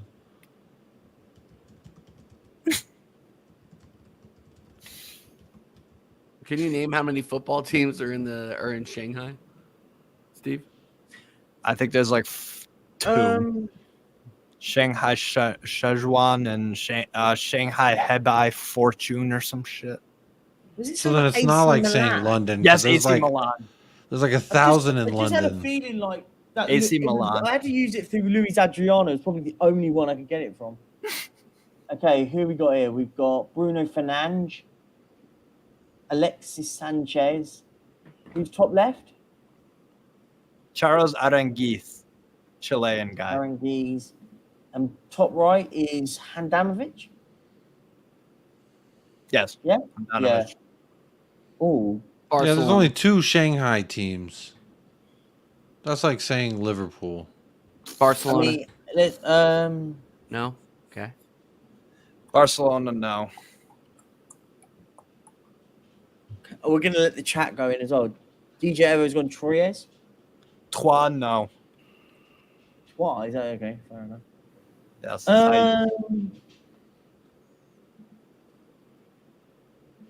Where did Bruno Fernandes come from? Lisbon, right? No, it's not Lisbon. Betis, that's what it was, right? Real Betis, no. No, it wasn't. Where did he come from, though? That's your job. But I thought he came from. I thought he was at Sporting Lisbon. That's what I thought. Yeah, I know. I'm just gonna. Yeah. Udinese. Yes. Is it Udinese? Yes. Oh, fair play. I was never getting that one. Fair play. Big up football for getting that one.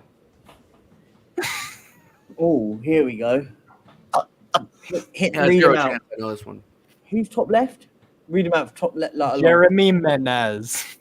Jeremy Menez. Okay. Edson Alvarez. Alvarez. Yeah. The Romanian guy is. What is his name? Oh my god.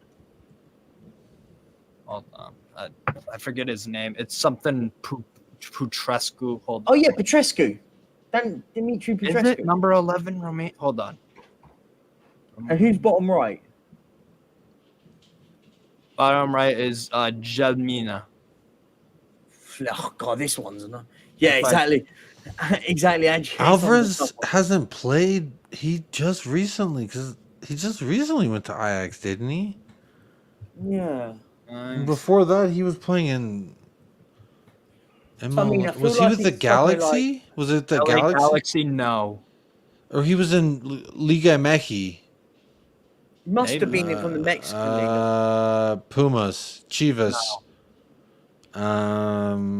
Club America. Yes, Club America. Yeah, Club America. Nice. Yeah. I at least knew some Liga MX MX teams. Say, there's another donation. I also want to say another shout out again. He's Daniel Montadon again. Thank you so much for another £17. Thank you so much. If you're still in the chat, honestly, much love. You've donated loads. Where is he? There he is. This guy is an absolute hero. This man has donated 20 quid, 17 quid everywhere. Yeah. Much love to you. Thank you so much, mate. Genuine, as I said to you, message me on Instagram or Twitter, and I want to personally thank you. Genuinely means the world. We're at 1,990 now, guys, so we're £10 away from halfway. We're 3 minutes away as well from halfway. And if we get, we're only 1,000 away. Massive shout out to you. Thank you. Okay. Oh, this is the next one already. I like it. It's Olympiacos. Hey, you're gonna have to read them out again. I ain't got a clue. So Andy Delors, Benjamin Andre, Benjamin Andre. Yeah. In the blue is, I forget his fucking name, to be honest. Oh no, hold on. Give me a minute. Anyways, the other one is Alexis Flips. We're getting there, Crunchy. We're getting there, mate. Big up, Crunchy. Is it Saint Etienne? No. Sure, Delors played for Saint Etienne.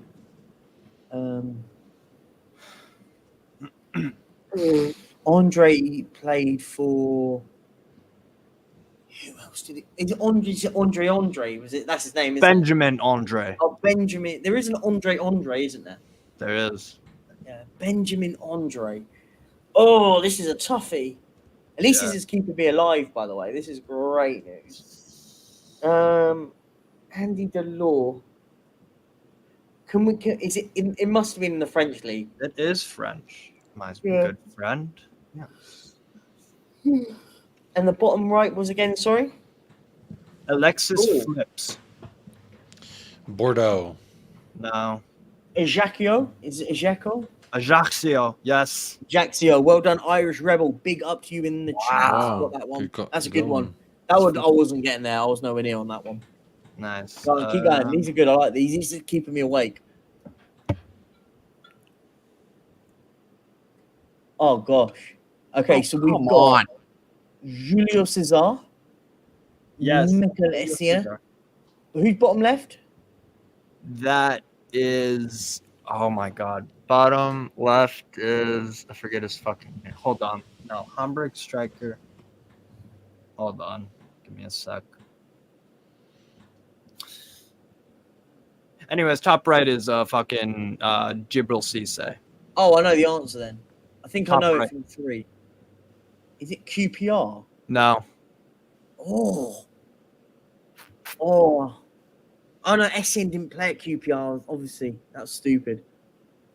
Oh, is it AC Milan? No. Who did Julio Cesar play for? He played for a lot of clubs, to be fair. He went everywhere. I'm pretty sure he played at Borussia Dortmund, too. Who did you say top right was? Top right, Djibril Cissé. Who's the bottom right? That's why I got the QPR link. Right. Those top two played at QPR. The PlayStation sponsor looks sick.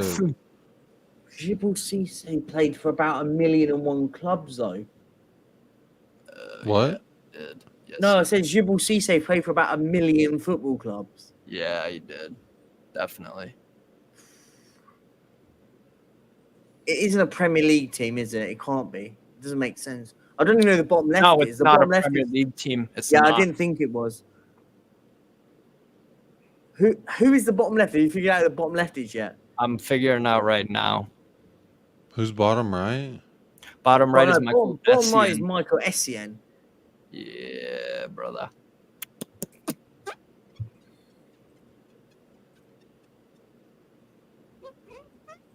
Chat says Milan.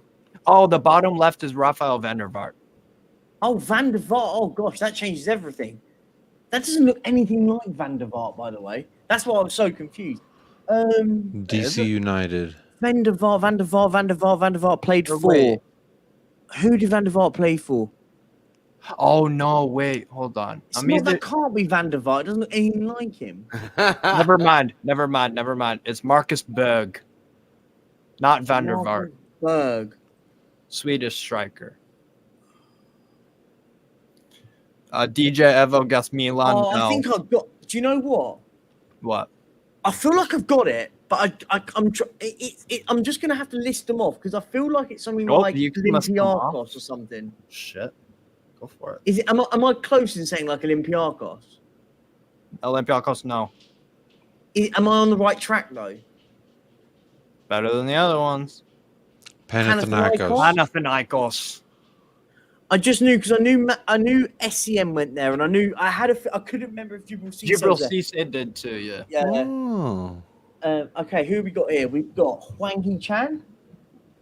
Yeah. Who's top right? Mohamed Besic. Oh God, he was awful, weren't he? And the other two?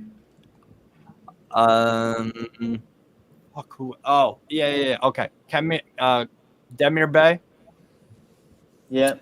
And the left is fucking. Hold on.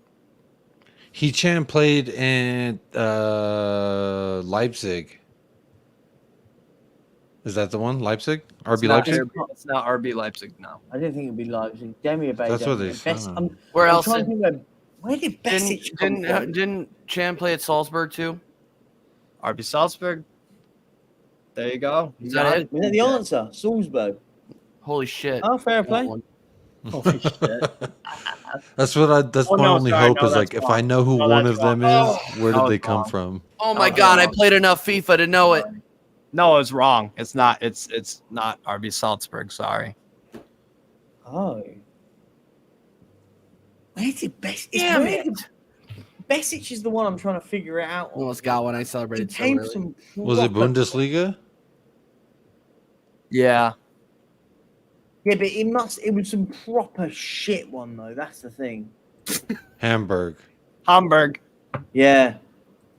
Hamburg's not a crap team, but I remember that he was crap though. Who we got here?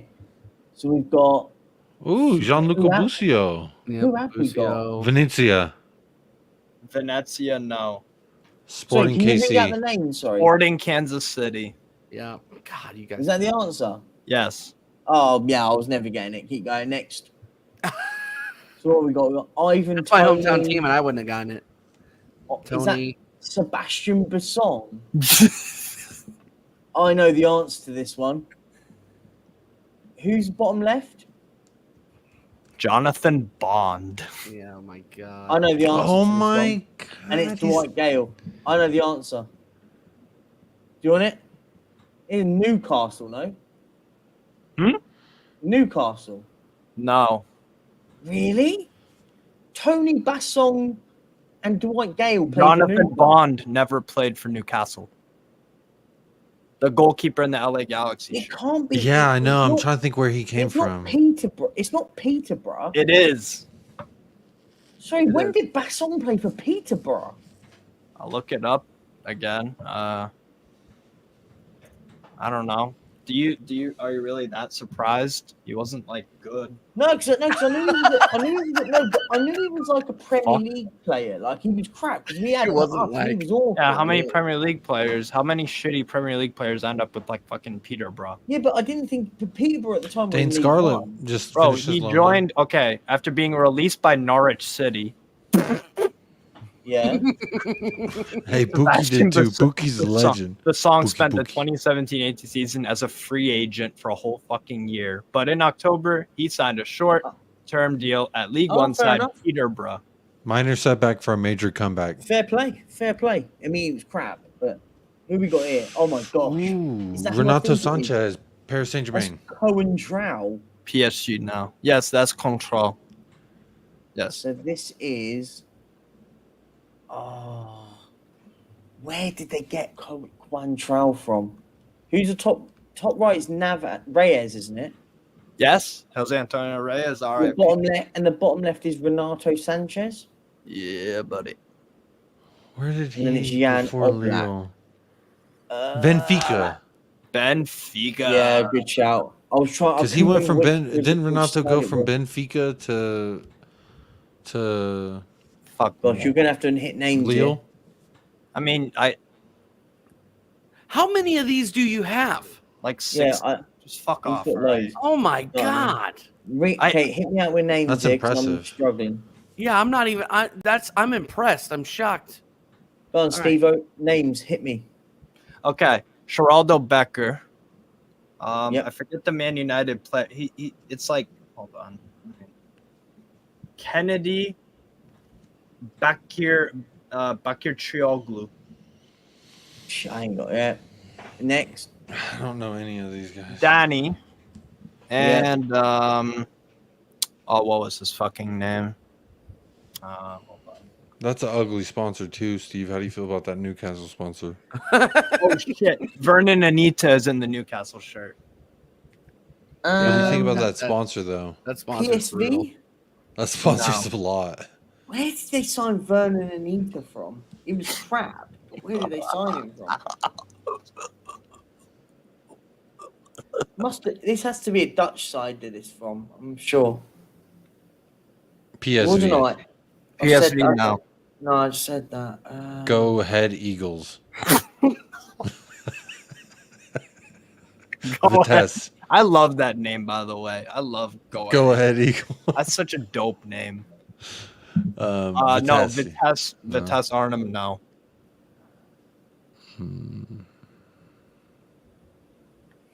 Oh, dear. It's not Ajax, is it? Was it? I didn't think Bernard Anita was Ajax. I know. Just I didn't know any of those players. I was just naming Dutch teams.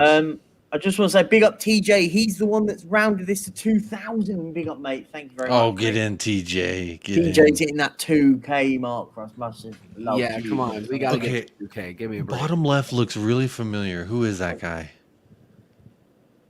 Bottom left. Are you mental? serious? Are you? Wait, you are Eric taking the Cantona. piss, right? Obviously, it's Cantona. Are you mad? He looks familiar, right? This is the day that. Cantona. This is the day. I don't think he was Cantona- serious. I think he know. Yeah, he's just. You must have known who that was. With us. Cantona, Ben Arthur. Who's the top right and top Marley left? Ake. And the top left? Top left? You don't. Sonny Anderson. Oh, okay. This is dumb. Mate, it's the Americans I'm with, Tequila, mate. They're just, Yeah, baby. Yeah, big up. What's Thanks, up, Tequila. Tequila? We're getting there. We're getting there. So yeah, bottom left, he's pretty famous, huh? Cantona, yeah. Just a little bit. Oh, Was he pretty good, huh? was he pretty good? Was he all Just a right? little bit. Just a little bit. What position? Is He's it a striker, Marseille? no? He's that Winger. really famous striker, right? Marseille? Marseille. There you Is go. Yes. Yeah. New York Red Bulls. I'm just kidding. Nope. A Boomba Blang ain't been there. Aubameyang. A booba bang. Aubameyang. Aubameyang. Gablumba Adebayor, Blam. Henry. Whatever. Who's bottom left? Freddie Adu. Oh, the icon. What a guy. Saint Etienne? No. I'm surprised you haven't said a certain name yet. Oh, Barcelona. No. No. You already said New York Red Bulls, right? Ah, Yes. No, Oh, yeah, but with when- the Red Bulls is a wrong. Boomba Bang, yeah. Yeah, I said they Red Bulls and Barcelona. It's not. It's neither. Barcelona, Of those, no. Aubameyang Shit. never Who's in the played lower there. left? Who's in the lower left? Freddie Freddie Adu. Adu. Freddie Adu. Shit. Trying to think who Mm. had Oh, that's gonna Adebayor. bug me. Is it French? No, technically. No. Oh, Monaco. Monaco. Fuck, I shouldn't have said that. I gave Yeah, that I away. gave it away. When did Adebayor and Aubameyang play for Monaco? I'll look it up for you. I definitely Yeah, had to. because I definitely had to look up Freddie Adu. Because I knew Yeah, Henry Freddie was at Adu made Monaco, like but 9 I kind of just- appearances. Because I knew I knew Henry played at Monaco, but I kind of ripped Monaco off because I went Aubameyang never played there, so I kind of just ripped that one off. Aubameyang played there on loan in Fair enough. 2010. Oh, fair enough. No, fair enough. I'm not doubting it, but yeah, no. Adebayor. No, I'm just look. I just ripped that Adebayor. one off because I just didn't think it was. Adebayor played for Monaco in 2003 to 2006. when Yeah. Monaco bought him. Go on then. Yeah. Next one. I'm Man, liking this. This is good nuts. fun. Oh, God. David Luiz. David Luiz. Nope. Stefan Defoe. That's not David That's not Luiz. David Oh, sorry. Wout Face. Wout Face. Stefan Defoe. I'm gonna get a badge, I guess. Who's bottom left? Bottom left? Yeah. I'll let you figure that one out. You don't know? Fucking hell. How No, do he you knows. not? He's That's making for you fun to of us. find Oh, wait, out. never mind. Find out. Sometimes I get these moments where I'm like, oh, yeah, not everyone's a League stand like me, so sorry. Who is it? They don't even show that. Where do they? How do you Jeremy watch those? Doku. Oh, Doku. Oh, God, this is going to be on. I'm going to go like Club Bruges because these must be all No. Dutch. These are all Belgian players. It's got to be something like Bruges not or. Doesn't that guy play Bruges. for Stade Rennes? Huh? Or not? Doesn't he play for Stade Yeah, Rennes? that's, or something? yeah. So Doku in the bottom left is in the Stade Yeah. Rennais shirt. They- Yeah. Yeah, DJ that's Evo's where he just plays to right read now, it out. right? Who's the guy on the right? Henry Onyekuru. Yeah, so these are all Belgian players. No, he's Nigerian, the guy bottom Yeah, right. he's played in Belgium, is my point. So I'm going with. How do you know? Yeah, Genk or something like that. Genk, no. Ghent? Ghent, no. Fuck. Anderlecht. Anderlecht. There you go. Yeah. I knew it was Belgium. I was stuck in that one. Oh my gosh. How is Ben Arthur made a second appearance? He played for a shitload of teams. So read him out. You're going to have to read him out as Okay, DJ. I'll read it. All right. Hold on. Yeah, because he's saying he's watching on his phone, so he needs you to read him out. Okay, so if I'm reading them out, give me 2 seconds. I forget the fucking top left guy's name. It's sick ass hair though. No, Arnor Gudjonsson is in the top left. Oh, what? What a hair. Javier de Rolson is in the top right. Jimmy Briand is in the bottom left, and obviously Ben Arfa bottom right. So, who did Ida Gudjonsson play for? No, I'm never gonna get this one. Gudjonsson played for a fuck ton of clubs. Tell me the league. I'll start guessing the teams. I know that's about. I'm not gonna tell you the league because then you'll eventually get it. Yeah. Isn't that the point? Well, that's the thing. I'm not supposed to help you, fuckface. It's a quiz. Are the teachers supposed to help you on the quiz or make sure you fucking pass it? I don't know. I didn't get it. My I could pass education it. is lacking, apparently. Good lord. Well, this is called learning, sweetheart. Saint Etienne? No. Steve gets spicy as a night. He does get spicy. I'm just trying to think. I'm trying to think of the teams Ben Arthur's played for. PSG? No. Nice? No. Bordeaux. Bordeaux. Oh, I was trying to link someone. Go on, keep going. I'm liking this. Is good. Oh, God, again, you're gonna have to read names out. Okay. Jonathan Mensah, Roderick Miranda. I'll figure it out in a sec with the Trabzon Sport guy and fuck me, I forget the other one. Hold on a sec. Yeah, give me 2 seconds. Who was the first one? Did you say? Okay, hold on. Big up Mile High Hotspur. Mile High Bayern. Hotspur says Bayern. Bayern, no. Jose Callejon. Callejon, yes, Callejon. And the other is a Turkish guy named shit, hold on. Why do I feel like Lazio is the answer? No. When did Roderick Miranda play for that? Yeah, true. Oh yeah, no. I'm trying. I'm. You know, when you stick to one player, it's probably the worst. Yeah, I know. Jose Callejon's played for a few clubs though. Yes. Say like Sporting Lisbon or something like that? No. Benfica? No. Porto? Nope. Lisbon. Nowhere near. The Trabzon Sport guy's named is Ismail Koybashi. Oh, man, that don't help at all. Pacos de Ferreira. No. Oh my gosh.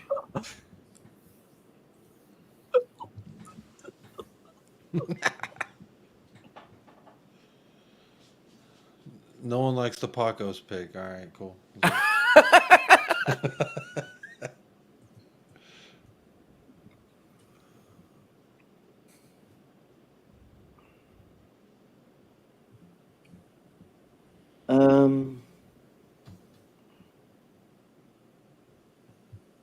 Fiorentina? No. Who else did freaking Callejon play for? Inter. Nah, he didn't play Inter, for. no. I'm literally sticking on Jose Callejon here. It's literally the only one. Espanyol, no.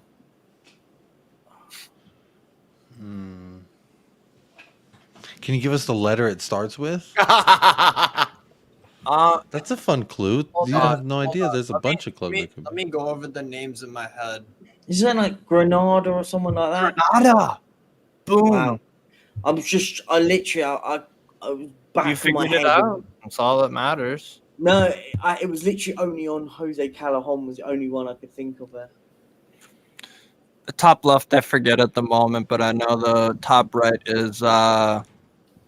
Isn't top left like Yere or something? Huh? Isn't like top left like Yere or something like that? No, I'm forgetting. Who are these all reading them out? Hold on. All right, so fuck. That's the Argentinian dude, right? Bilbao one, I don't know what the Aduriz. Yeah, Aduriz. I blanked on that. Jesus. Hit me with the names. So okay, Aduriz is at top left. Rodrigo de Paul is in the Atletico Madrid anniversary shirt. Deschamps is in the France kit, and then Marco Dival is in the Montreal Impact. What shirt is DePaul? What shirt is DePaul in? DePaul is in the blue and white. Yeah, that's Atletico. That's Atletico. Atletico Madrid, no.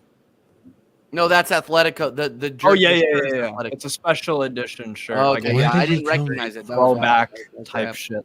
Yeah. First time I heard of him, he was in. I feel like he was.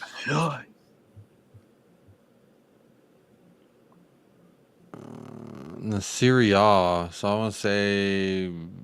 Did Aduriz? I don't know. Villarreal. No, DePaul. It was in Serie A. I know that. Is it like Villarreal? No. Is it La Liga? Let me double check. Udinese. Weird. Udinese, no. Maybe like Valencia. Valencia, yeah. I'll be honest. How did you figure that out? Deschamps or something? I knew. I was trying to think of Rodrigo de Paul. I knew he played another Spanish team, and I was just trying to link him with Aduriz because I'll be honest, the other two I didn't. Who was the bottom right? Marco Dival. Oh yeah, so that's what I mean. I'll be honest, I didn't link them anywhere with the top two. Yeah. Oh. Here we go. Who we got here? So Jan Agafjortov is in the Sheffield United. Jonathan de Guzman, Jermaine Jones, and Joselu. That's an elder Jermaine Jones too. Joselu played for. I know. I'm like.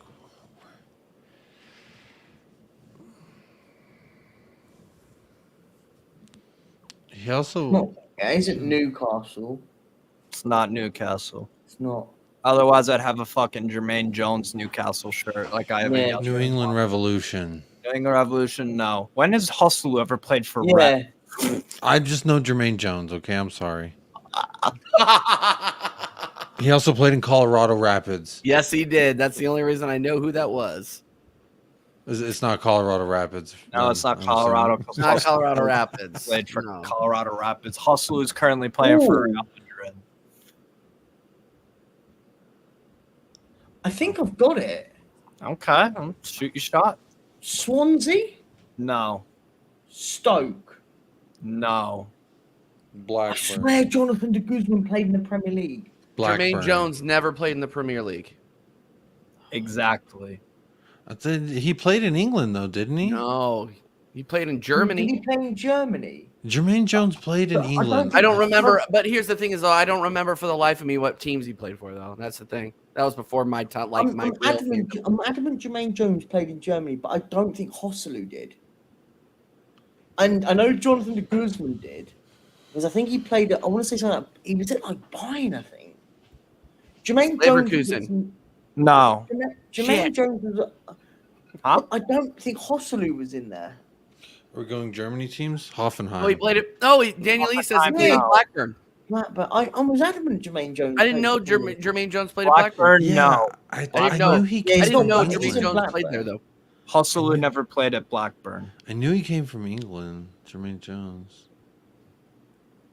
Not came from Who's England. the top left again? Top left, Jan Agafjortov. Oh man, I'm not being funny. I'm not going to link him. Yeah, so I'm trying to think. He's just a shit Middlesbrough striker. Jermaine Jones played for the United States, but he was born in Germany. Yeah, I'm sure. I feel like it's a German link. Dortmund. No. Frankfurt. Yes. Naming teams now. Yeah. Is it Frankfurt? Yeah. Hey. Shooters gotta shoot. Sorry. I'm sorry. When did Hosselu play for Frankfurt? I want to see. Look it up. Give me 2 seconds. He played for Frankfurt. I think it was like 2012. Coming in with. Jeez, I've just searched it. Yeah, you're right. Bloody hell.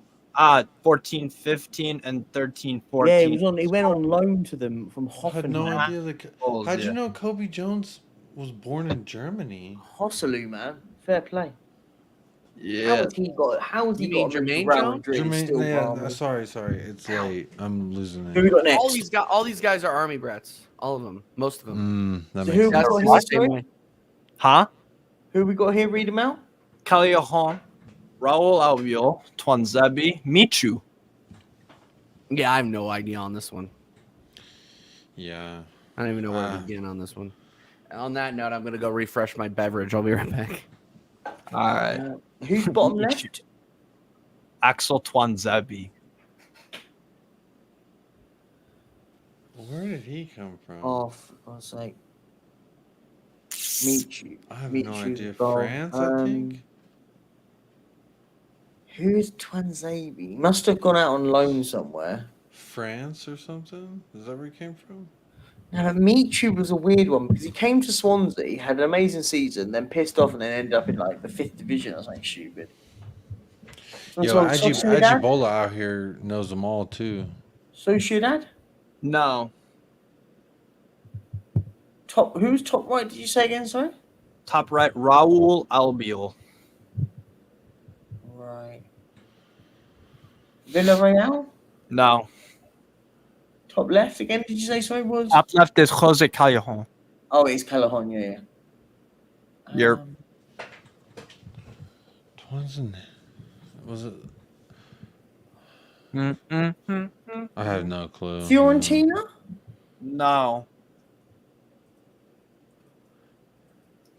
The reason why I haven't guessed any of the people on their shirt is because he has yet to do that. Where any picture, they're not going to be wearing that club, that answer. So I have no freaking clue, man. I feel like Albiol and Callejon play for Napoli, but I don't remember Twanzebe. Napoli. Yep.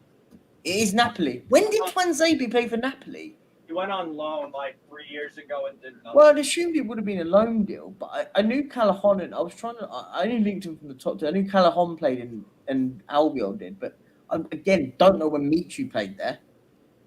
Right. Hold on 2 seconds. It's fun.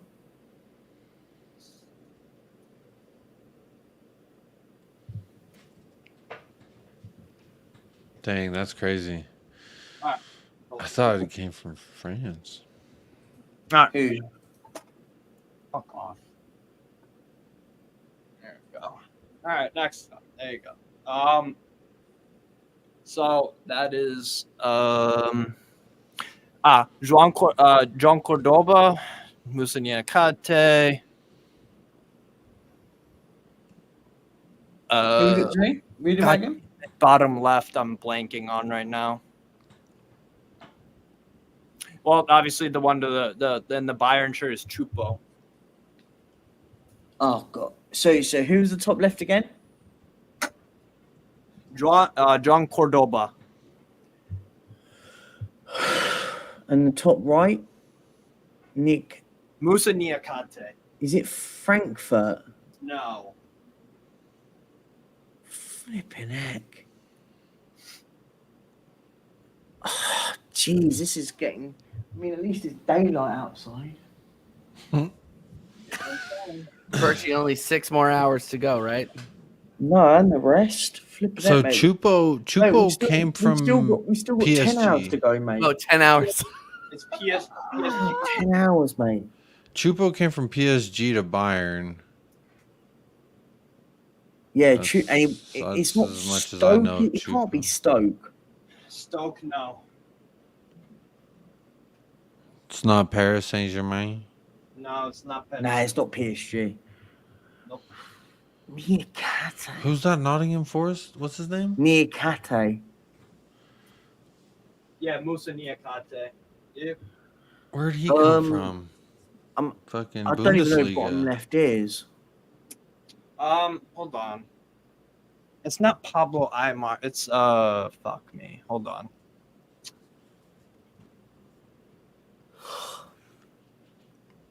Hold on. Let me sort this out. Ajibola knows. Bless Go us, on, Ajibola. hey, go on. If you know the answer, Ajibola, Yeah. mate, go for it, man. Go Let us for it. know. Ajibola out here will win the competition.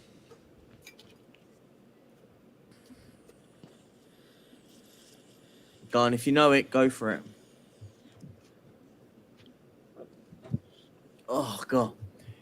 Big up to everybody that's still soldiering through this. There's like 36 of you still soldiering through. I love it. Let's go.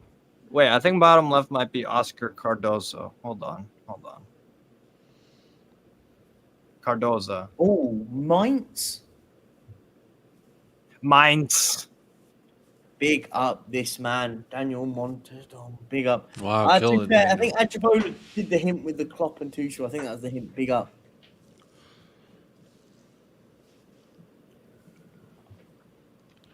Oh.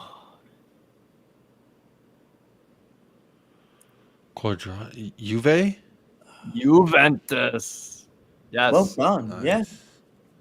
Bentners and oh god.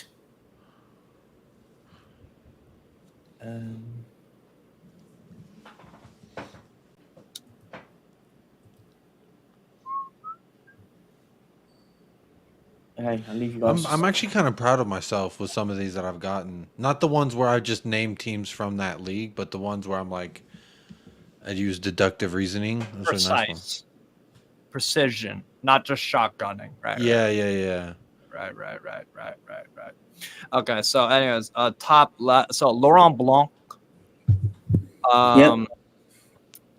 Fuck me, I forget who's in the I range. know that bottom. Oh my god. Is bottom right Sebastian Aller? Yeah. And yeah, bottom right is Sebastian Aller, and then bottom left is Florian I. And Dortmund. I want to say top right is Boley.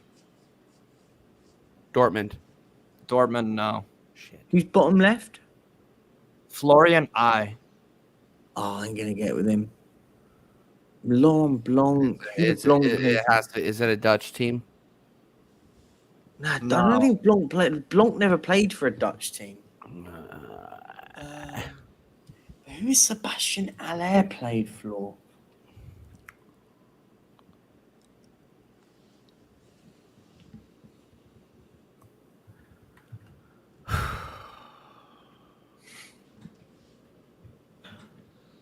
I feel like Laurent Blanc played at PSG, but you said it's not them. PSG now. West Ham. Haller played at Ajax before Dortmund. Aston Villa. Aston Villa now. No, Blanc never. I don't think Blanc played at Villa. It's not Ajax. Nope. Where was he before? This is brutal. I gotta look this one up, but I'll keep my mouth shut. Wasn't Haller in the Premier League? Etienne? No. I said West Ham already, and that was wrong, right? West Ham, no. Yeah, it's not. Oh my I'm playing it on You long. said Aston Villa. I said Aston Villa and West Ham, and neither of those were Villa, right. no. So I'm done. I'm done with my guesses. Where did Haller play in the Premier League? Haller played at West Ham, but it's not. Yes, top right, by the way, is Basile Boli. Yeah. Sounds. Yeah, exactly. And Bordeaux, No. Marseille. I like a see it French now, club. but I'm not gonna. You see it. A French No, club. no. French I club. looked up the Wikipedia. Oh, all right. Just don't say it. I'm not gonna say it. So French league, a French team, Montpellier. I never said it was French. He never said it was French. So, but Ajibola, and I trust We're here in, Ajibola. like, That's my 10 phone more a friend. I'm only saying it because I think Laurent Blanc played for Barcelona. He didn't. And Haller's the only two I'm linking are Haller and Blanc, and Barcelona, Inter Milan. I don't think Haller played for Inter Milan. Mm-mm. So now I'm thinking about the French clubs that Blanc played for, and just having a gamble. I mean, I know. I think he played at maybe Montpellier, maybe. Oh, Montpellier. I know he played at Marseille. I know he played at Marseille. Auxiliary cord team. Auxiliary cord. Auxerre. Yeah. Yeah, I mean, my methods was in the right place. I was never going to get there though. Was that it? Yeah, it was Auxerre. It's Auxerre. Okay. I didn't know. Oh my days. Okay, so we've got Baggio and is that Gabbiadini? Yep. Who's on the guys on the left? The Darmstadt is Georgi Garrix. And the bottom left? Danny Osvaldo. Danny Osvaldo. I mean, yeah, so where did Osvaldo go when he was released by Southampton? Because I think that ties in with Gabbiadini and probably Baggio. Yeah, C to the fourth knew who I was talking about. Oxcord FC. That's what I'm talking about. Oxcord FC, good lord. Hey, pass the Oxcord FC. I have no clue on this one. I'm gonna stay out of it. Unless you want me to shotgun. Sampdoria, no, Daniel. In the chat. I mean, I want to take a stab at somewhere like Fiorentina, but it's probably wrong. Yeah, for me, it's going to be an Italian side because I know Osvaldo played in a lot of Italian, Mexican. Bologna. I mean, the guy on the top left, I'm not going to have a go. Is it Atalanta? I think someone in the chat's put Bologna. Sorry. Yes, it's Bologna. Yeah, Danny's Bologna. He's got it big up. Elche. Yeah. You ever had a Bologna sandwich? A bologna sandwich? No. Darwin Núñez? Yes, Darwin Núñez, Facundo Palestri, Diego Forlan, and I forget the fucking. Oh my god! I know where he was. Right. Oh, Darwin Núñez, Palestri. Who the fuck? This has to be some Where was he before? Side. Or Portugal? No, because they signed Palestri as a young kid. And they signed him from, I want to say like Racing Club or somewhere like that. Am I close or not? Close in terms of what? Like, is it an Argentinian squad or not? Or Spanish? Like, are we speaking? Well, in Uruguay, they could be Spanish speaking as well. Spanish, predominant. The club is a predominantly Spanish speaking country. Panadol? Huh? I'm just putting in what's in footballs, but Panadol. Panadol. Yes. I don't think he ever played for. I don't think Núñez ever played for River Plate. Panadol. Yep. Yeah. Nice. Big up football. You got that one. Damn. Wow. So you've got Caprari. What is that? Is that the Uruguay league? Uruguay team, yeah. Yeah, so Caprari is in the Hellas Verona shirt. I'm pretty sure the top right is. God damn it! What's his? Forget that. Espria. And Sergio Conceição. I'll be honest. This one's even for me. This one's an out. I'm out on this. Wait, is it? It is Conceição. If so, fair play if you get this in the chat. Fair play. Let me just double check. I'm pretty sure bottom right is Conceição. Big up Phil P. Yes, it is. Parma. Parma. Phil P's just woken up. Phil P's woken up at 5:30 to just jump in with a Parma shout. Big up Phil P. And it was right. Yeah, that's what I like to see. Show us what you're really made of and get on the guys. chat. There's also, before we do the next one, I just want to say a big shout out to Phil P, because he's the one that's just chucked in another 10 quid. I was going to chip in another up and donated. What a for a lad. 5 a.m. shift. But you gorgeous people deserve at least double that. What do we do in life? Echo eternity. One love to Perchy and the crew. Much love, Phil P. We love you. You're one of the real ones in this. Big up, Phil P. Big up. I love you, mate. Genuinely, thank you. We're soldiering through. We've passed the 2K mark. We're on the road now for the 3K target, which is absolutely incredible. Thank you so much, guys, everyone. Yeah, big up Eugene for jumping in. We're still soldiering through. We're soldiering through. Here we go. Here we go. Here. Is that Alexis McAllister? Yes. Mm-hmm. He was at Boca. I know that. Is this Rosario Central? I feel like that's who he came Rosario, from. no. Is it Boca Juniors? Boca Juniors. Was it? You got that right off the bat, Jacob. Only because I watched Liverpool things and they were talking about where McAllister's been. And I remember that. So Pjanic, Cisse, Papi Cisse, Daniel Diaz, and Remy Gard.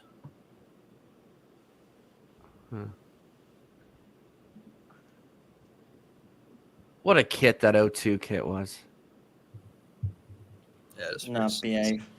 Yeah, pretty fucking ugly if you ask me. What do you think Kai Havertz would be able to accomplish in that shirt? Hey, when Perchy's ready to take a nap, I'll talk to you about Kai Havertz, Jacob.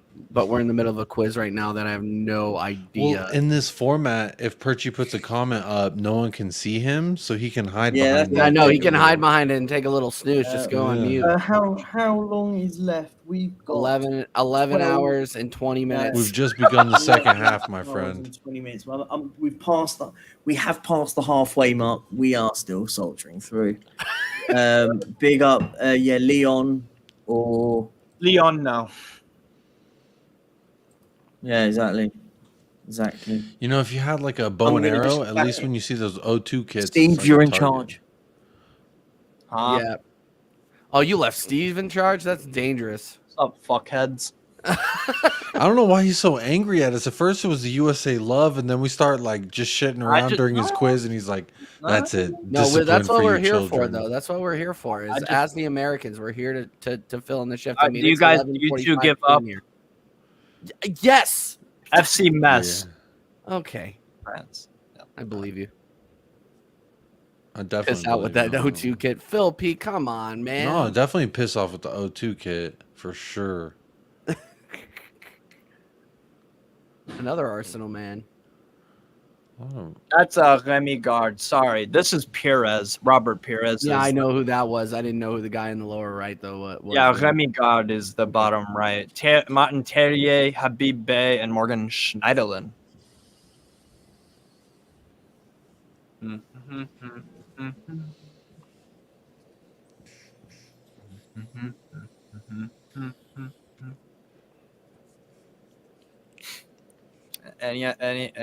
Any ideas, boys? From you two? From the fucking B team? No, hell no. Peanut Gallery. Peanut Gallery. You guys got anything? No. Nothing. What is he trying to say? Our brains are small? Is that what he's trying to say? I got my fair share. Irish Rebel. Nice. I got like one. It's not Nice. No. Who we got here? Hit me out names. Okay, Habib Bey, Morgan Schneiderlin, Martin Treyer, and Remy Gard. I gotta piss real quick. It's gonna come out like fucking like a lightning bolt. Well, that's interesting. A lightning bolt. I might need a doctor for that, to be completely honest. Perchy, get yourself wet, wake you up a little bit, a little splash. Just a power shower over there, just to wake me up a little bit.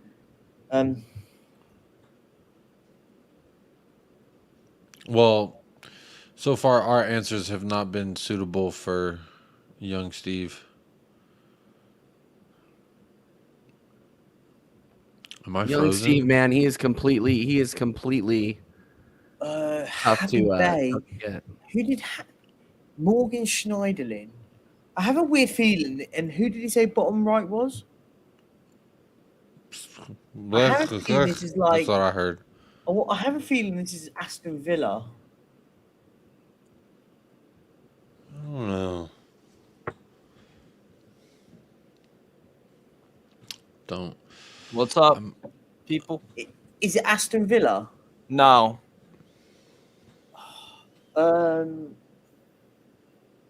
Who's bottom right? Remy Gard. Fucking hell. Oh no, fucking Marseille Saint Etienne, no. Feyenoord. Phil P. Montpellier, no. Southampton, no. Strasbourg? Yes. Okay, yeah. I'm literally like I'm not there's no like skill. It's just literally I'm just gambling on a league because fucking that Giovanni Dos Santos. Fucking hell, he was awful. Who's top left? Florian Andone.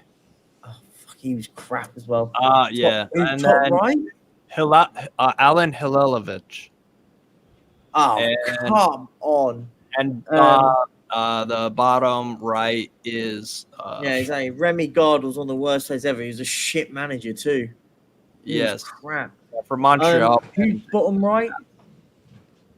Bottom right is oh my god, hold on. Sorry.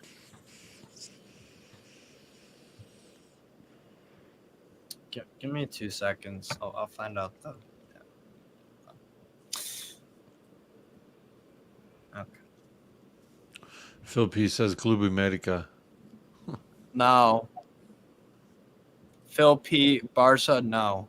No, it's not. It can't be Barca. He's got a Barca kit on. I mean, who's bottom right again? Bottom right. I'm trying to figure that out. I fucking forget. Hold on. I have a weird feeling it's something like. Oh wait, that's Kevin Prince Boateng bottom left. Oh, not Dos Santos. Oh, that's Kevin Prince Boateng. Yeah. That that definitely is. Giovanni Dos Santos is not like Giovanni Dos Santos. Yeah. It could have been Phil P. Trust me, I've thought a lot of these double bluffs. I've been going for fucking too long. Milan, no. Huh? Phil P. guessed Milan. No, it's not Milan. No. Is it something like Galatasaray or something like that? Nope. Who is Kevin Prince Boateng played for? He played for a lot of random everyone. clubs. That's who he played for. Where did that guy not play?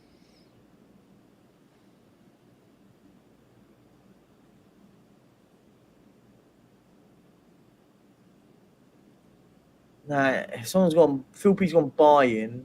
No. Florian Andone. Yes. Is it like Deportivo? It can't be that. It's not them. No, that's not stupid. It's not stupid. It's not. Pompey, no. Frankfurt, no.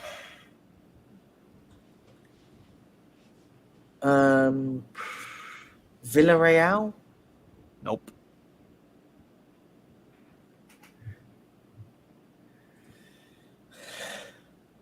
Thank you. We're getting there. The eyes are going, but we're surviving. We're over halfway. And we've done so well on the money. How are we doing on the old raising? How are we getting on? Still at 2010. Come on, guys. It's Genoa, Birmingham. Who is Kevin Prince Boateng played for? Genoa, no. Birmingham, no. Wolfsburg, no. Celta Vigo, no. Is it in La Liga? Not technically. Technically not in La Liga. Oh shit. Hold up. Fucking okay. The bottom right is Marko Livaya, Croatian national team striker. Current. So wait, so when I said they're technically not in La Liga, what do you mean by that? Or they are in La Liga? First or second division. But you know what I mean? They play in Spain. Yes, they play in Spain. Now, from that, I'm going to go with something like Eibar or... No, it can't be Eibar. Is it an island? Is that asking too much? If you're going to guess island. Las Palmas or something like that. Las Palmas. Yeah.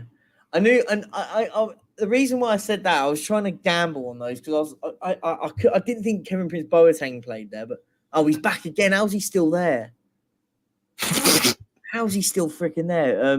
How's he still there? Genoa, no. Celta, no. Croatian team, nope. Besiktas, yep. Good morning, thanks, Paul. Hope you've had a lovely sleep. But I need to send a link out. Sorry, Eugene wants to jump on. I'll just send him the link. Mm-hmm. Yes, I can't even figure out. My eyes are like gone, so I don't even know what the link is.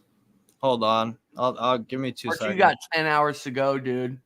Nah, we're getting there. We'll do that. I'm just moaning. Do it. Let me just do my moaning moments. You can do it. Anyway.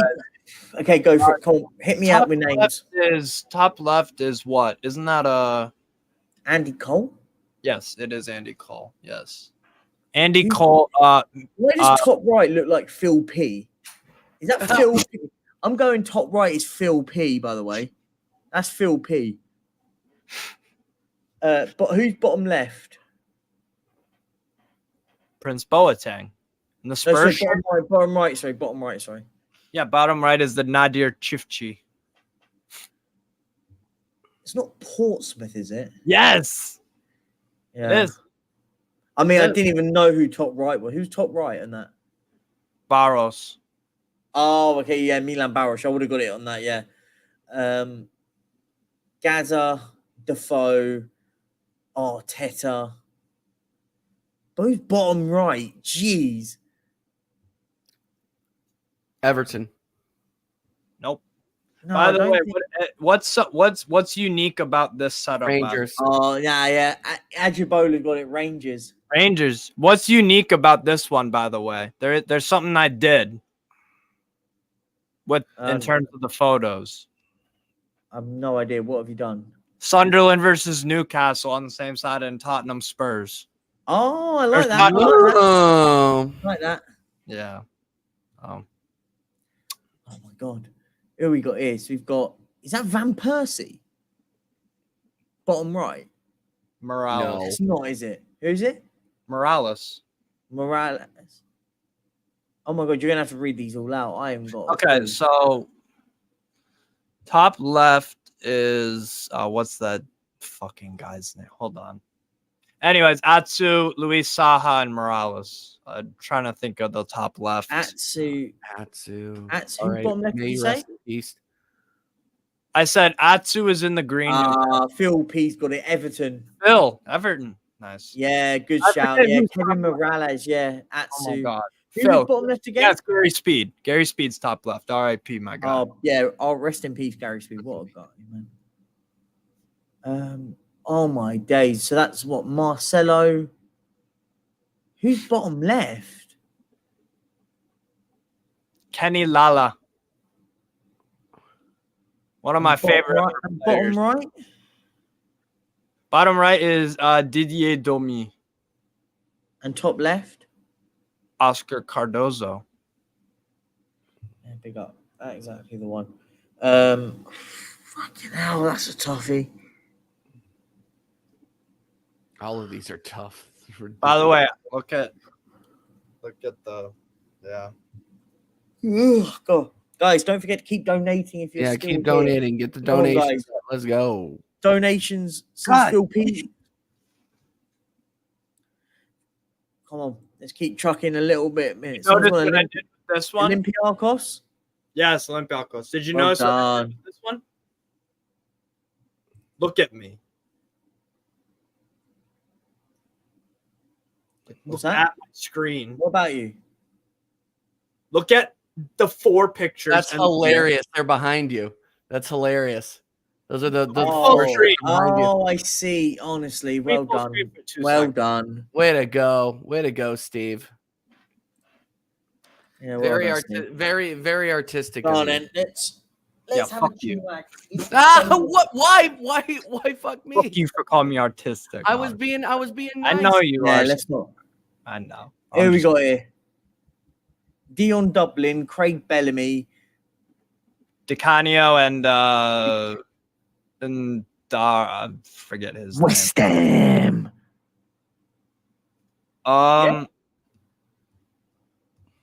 Wait.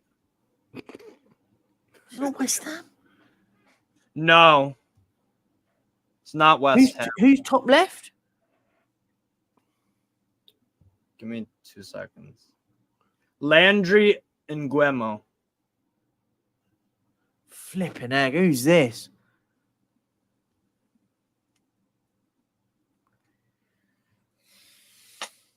Huh? Exactly. Phil P knows. He knows. Oh my days. Oh, Celtic? No, he didn't. Celtic. Yes. Did DiCanio? Oh, I didn't think DiCanio went to Celtic. Yeah, big. Did go to Celtic. Big up Irish rebel, mate. Dion Dublin and Bellamy are there too. Yeah. Okay, so this is Thomas Delaney, Maradona. I forget bottom left. God damn it. And Gary Medel.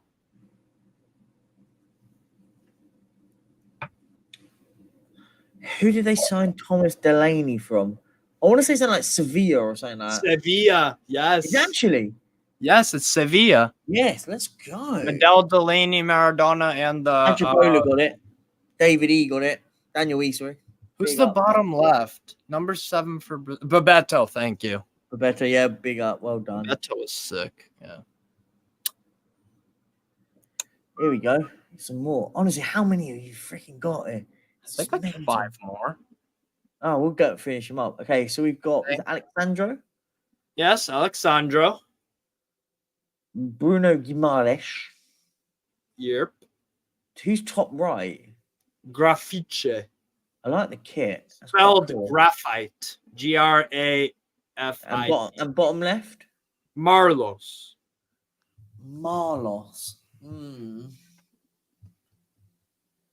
I feel like this is going to have to be a Brazilian club. But I don't know which one. Palermes? No, it's not Palmeiras. No.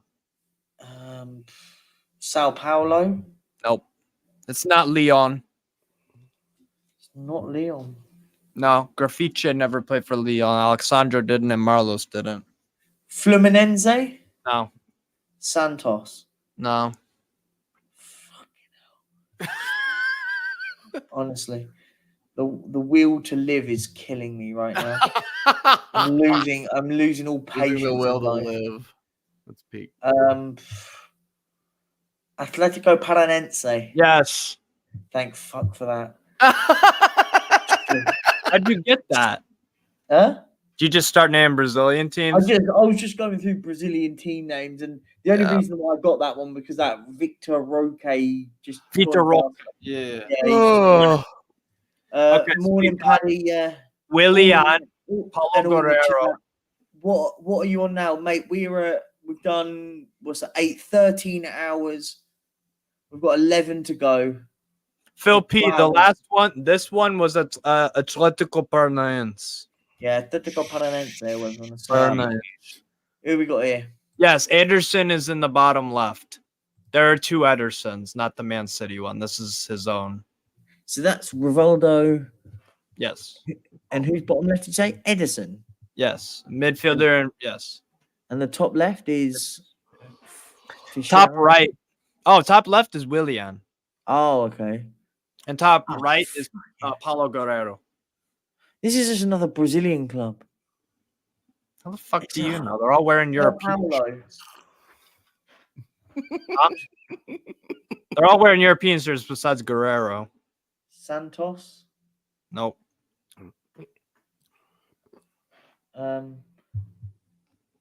Juicy. So no one's donated £1,500. You do that, and I'll do it. But I said it earlier. Yeah, I know. £1,500, and I think we all want to see it too. By the way, so just go ahead. Do it. Corinthians. Yep, Corinthians. Well done, Daniel E. Big up to you in the chat. Corinthians. How are we doing on donations, guys? Before we honestly, that Kenny Tete's back again. Who's the top right? He's a beast. Vivian Foe. Veron, Areola. Mark Vivian Foe. Oh, Vivian Foe. Veron and Areola. Yeah, Verona Areola and Kenny Lala. Yeah, this is like one of the first times I recognize 3 of them out of 4. Yeah. So it's almost like I've even got one correct. Yeah, I've got a few correct. I'm living. I'm just going off. He's winning. I'm just going off basically. West Ham, Phil P. No.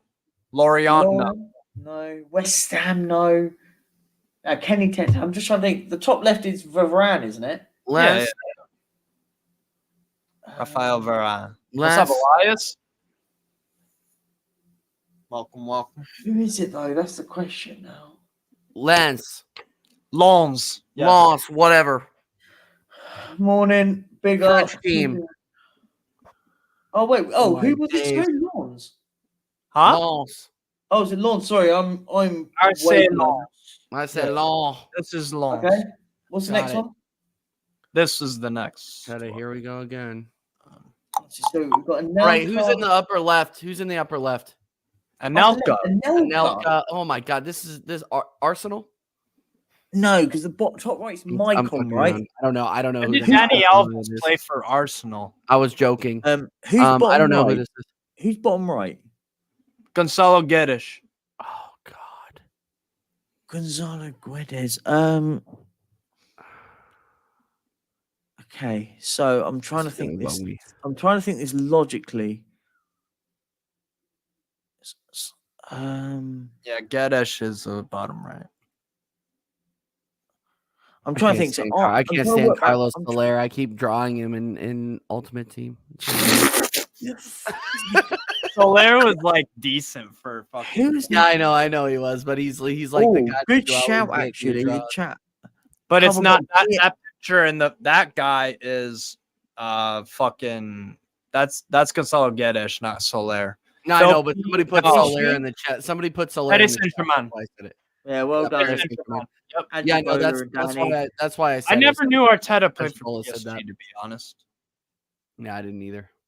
Milinkovic Savic. Oh, jeez. Fucking hell. Omar Colley is the Sampdoria. Sure. Who's the bottom right? Jonathan David. Yeah. Oh, man. And top left? Leon Bailey. Oh, fucking hell. I mean, this one's a mental one. Genk. Yeah. Well done. Adjibola, Vincent. Irish Rebel. Do you guys even follow football? Not as closely as others, apparently. I mean, I know some of these. I'm getting them, but some of them are proper wild. Mm-hmm. Who are they? Fucking hell. DeMarcus Beasley is top left in the he was crap. Who else? No, he was not. He was poo, weren't he? Marcus Beasley. I'll be right back. He was at Blackburn and just flopped. Yeah, but okay, it was at Blackburn, but at Rangers, PSV Eindhoven. I'm gonna go Werder right.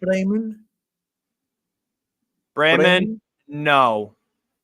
And Simon Fillet is bottom left, and Hosselu is bottom right.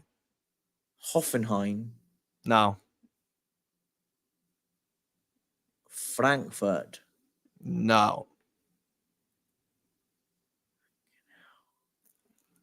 Yeah, exactly. Adjibola Vincent. Beasley in the O2 World Cup was a beast. Can I attest to that, TJ? Can you attest to that? Honestly. Beasley in the O2 World Cup. Who the fuck has Hosselu? TJ, where are you? We had this thing about earlier with Hosselu, and he played for about 1,000,001 clubs. Hamburg, no. Wait, what? Perchi, what'd you say? No, I said just Hosselu played for about 1,000,001 clubs. Yeah, he did play for a fuckload of clubs.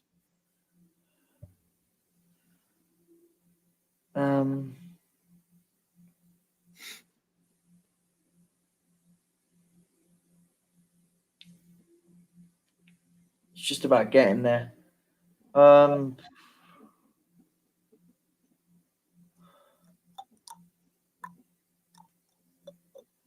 Flipping heck. Anyone in the chat? Anyone in the chat think it? Oh, this is pissing me off. I got a good one. God damn. I'm trying to remember the Hospice stuff. Hospice.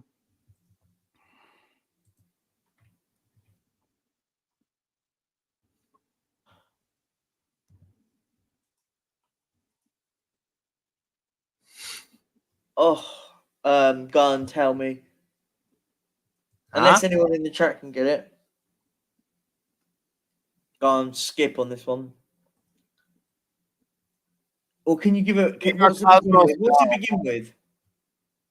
H. I'm just gonna stick with. I'm just gonna stick with Germany. Hoffenheim. Nope. No, we've done that. It's not Okay, Hamburg. I just came back. Hertha Berlin. Oh, is it Hanover? Hanover 96. There you go. Yeah. Dang. I mean, I literally wouldn't have got that any other way. I literally only got it from H in Germany. That was literally it. Okay, so Brendan Aronson, Munas Dabur, Dujic, Chaleta Char, and Peter Golashi.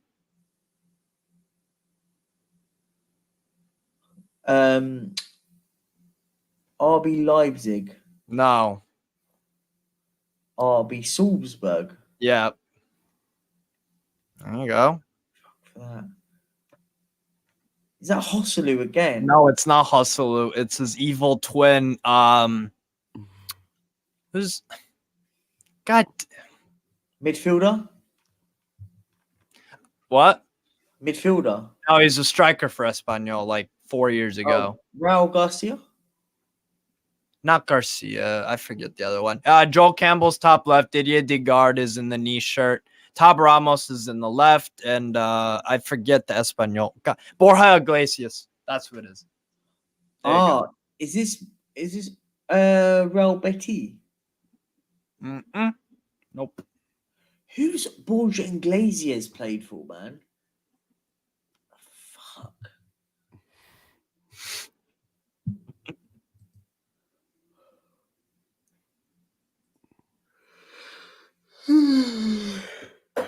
Jesus Christ, I'm dying.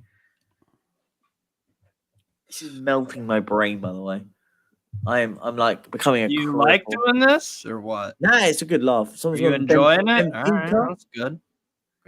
Good. No, I don't think it's Benfica. It's all about, for me at this one, it's all about working out who Borja Iglesias played for. Tab Ramos is bottom left. And Didier Digard is Nice shirt. So yeah.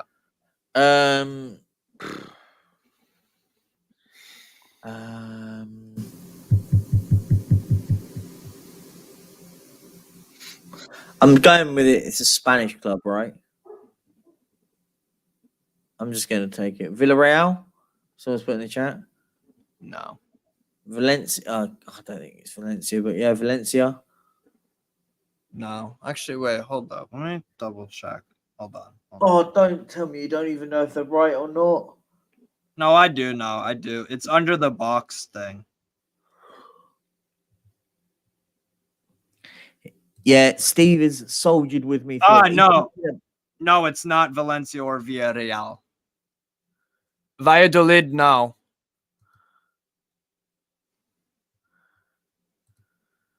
Celta Vigo? No.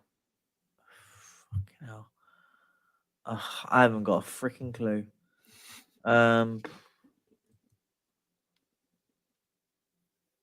What's it begin with?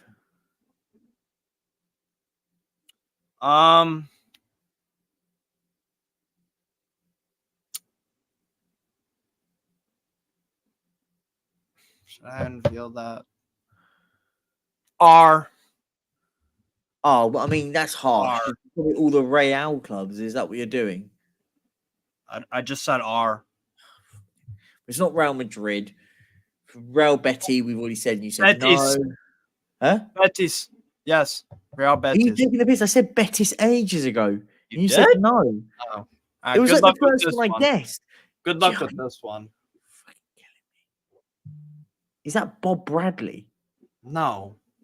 That's Bob Bradley if he had a fucking baby face and did fucking coke every day. No, it's Who are these people? So Demba Ba bottom left, Ali Akman bottom right. Some Barnsley kid that I forget the name of. Oh wait, hold on. Alex Myton? No. Fuck. Hold on. Oh man. Oh wait, is this Chelsea? Ramal Palmer. Is this Chelsea? And Miroslav Stoch is the. Yeah, is it Chelsea? No. Ali Akman is the Bursaspor green shirt. Oh, flipping it. Who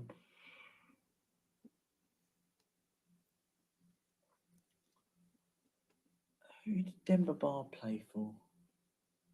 We play for a shitload of teams. That's what I mean. Yeah. Shanghai? No. Newcastle? Nope.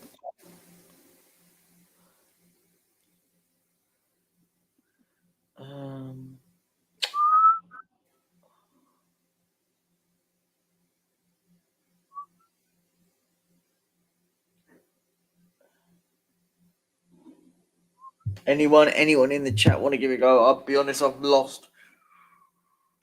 Lost your mind. Yeah, my head's gone. We're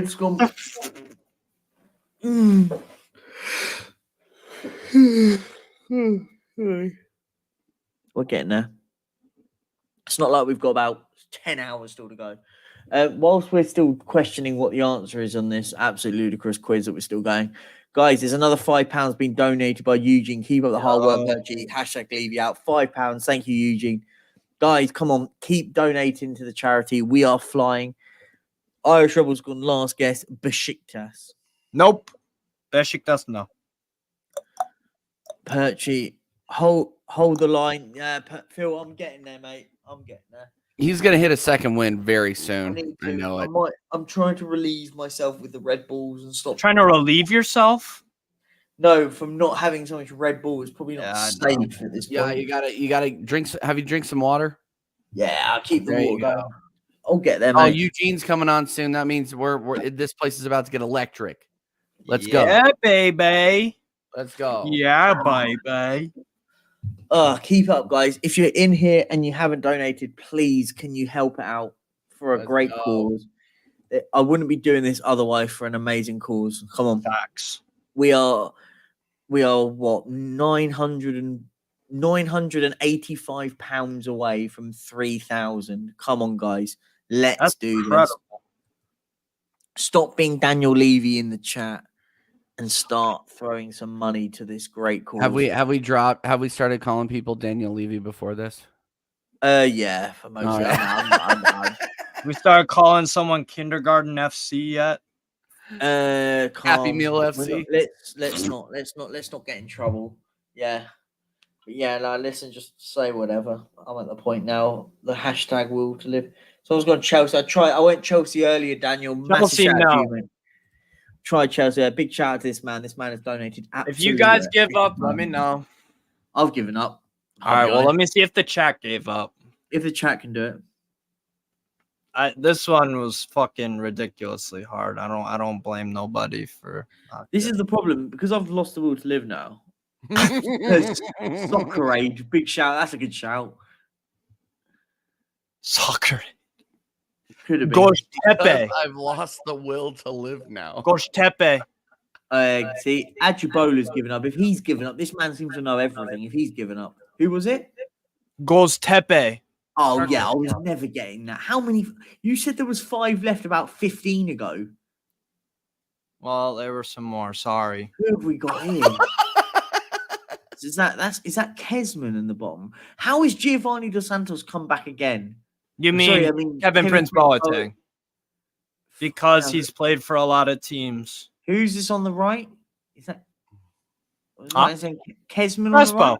Crespo is on the bottom right. Yeah, Crespo. Sorry. And top right is goddamn. Yeah. AC Milan.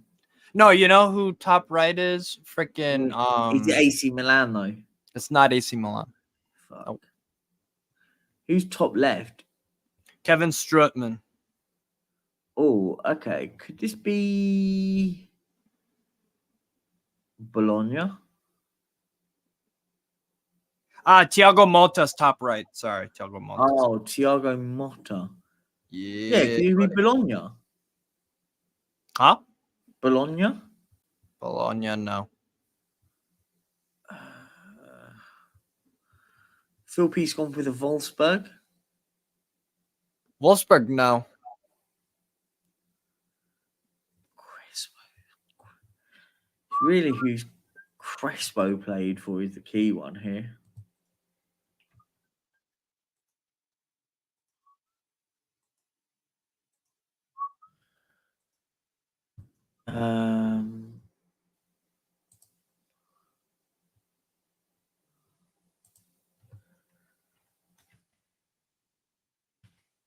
Inter, no. Who's fucking Crespo played for? It feels like one of those that you should know. Like, I just don't at the moment. Crespo played for a few different clubs, to be fair. Yeah.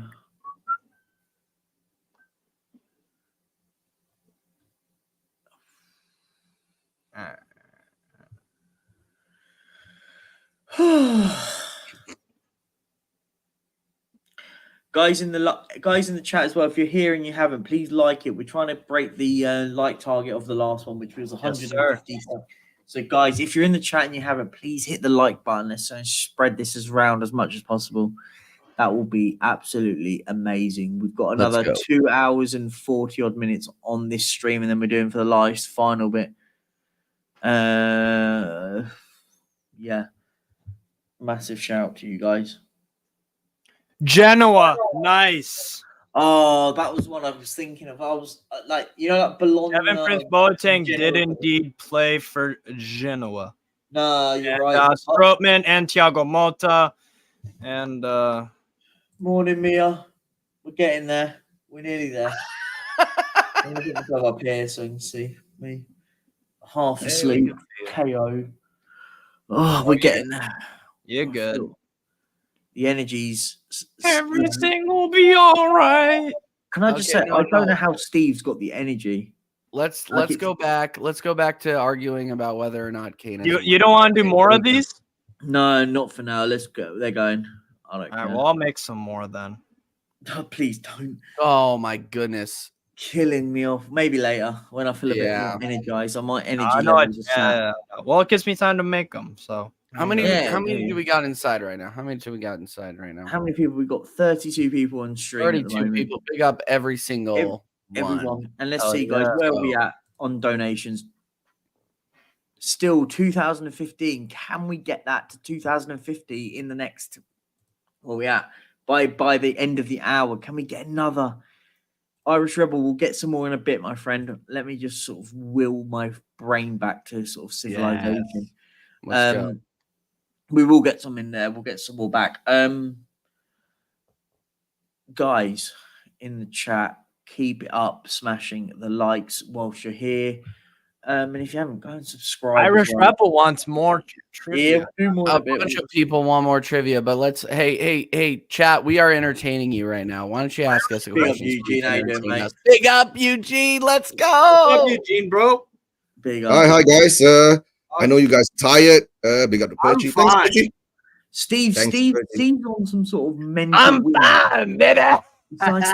Steve is used to this, right? But big up to Perchy. Yeah, first time on your channel, Perchy. Right? Yeah, thanks for having me. Listen, what a time to be on. How you doing, mate? How you doing? Yeah. I've been taking a hiatus, right? Settling some mental issues. Listen, it's all good. But hold on. Big up for this charity that you're doing, because I personally have went through this before because about 13 years ago, my dad was diagnosed with stage 4 liver cancer, and he had about 3 weeks to live. So I had to quit my job, and I had to come back to look after him in his last 3 weeks. So I know how tough is it, right, to go through that period of time. Listen, I'm sorry, obviously sorry for your loss as well. I know exactly what you're going through. And listen, I think the one thing is that I always say this, and this is not about listen, I always say, like, donate to big charities. Big charities do amazing, but sometimes the little charities, the hospices, and sort of the local they sometimes miss out, and it's not sort of level of like picking and choosing. It's not the way I'm sort of going at it. My point being is that you do sometimes just lose sort of touch when it comes to sort of smaller charities that do a lot of good work to local communities. And the Peace Hospice did amazing work for my family. My family are massively grateful to every single one. They've told me, they've messaged me, so genuinely massive love to you guys because you've done amazing. As I said, we're nearly there. We're past halfway, and we're hitting the last. No, you're gonna get more. Don't worry. You pass it. We're smashing it, and I'm proud of everyone. Listen, it's been amazing. We've had good times. We're soldiering through it. We've got a few hours to go. We're about 10 hours or so to go. We're nearly there. Yeah, nearly there. Yeah, big up, guys. Big up. Big up, Steve. I'll let you pick the topic we talk about because we've just done a load of quizzes and stuff, and my head is fried. So let's talk about anything. Yeah, come on. To tell the truth, right, guys, I've not been in touch too much about the football this past after the season ended and all that. So I'm just coming back into the groove of things and all that because I have some issues myself, some work issues, a lot of stress at work and all that. So just to tell you guys, I'll be back full force now because I'm taking my sabbatical for about 3 to 6 months. So I have a lot of time. Congratulations. So then the issue, topic to pick, I don't know. Shall we talk about world peace? Gosh, that's a topic enough. I'm just joking. The things that do the show, enjoy it, right? Nothing serious, right? Yeah, cool. Maybe we should pick a topic about fans going crazy against fans, right? Why going crazy against fans? Like talking about people's stupid or outrageous footballing opinions, and when people don't agree with their stupid and outrageous opinions, they freak out. Let's get personal. Let's get it's 12:30 a.m. But I believe it's just all personal opinions, right? So it's just all personal opinions. But we all nice about opinions and debate, and there's nothing. It's all good fun with all that. Like I've got nothing wrong with that. But then it's just football, right? Exactly, bro. Football, right? What happened to Dele Alli, right? The mental health issues he went through, the grief they had to go through, but nobody knew his demons behind him. Everybody's got some little demon behind all of us.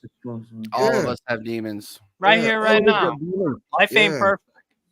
Exactly. No dad jokes. Please stop, Elias. No, we're not doing dad jokes. We're not doing dad jokes. Elias must be stopped.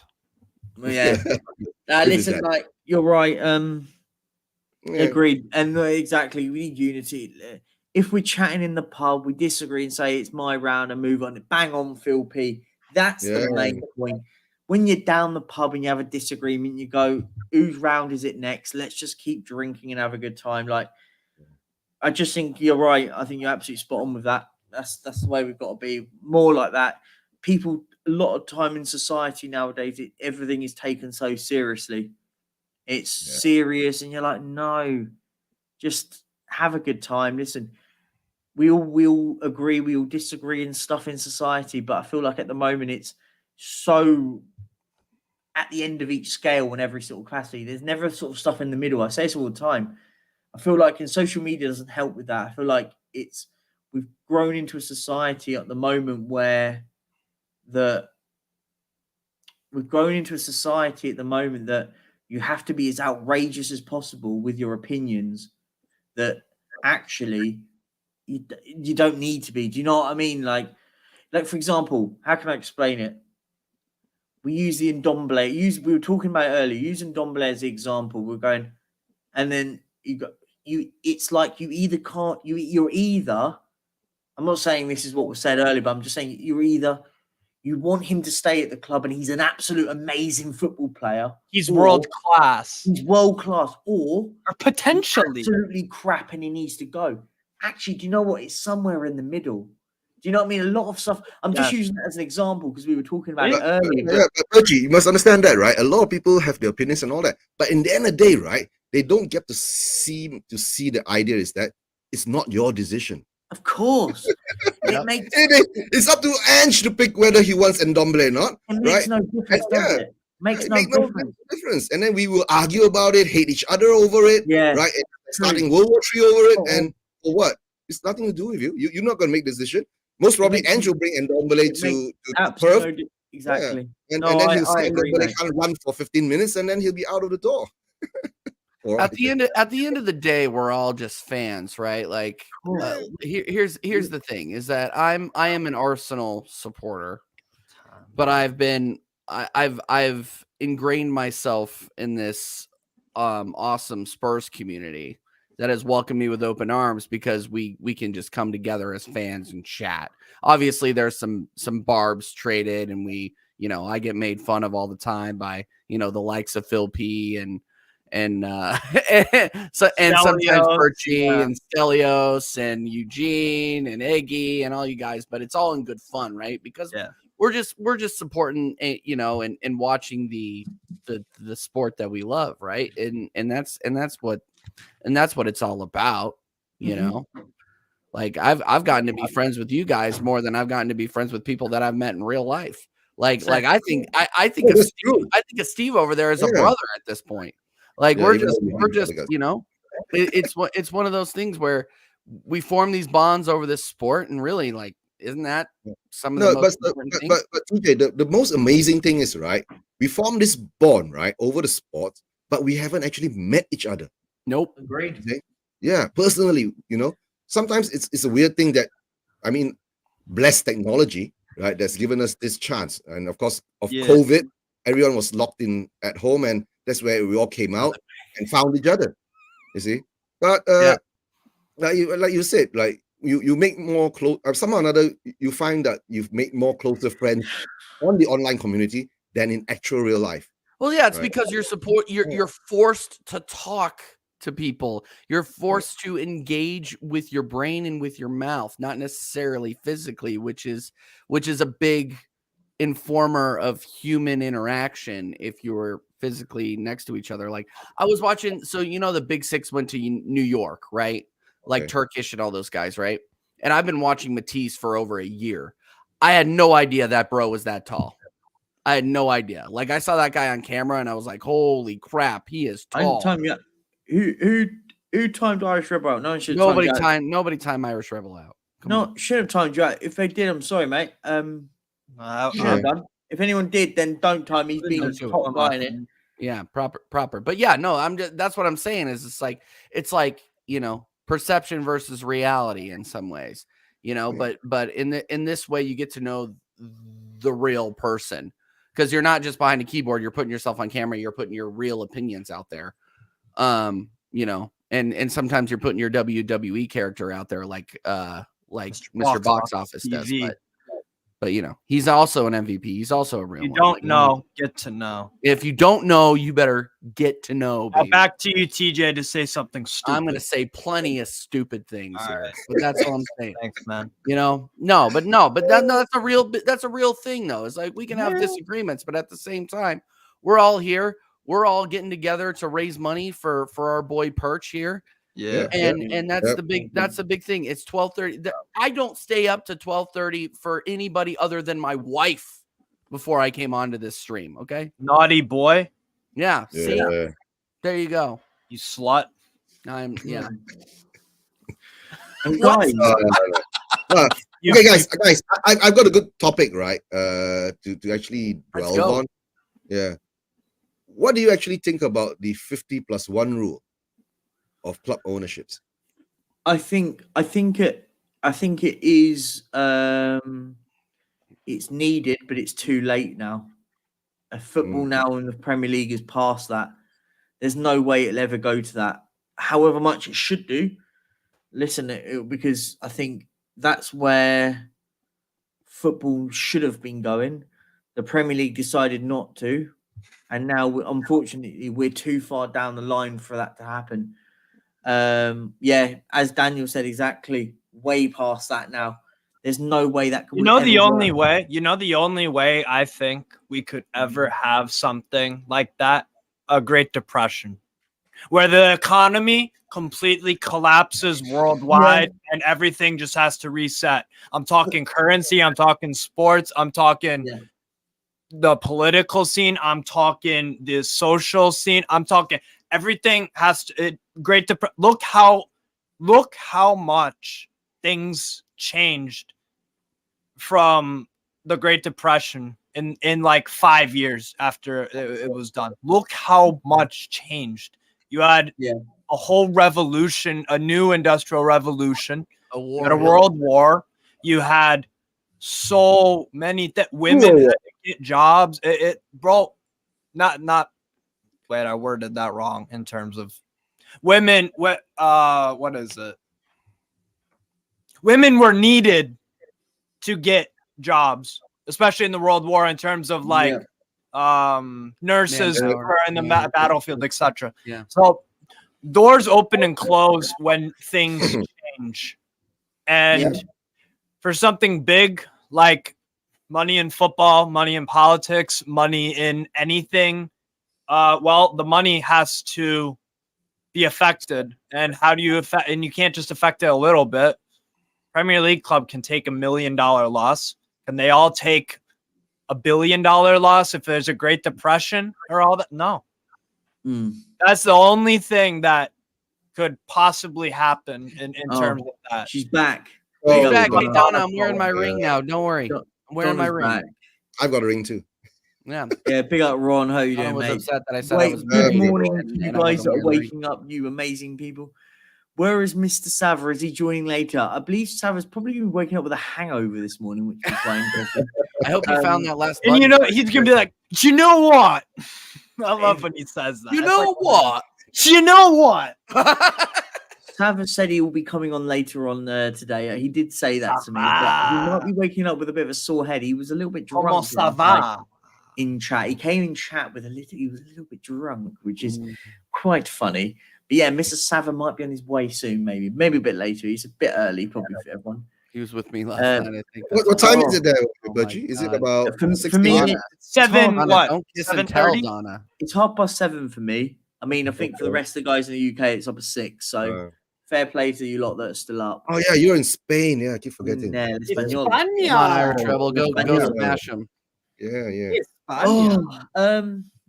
It's 5:30. It's 5:30 p.m. here in Fiji, so it's 4:30 in Australia. So big up the Australians. Yeah, it's 1:30 p.m. here for me. So yeah. So you got you got up to the international audience at the moment now. We've had everyone from all across the world, which has been amazing. By the way, the support's been absolutely outstanding. I'm getting to that point where I'm just sort of zoned out and I'm forgetting what happened earlier. There was loads that happened like last night, and we're plowing through it. You mean this morning? Oh, yeah. Angelo, I'll be honest, I'm drained. The energy is sapped. I'm running on absolute fumes right now. We're plowing through it. We're nearly there. We're gonna get there.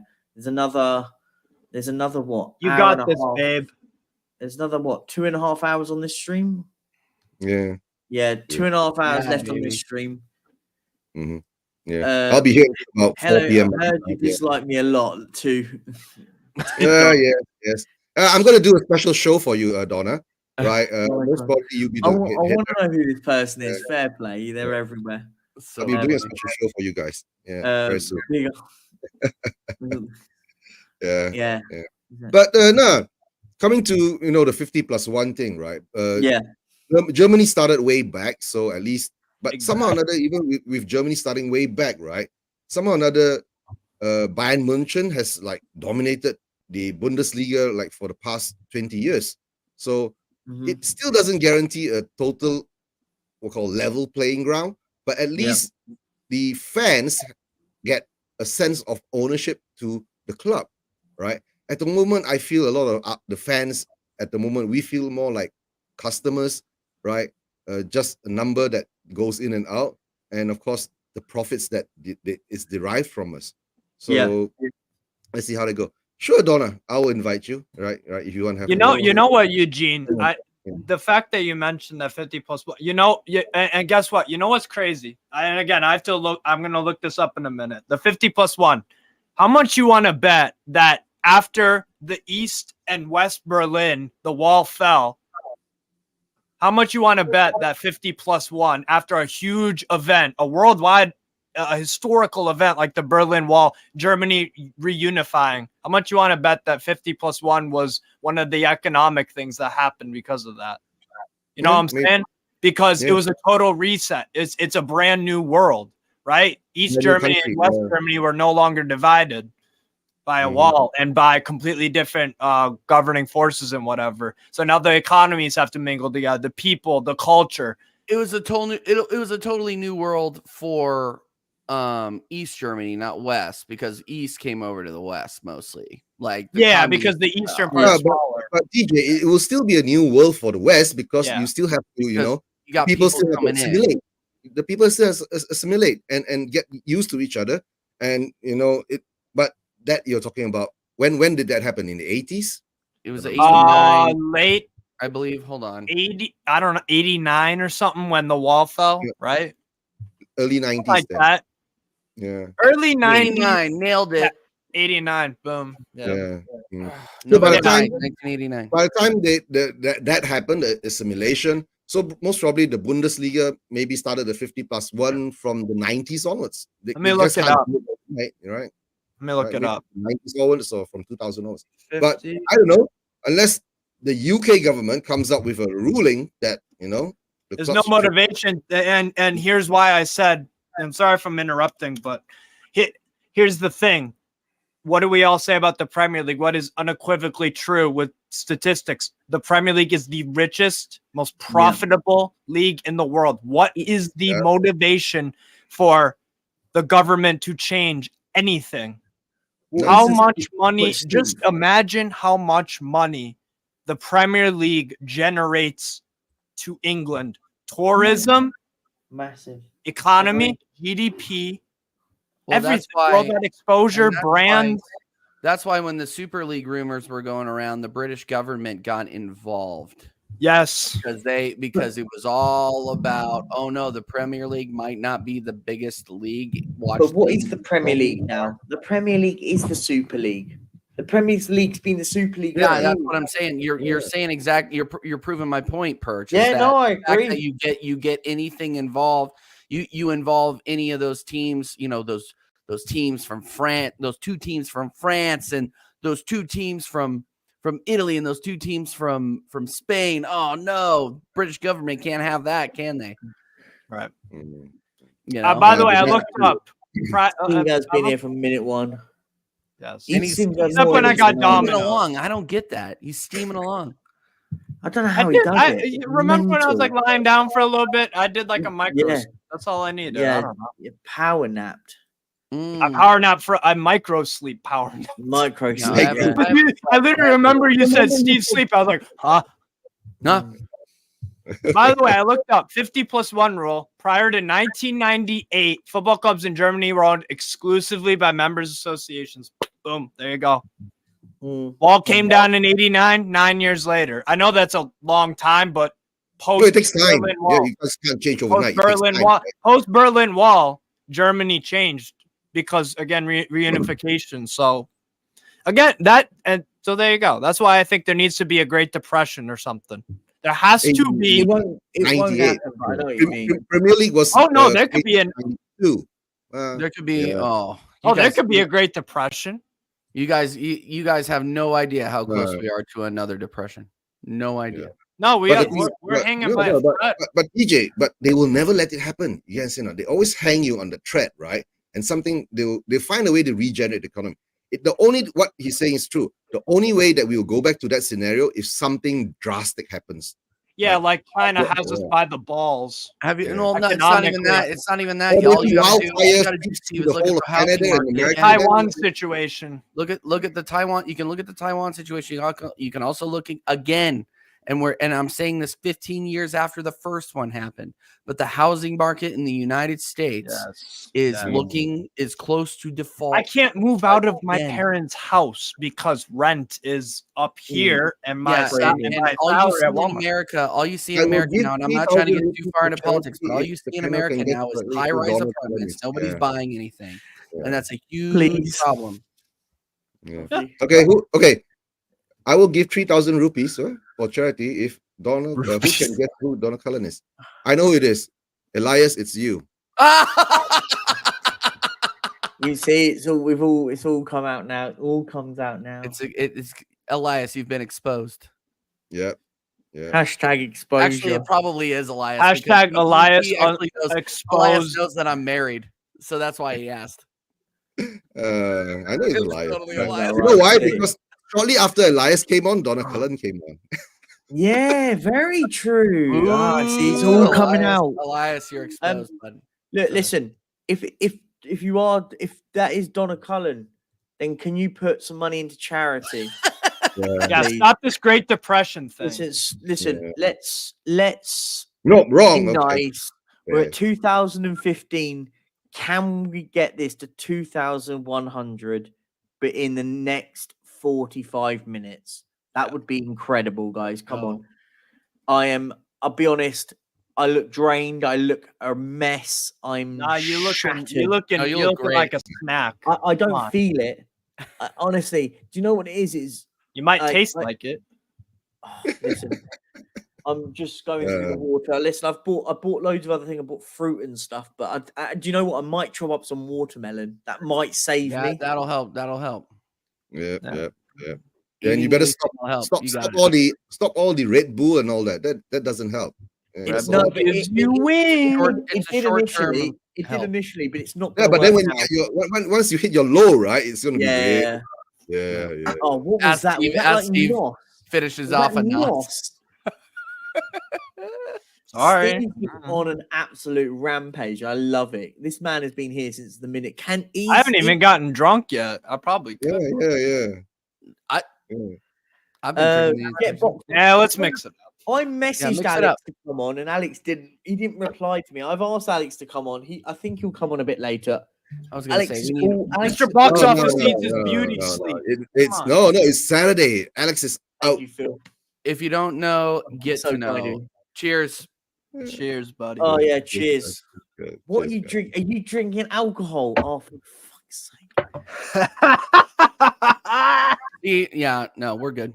Anyone else want to give it a try? It's absolutely Elias. Listen, I love Alex.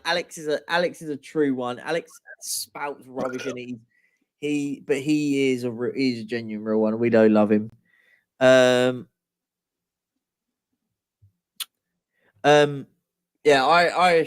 let's not talk about politics in here. There's no need. I know. It is one love. We all love each other. That's it exactly. 100%. Listen, we're all human, aren't we? Let's be honest. That's the real reason. We're all human. Back on the Malibu, Steve. Yeah, Steve's back on the Malibu. That looked like rum. Was that rum? Yeah, what are you drinking, mate? It's fire. Okay, this is basically what's it?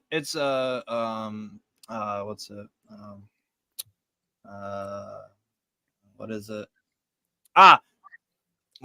Whiskey infused with natural flavors and caramel color. Hard cinnamon, made in New Hampshire, Rocky Peak. Okay, so that's like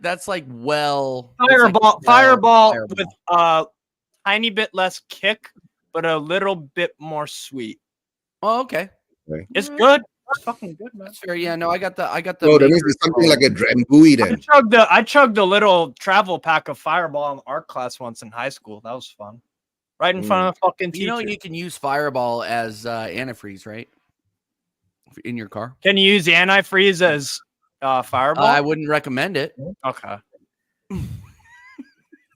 Sav and Sean have a marriage kind of love at times. Yeah, listen, those two bicker and argue, but they do genuinely. Like, listen, it's just because they're very passionate people about what they say. And listen, much love to Sav and Sean, because listen, those two will have a heated debate, but it will literally come back to a group chat and just start laughing. So, like, that's how men do things. But this is the thing.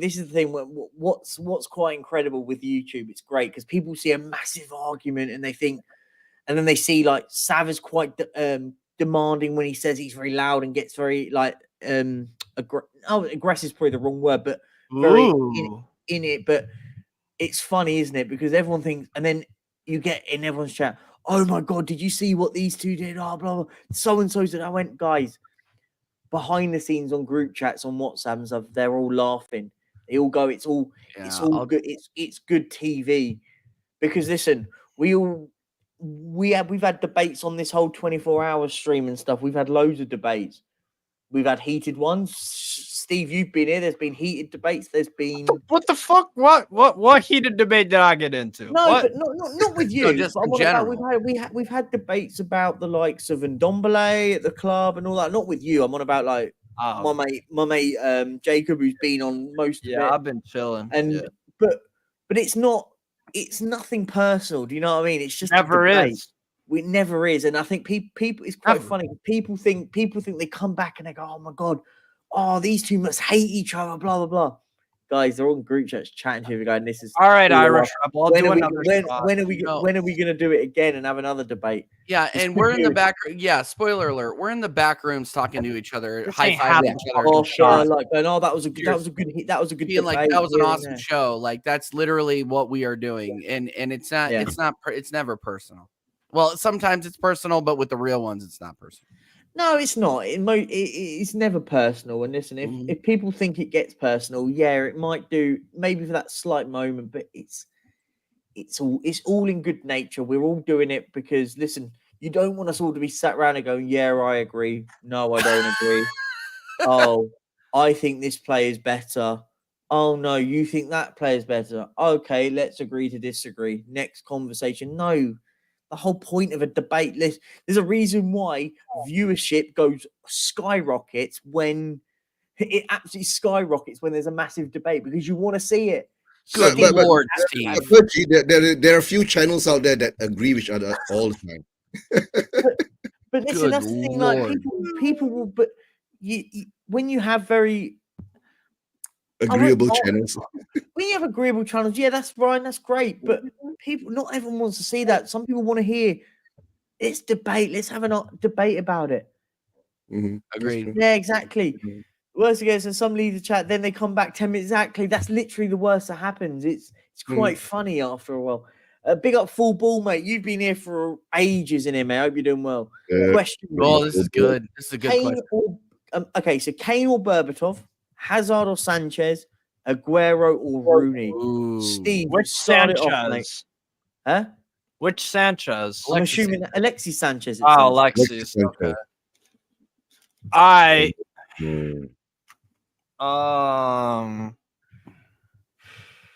right. Patrick Kane. Oh, sorry, Harry Kane. Patrick Kane. Yeah, baby. He's a hockey player. Yeah. Okay. Harry Kane or Berbatov. If I'm trying to be entertained, it's Berbatov. If I'm trying to win stuff, if I'm trying to win stuff, it's also Berbatov. Berbatov. Hazard all day, every day, and Aguero. Yeah, that's a really tough. Fuck Man United. I'm going Aguero. Sorry. What are you doing, Perch? For me, for those three, I'm gonna go. Oh, do you know what? You're gonna go Hossolu, Kevin Prince Boateng. Don't. I swear, if I hear Kevin Prince Boateng one more freaking time, I'm gonna lose my absolute mind. Okay, I'm gonna do this. I'm gonna do this on the basis of the three players are gonna play together. I'm gonna do it on that because if I'm just gonna pick one or the other, I'm gonna pick it because I'll explain my madness when I say it. I'm gonna go Harry Kane. Okay. Eden Hazard and Wayne Rooney. And when I say that, because I feel like those three as an attacking three would be a much better dynamic. I feel like Aguero, if you had Aguero in there with like, I feel like they're quite out and out. Rooney can play as your number 10. Kane can kind of drop in at times, and Hazard can create a lot. Oh, I didn't even realize this was some front three thing. Well, then I'm only doing it on that. I don't think that's doing it what from the actual that whole thing was perspective. about. But I was more talking about it in a context of like that's how I've read it. Listen, you can debunk it how you want. So wait, Hazard could be left wing. Aguero really didn't play wing. No, Aguero always played up the middle. Did Berbatov ever play on the wing? No, don't compare it like that. Just compare it individually, right? For me, to tell the truth, okay, because Percy was like, for me, I'll take Berbatov because to tell the truth, I'm my generation. I've seen Berbatov play. Nah, Berbatov is filthy good. Yeah, he was magical, smooth. He was Leverkusen, he was disgustingly good. He do things that sometimes you couldn't imagine it could be done. For Harry Kane is more like a workman goal scorer. The goals just keep coming. Oh, Harry Kane we had the Harry Kane debate. I said about 13 hours ago we will not debate Harry Kane again because we did it. Yeah. Not debating whether I had at the beginning and got out of the way. Just debating whether. Eugene, I'd like to get your a theory on this. So the debate happened earlier. I mean, I say earlier. I was in the chats. I heard it. So I'd like to get your debate on it. Because like the debate was right at the beginning of the stream, which was about would have been about 7 o'clock for me. So which literally was half a day ago. By the way, when you say it like that, it's freaking mental. Jesus Christ! But the debate was about Harry Kane. Is Harry Kane world class? And the debate I said was, as a football player, Harry Kane is world class.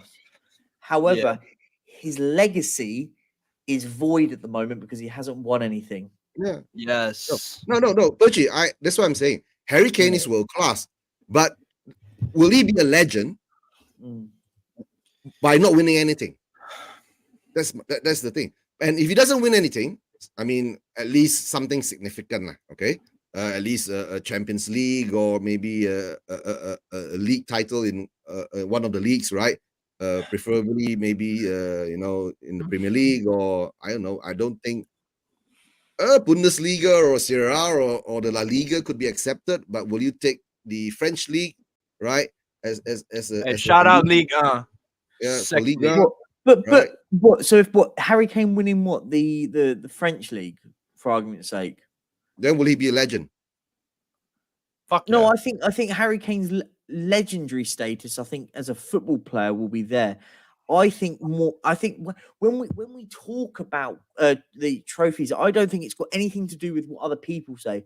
I'm talking about it for him. Does Harry Kane want to be the player? And this is the bit I always say, and I try Push. No, you must understand.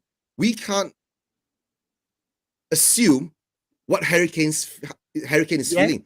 We can't do that because what we are doing, we're just not speculating, right? Only we can speculate on what Harry Kane is feeling. But for all you know, right, Harry Kane will just be satisfied staying in Spurs, not winning shit, right? Or winning a Carabao Cup, and he'll be happy. But Eugene, that's the question, that the $1 million question. And I get what you're saying. You're right. However, we can then quantify that actually Harry Kane has no ambition to go and win stuff, and that's the argument what we say. And I get what you're saying, and then that's where then Perch, Harry Kane will say, right, I will quantify my level at what level. You guys out there can quantify me at whatever level you want to quantify me. You can say I'm a loser. You can say I got no ambition, right? And blah blah blah, right? But that will be your opinion. But for me, if I satisfy my ambitions, why do I have to satisfy yours? Bingo. Well, no, but I think but my point being is the question's got to be asked then, because the argument will be, and this is the argument I made earlier with this, was with Harry Kane, was that the argument will be then is Harry Kane will go down in history as the greatest player to not win a trophy. No, you know what it is, bro? It's infamy. It's infamy. You don't want to be infamous, dog. Yeah. I agree, Steve. You don't want to be infamous. Let me put it this way. Then you're just an Al Capone. While you guys were having this chat earlier, 6, 7, 8, 10 hours ago, right? I put it all down. It's all Levy's fault. No. I'm glad we arrived at this again. I'll be right back. Yeah, Levy is. I wouldn't. I think the Daniel Levy one. I get the sentiment. I get the point with it, but I would always suggest that. I think that's only part of it. I don't think he is. The thing, okay, so he got conned into staying with Spurs while Poch was there. But is that he signed okay, when he was 24, he signed a 6 years contract. Yeah. Right? Why? He could have signed a 3-year contract. But that's you should have signed it with Millwall, bro. He could have signed a 4-year contract. That's not on Daniel Levy. Levy, what Daniel Levy's doing, and listen, I'm not here sitting and defend him, but I'm saying I'm not saying okay, fair. That's not on Daniel Levy. That was Harry Kane's own management team making the mistake. Agreed. And Levy took advantage of it while doing it, but giving him a gentleman's agreement. I agree, Eugene, but I'll be devil's advocate. I think what Daniel Levy was doing there, and listen, I'm not here sitting and defending, but I'll say it here now. Daniel Levy was protecting his own. He was protecting an asset for the football club. You could argue when we always talk about he doesn't do what's right for this club. No. I know. You know what we agree. We agree. We are both on the same page on that, right? Yeah, I understand what you're saying. Daniel Levy was protecting an asset for the club, right? But the shit thing that Daniel Levy didn't do is he didn't build a proper team around Kane, Son, when he had the chance to give Kane, instead of now, why are we moaning? Kane is not. But I would. Fans are moaning, and no, that's the problem. Perch, have you not noticed, right? Tottenham Hotspur, it's a club, right, that likes to divide the fans. You get what I'm saying? Yes. What's that say again, sorry? It's a club, right? The owners of our club has got this mental problem. They're like playing a social experiment on us. It feels like it, doesn't it? Yeah, it's like your little mind. It feels like it. It is it. Virgie, it is it. Remember, after you bring in Jose Mourinho, who the fans are all up, winner, blah blah blah. Then you don't give in the players. Then you bring in Nuno, everybody flips and go crazy. I think the Jose and Conte's debacle was always going to fail. I actually do agree. I agree with what you're saying for most of it. Yeah. I think the question I will say when we say about backing and all this lot, I think it's the word that happens, but I think the players under these managers, we were never going to get them, and I think that was such. We are still hanging on to Dyer. I've said this all along. I think the key these guys should have been moved on 4 years ago. We never refresh. We don't know. And listen, I think Eugene, that's a key point. I think it's one I made earlier. I said the key thing we don't do is we don't clear players out. We don't refresh. But the biggest problem what we do is we retain players for such a period that. We retain players for such a period where they end up not being able to be sold. So we end up in a vicious cycle.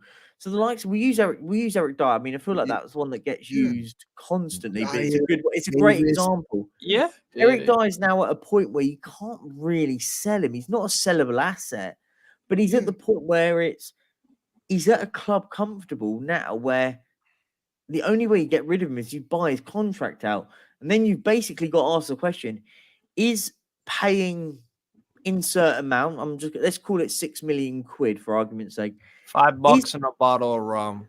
But my point is, Steve, is it the system right to go and pay off a player like Eric Dyer for 6 million quid? I'm using that as a ballpark figure. It may not be, might be more, might be less. I don't know. I'm just using that as a figure. What is the best way to serve it? Is the service of Eric Dyer for one more year better? Hear me out. I'm not saying it, I'm not justifying it, but it was the conversation we had earlier. Is the service of Eric Dyer for one more year, but in that time we can then recruit in for 12 months better than signing someone like a Longley for 3 years. We had this discussion over on a 3-year deal. What better business for me? I hate to say it, but retaining a player like Eric Dyer. It doesn't. By the way, I'm using Eric Dyer, but it could be any one of the Deadwoody players that we have. We have quite a few in centre half. I'm just using him as the example, which was the easy one to use. But is it actually better to retain him for 1 more year, knowing that and this is all hypothetical in the sense that Tottenham do things the right way, because we never do things the right way. So we've never done it. Yeah. Of course it's hypothetical, but I'm talking about it if we do the right thing. There is the right thing not to sign a Clement Longley and keep an Eric Dyer. Retain an Eric Dyer or Davinson Sanchez, insert whichever dross you want. It doesn't which one it is. For 1 year left. I mean, there's a couple of them it could have been. For 1 year. 3 of them, actually. In the context that for 12 months, we go and say, do you know what? We're going to solely look to be the replacement for this player that is leaving on a free. To tell the truth, right? That doesn't solve much of anything because, okay, the problem with Spurs and Daniel Levy is like this, right? Whenever he buys a player, he doesn't want to lose the value of the player he sells out. That's why we are hanging on to all these players all this while, right? It's like a hoarder on that show. Yeah, he's a hoarder, right? He keeps them, and if he doesn't get the price he wants, he ain't letting them go. All right. Yeah. Those are for, let's say, the bad players, right? I mean, players that aren't to the standard we see is very obvious. Even us fans can tell what are the players that we want to get rid of, but somehow or another, our board hangs on to them, keep them around, feed them, give them extensions and all that. But what you're saying now is that why can't we just bring in those 2 center backs, fresh blood that is needed, right? Agreed. No, I agree. Let me finish, Patrick. Just bring in those fresh blood that's needed, right? And if Dyer is not up to the requirement of the new manager, right? Sideline him.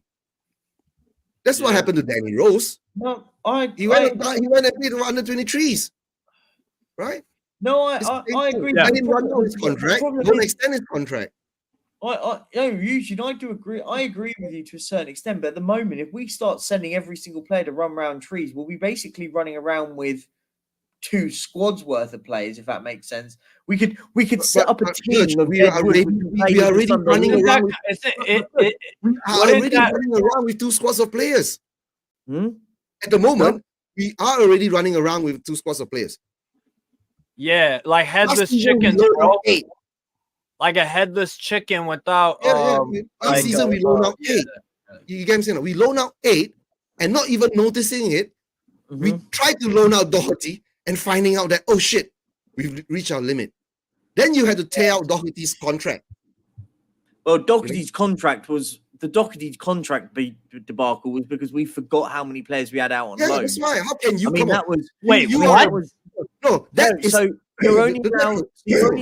You're only allowed a certain amount of players on loan. That admin error, right?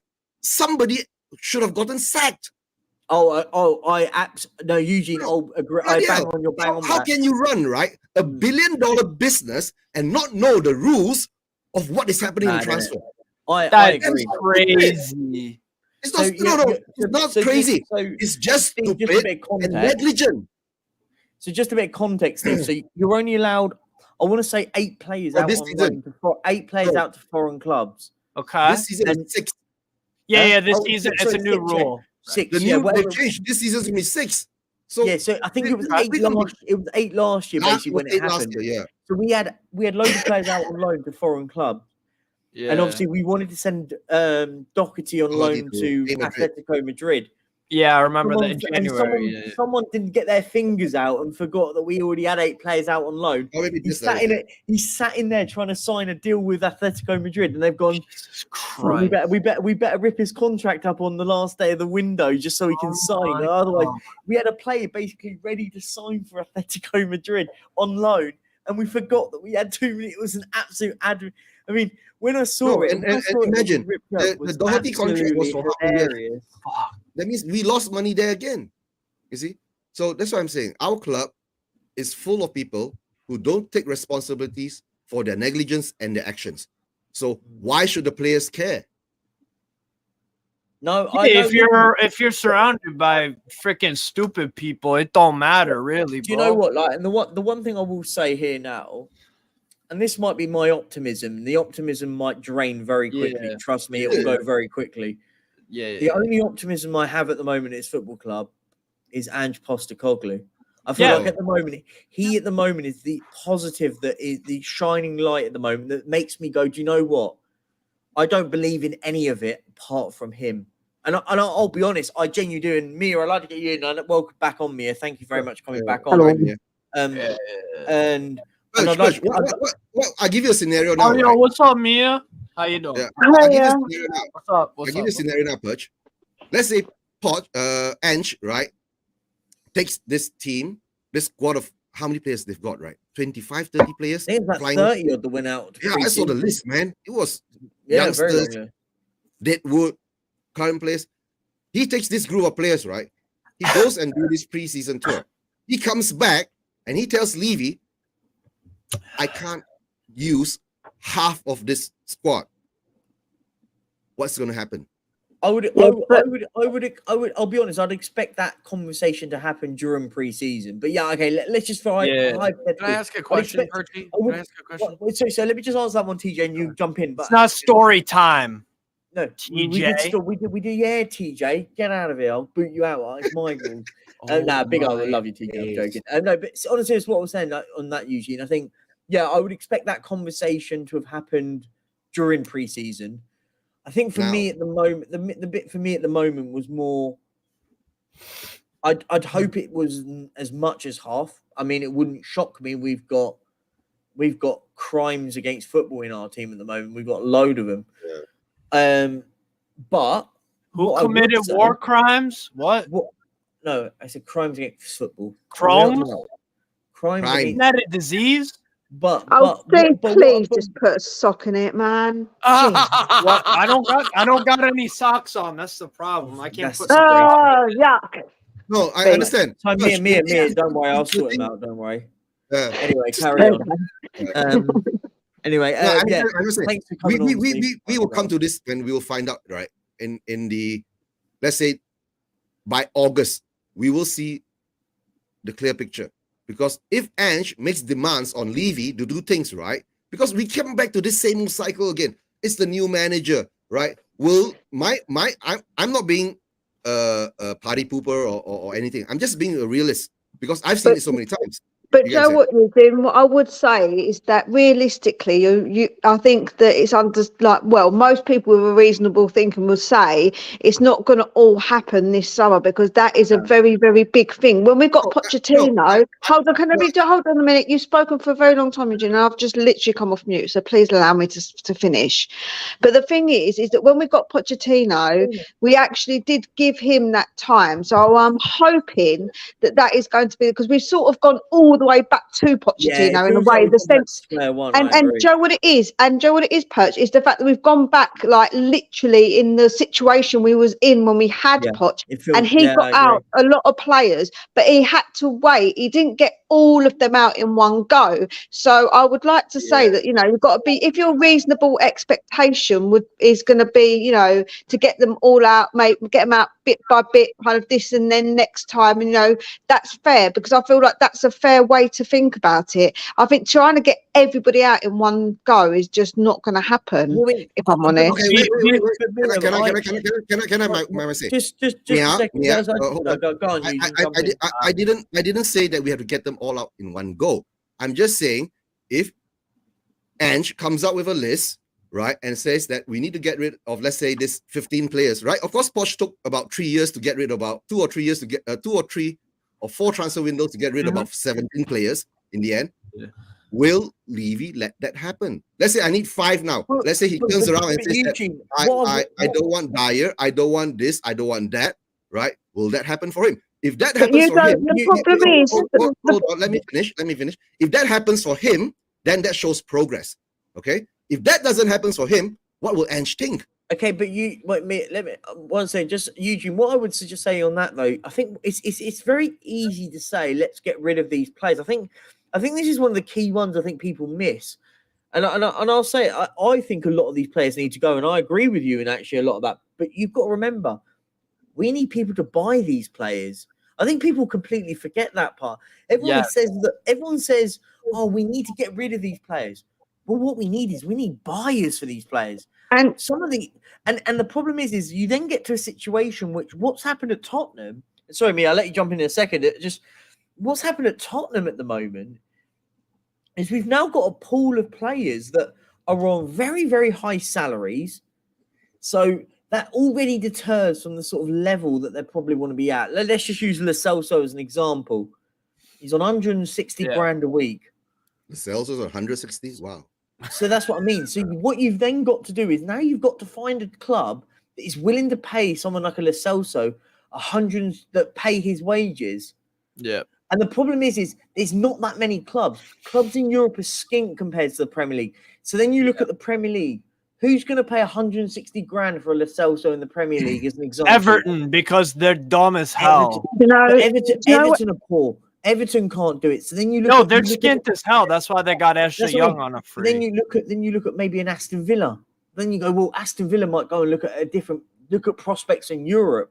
They got enough midfield depth. Cycle Tottenham are in, and I get the Eugene sentiment. Sorry, Mia, I apologize. I feel like I'm going on, but I'll let you jump in this one. I get Eugene's sentiment, but for me at the moment, we're at a situation where we might have to take a bit of pain for the next maybe year. Let a few players be released on free transfers when their contracts are up.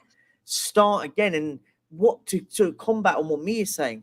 I agree. This isn't saying that's going to take a year. This could take 2. This could take 4 transfer windows to get sorted. But you know the other issue is as well is that people just assume who's on that list. Unless you're privy to that list, you don't know who's top of the list, who's not on the list. You know, that's the other thing. We're not privy to that information, so I feel like that people, the fans judge it on what their personal preferences and feelings are when we actually don't know what Ange wants. And for me, I'm going to trust in Ange, and whatever if he wants to get rid of certain players now, and then it's going to be easier to get rid of them next transfer. I'm going to have to, you know. Can I ask my question, please? Go on. I was waiting here for a second. You're asking me a question. What are you doing, Steve? You're going to ask me a question. Oh my goodness. Yeah, good Lord. I was going to ask the Spurs fan a question here while Steve slowly collapses. What gets you excited? What is different about Ange Postecoglou from your other? What's different? I like the way he speaks.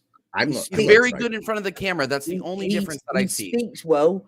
From a lot of what the Celtic fans that have come into my chat about him have said, give it a couple of months and you'll want to run through a brick wall for this man. This man he changed everything. And if there's any of the Celtic lads in there have said, a lot of them who came into my chat over the last few after the last few bits and gone, do you know what? This guy makes you believe that you can go for. He said he came in and everyone in there. This is exactly our Irish Rebels one. He came in. He said Postecoglou is built different. The Scottish League is shit as yet. So most fans think, radar players every year. Exactly. This is the thing. And when we say about this, and I said this, I said the stuff that this man has said tells me that, do you know what? He is the right man for this job. What I finally feel like at the moment, we've got a manager that wants to manage Tottenham, not managing Tottenham because he's doing us a favour. And I'll be honest, that's what I felt with Antonio Conte. Antonio Conte gave me that feeling that he was at Tottenham doing me a favour. No, you're managing my football club, the club that when you go, I will still support. And it wasn't just it wasn't just that. There was so much with Conte that it felt every time every amoeba, every amoeba. Well, no, of your essence. Every press conference with Antonio Conte just made me feel. You're basically, he might as well walk around with a hat on through for the most of his press conferences in the last season, basically with a cap on saying, "Sack me now, Daniel." It's like, and it was punish me, Daddy. It got to that point where I felt so depressed watching Tottenham that I couldn't care anymore. I lost all the love for my club. But to tell the truth, right? Whatever happens has happened. We can't change the past. No, I agree. Yeah, right. No, I'm just giving an example. But for what is happening now with Ange, right? Like I said, I'm not excited. But if he can make all those players, right, run through a brick wall for him, right, and get us performing again, like what we want to see, right? Yeah, I'll give him the kudos, right? But no, but usually what it's gonna take, and do you know what's gonna happen is what a lot of Celtic fans have told me, and this is what they said. They said he will take them all on pre-season, but what he will do is straight away, if someone's not following what I do, you're gone. You're out the door. Listen, exactly what Pochettino did at Tottenham, by the way, when Poch was here. If you weren't there, if you weren't following my system, you're gone. You're out. Yeah. What's the minimum requirement for him to keep his what job? What Mia was saying earlier, we don't know because we ain't Ange. We don't. Listen, we don't know. Listen, we can all have debates on players. Yeah, listen, we can debate all we want about what's happening, right? But in the end of the day, that decisions belongs to Ange. That's why I keep saying, if Ange makes that decision, right? I need player A, B, C, D, E, right? Gone now, right? I'm not saying all of them. Let's say 5 of them, right? Will the club follow him? Yeah. Give him the chance to. As I said, that's the club too. That's not just like the players. You're talking about the club. And then Mia, I had a question for you. I had a question for Mia. What is the absolute minimum that Ange has to do this season for you to support him next season? Do you know what I would anyway? But I feel for me, it's about getting on the pitch, seeing that change, seeing that obviously something like being that it's different. I feel like for me, it's just being up, like maybe try and obviously put in our cups, not do this whole playing not the best players and mucking about with it, taking the cup seriously. And I said I would, if he finishes 6th, 7th, I would be happy as long as there's progress. That's the word I'm looking for, progress. Do you know what? Just to comment, I'll answer the same question what Mia said. Yeah. I said from day one, and I said it even to now, as long as he doesn't relegate us, I don't care. I don't care where we finish. Listen, I don't think we're going to get relegated. We're too good to get relegated. So my point being is for me, people go, oh, you've got to have target. No. Do you know what my target is I want a cohesive football team that I can go, do you know what? We have built steps at this football club. We're playing a brand of football that is exactly how I want to see us play. He's identified players that he doesn't want at the football club, and he's identified players that he wants at the football club. And as a football club, we give the tools to this man because he's not going to go and want 80 million pound players like Conte and Jose wanted. He's not going to go and want the top tier players. We're not that football club. We as Spurs fans wake up. We're not going to go and get 60, 70, 80 million pound players. But what I want him to do is find the likes of Van der Ven, 20 or 25 million pounds, 22-year-old who's got a good engine on him. Look at the likes of Rio Hatate at Celtic. Look, he brought them into there. I want us to start building something at this football club. This is why I say, and listen, this is the point where I say about Daniel Levy here. Daniel Levy's got a big task here. If the task to get Tottenham back into the Champions League is anyone's target, you're in absolute dreamland. You're in hell. We are nowhere near Champions League football. And do you know what? It's why I said, this is why I said with us as a football club. This is what I said as a football club. I just want us to get back to what we are good at. Playing better football, start achieving something, start building the bricks. Listen, do you know what? Getting Champions League football, do you know what it did for us? And what people completely missed it, because when we got there, listen, I was part of it. Because I went, we're back in the Champions League. It was one of the biggest papers over the cracks that this football club has ever had. And we've had loads of them in the time. You know what? And I'm going to say this now. Sorry. People don't want to hear it. But do you know what? Maybe not being in Europe this year is probably going to be the blessing in disguise this club needed, because we can actually start again. We need to start again. And this is Yeah. But this is the point, Elias, and I want to point this out because you said, wow, so Conte keeping us fourth spot where we were behind for Ange, it's no longer it doesn't matter what are the double standards. No, but this is the key point here, Elias. Postecoglou is now starting again. We need to change the defensive style of this football club. Go back to playing a attractive style of football, which Postecoglou will do. All the Celtic fans in the chat will explain that to me. They will tell you the way he plays football. What we needed to getting Champions League football. Do you know what that did? It did nothing for us. It was an ego boost. No, but do you know what it was? Do you know what it was, All right. Steve? And this is the thing. Do you know what Champions League football did for us? Look at what Arsenal done the first season getting back into the Champions League. Timber, Havertz, Rice. They spent proper money. What do we do when we're in the Champions League? I don't know if Havertz has proper money. Yeah, I was about to say. I was taking your point though. When Spurs get into the Champions League, we buy the same sort of players that we buy in any other window. We never go out and go, do you know what? We're going to use getting into the Champions League. Let's go get Tonali. Let's go get. That was a hell of a signing. Okay, wait, Perch. I give you a question out there, right? Daniel Levy or the club, the board, will give Ange a set of targets. And those targets, we do not know yet, right? No one has come out to say what is our target. But Ange keeps saying that we want to get back into Europe, whether it's top 4 or 6 or 7, right? It's back into Europe. Okay? If the targets are unrealistic, Eugene, he's already destined to fail. That's the problem. That's right. It's like asking a chihuahua to dunk a basketball. Perch, you are saying just as long as we don't get relegated and we are going through a rebuild, you will accept it. One. But if we are going through the rebuild and not get into Europe, will the owners and the club accept Ange? Right? And the club and our club is very, very good at planting the seeds of blame the manager. No, Joe, I would say it's all conjecture because unless we are sitting in meetings knowing what the targets are for Ange, we don't know what they've actually said to him. So what I would say is just be like, remember that we don't know exactly. He did also say he likes to win wherever he goes. So he also did say he likes to win, but people don't. Winning too.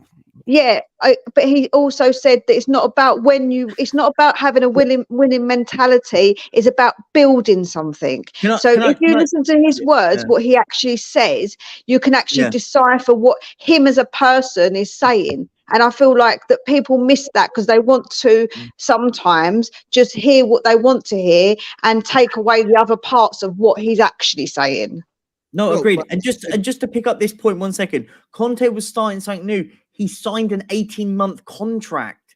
He wasn't. It was. Do you know what? And this is the key bit about Conte and Tottenham. It was like a marriage. It was never going to work for me. Conte coming to Tottenham was it was the right fit for him. He didn't have a job. It was a good stopgap for him. Do you know what? We were a stopgap for Conte. Conte coming to Tottenham was Levy's back push against the wall during the loss at the Manchester United. It wasn't terrible. No, have you not? See, Spurs don't work well with elite managers because elite managers have demands where our owners will not give to them, right? I agree. And the thing is that I think during Ange's first interview, right, Ange did say that we deserve to. We should be back in Europe, but he didn't say top 4. He said Europe, right? Because Europe is a wide scheme, right? Conference, Europa. Champions League. But the thing is that there is a certain standard. That means he's already putting out there, right? That he has to meet. But of course, what you're saying is correct. There is. I agree with you. There's no direct saying from the club that we brought in Ange and Ange is going to bring us to Europe. But our club never communicated. Do you know what? Phil P's bang on here. Conte was the managerial version of a long gap, a stopgap. But not on a player level. That's facts. That's a facts machine. So true. I don't think so. Do you know what? It was a marriage. Do you know what? The Spurs and Conte connection was it was a marriage of convenience for both. It was a convenience for Daniel Levy, so he can get everyone off their back for messing up with getting Nuno in, and it was a marriage for Conte because he can get a year and a half back into management and then move on to something new. And I think that's what it felt. If Conte, and this is the notion that I always hear, Conte wanted to say, and I didn't think this was going to be I didn't think I would be talking about Conte at Hospice in the morning. I'll be honest, I didn't think that was coming today. But it's woken me up, to be fair. It's given me a second wind. It's quite incredible. I knew it was coming. It was giving you the grinta. But my point being with all this, listen, Conte's an elite football manager. He's an elite manager. But do you know what Conte isn't? He's not a builder. He doesn't come in and builds things. When Antonio Conte goes to teams, he goes to ready-made teams. He went to Chelsea, sprinkled a little bit of magic dust on him and went, go on, we're going to go and win the league. Juve, Inter. He had elite football players at these teams and won loads with them because that's what he had to come into Tottenham. Let's be frank and honest. In the space of 3 transfer windows, bear in mind, 2, let's be real, it was 2. He had to transform the team to go and what? Compete. Yeah.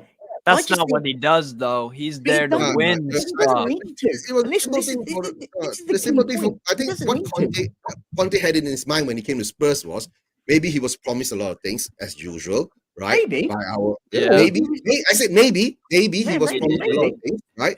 And when he came in, he thought maybe because Kane was there, Son was there, right? These 2 players are at their highest level, and maybe he thought he could build right on something that was what I call to bring some kind of a difference to the club, right? Because when Paratici came in, he already said, our whole structure was bad. I mean, he was a disaster, right? And after bringing us to the Champions League, the summer transfer window started with Richarlison, Perisic, Bissouma, right?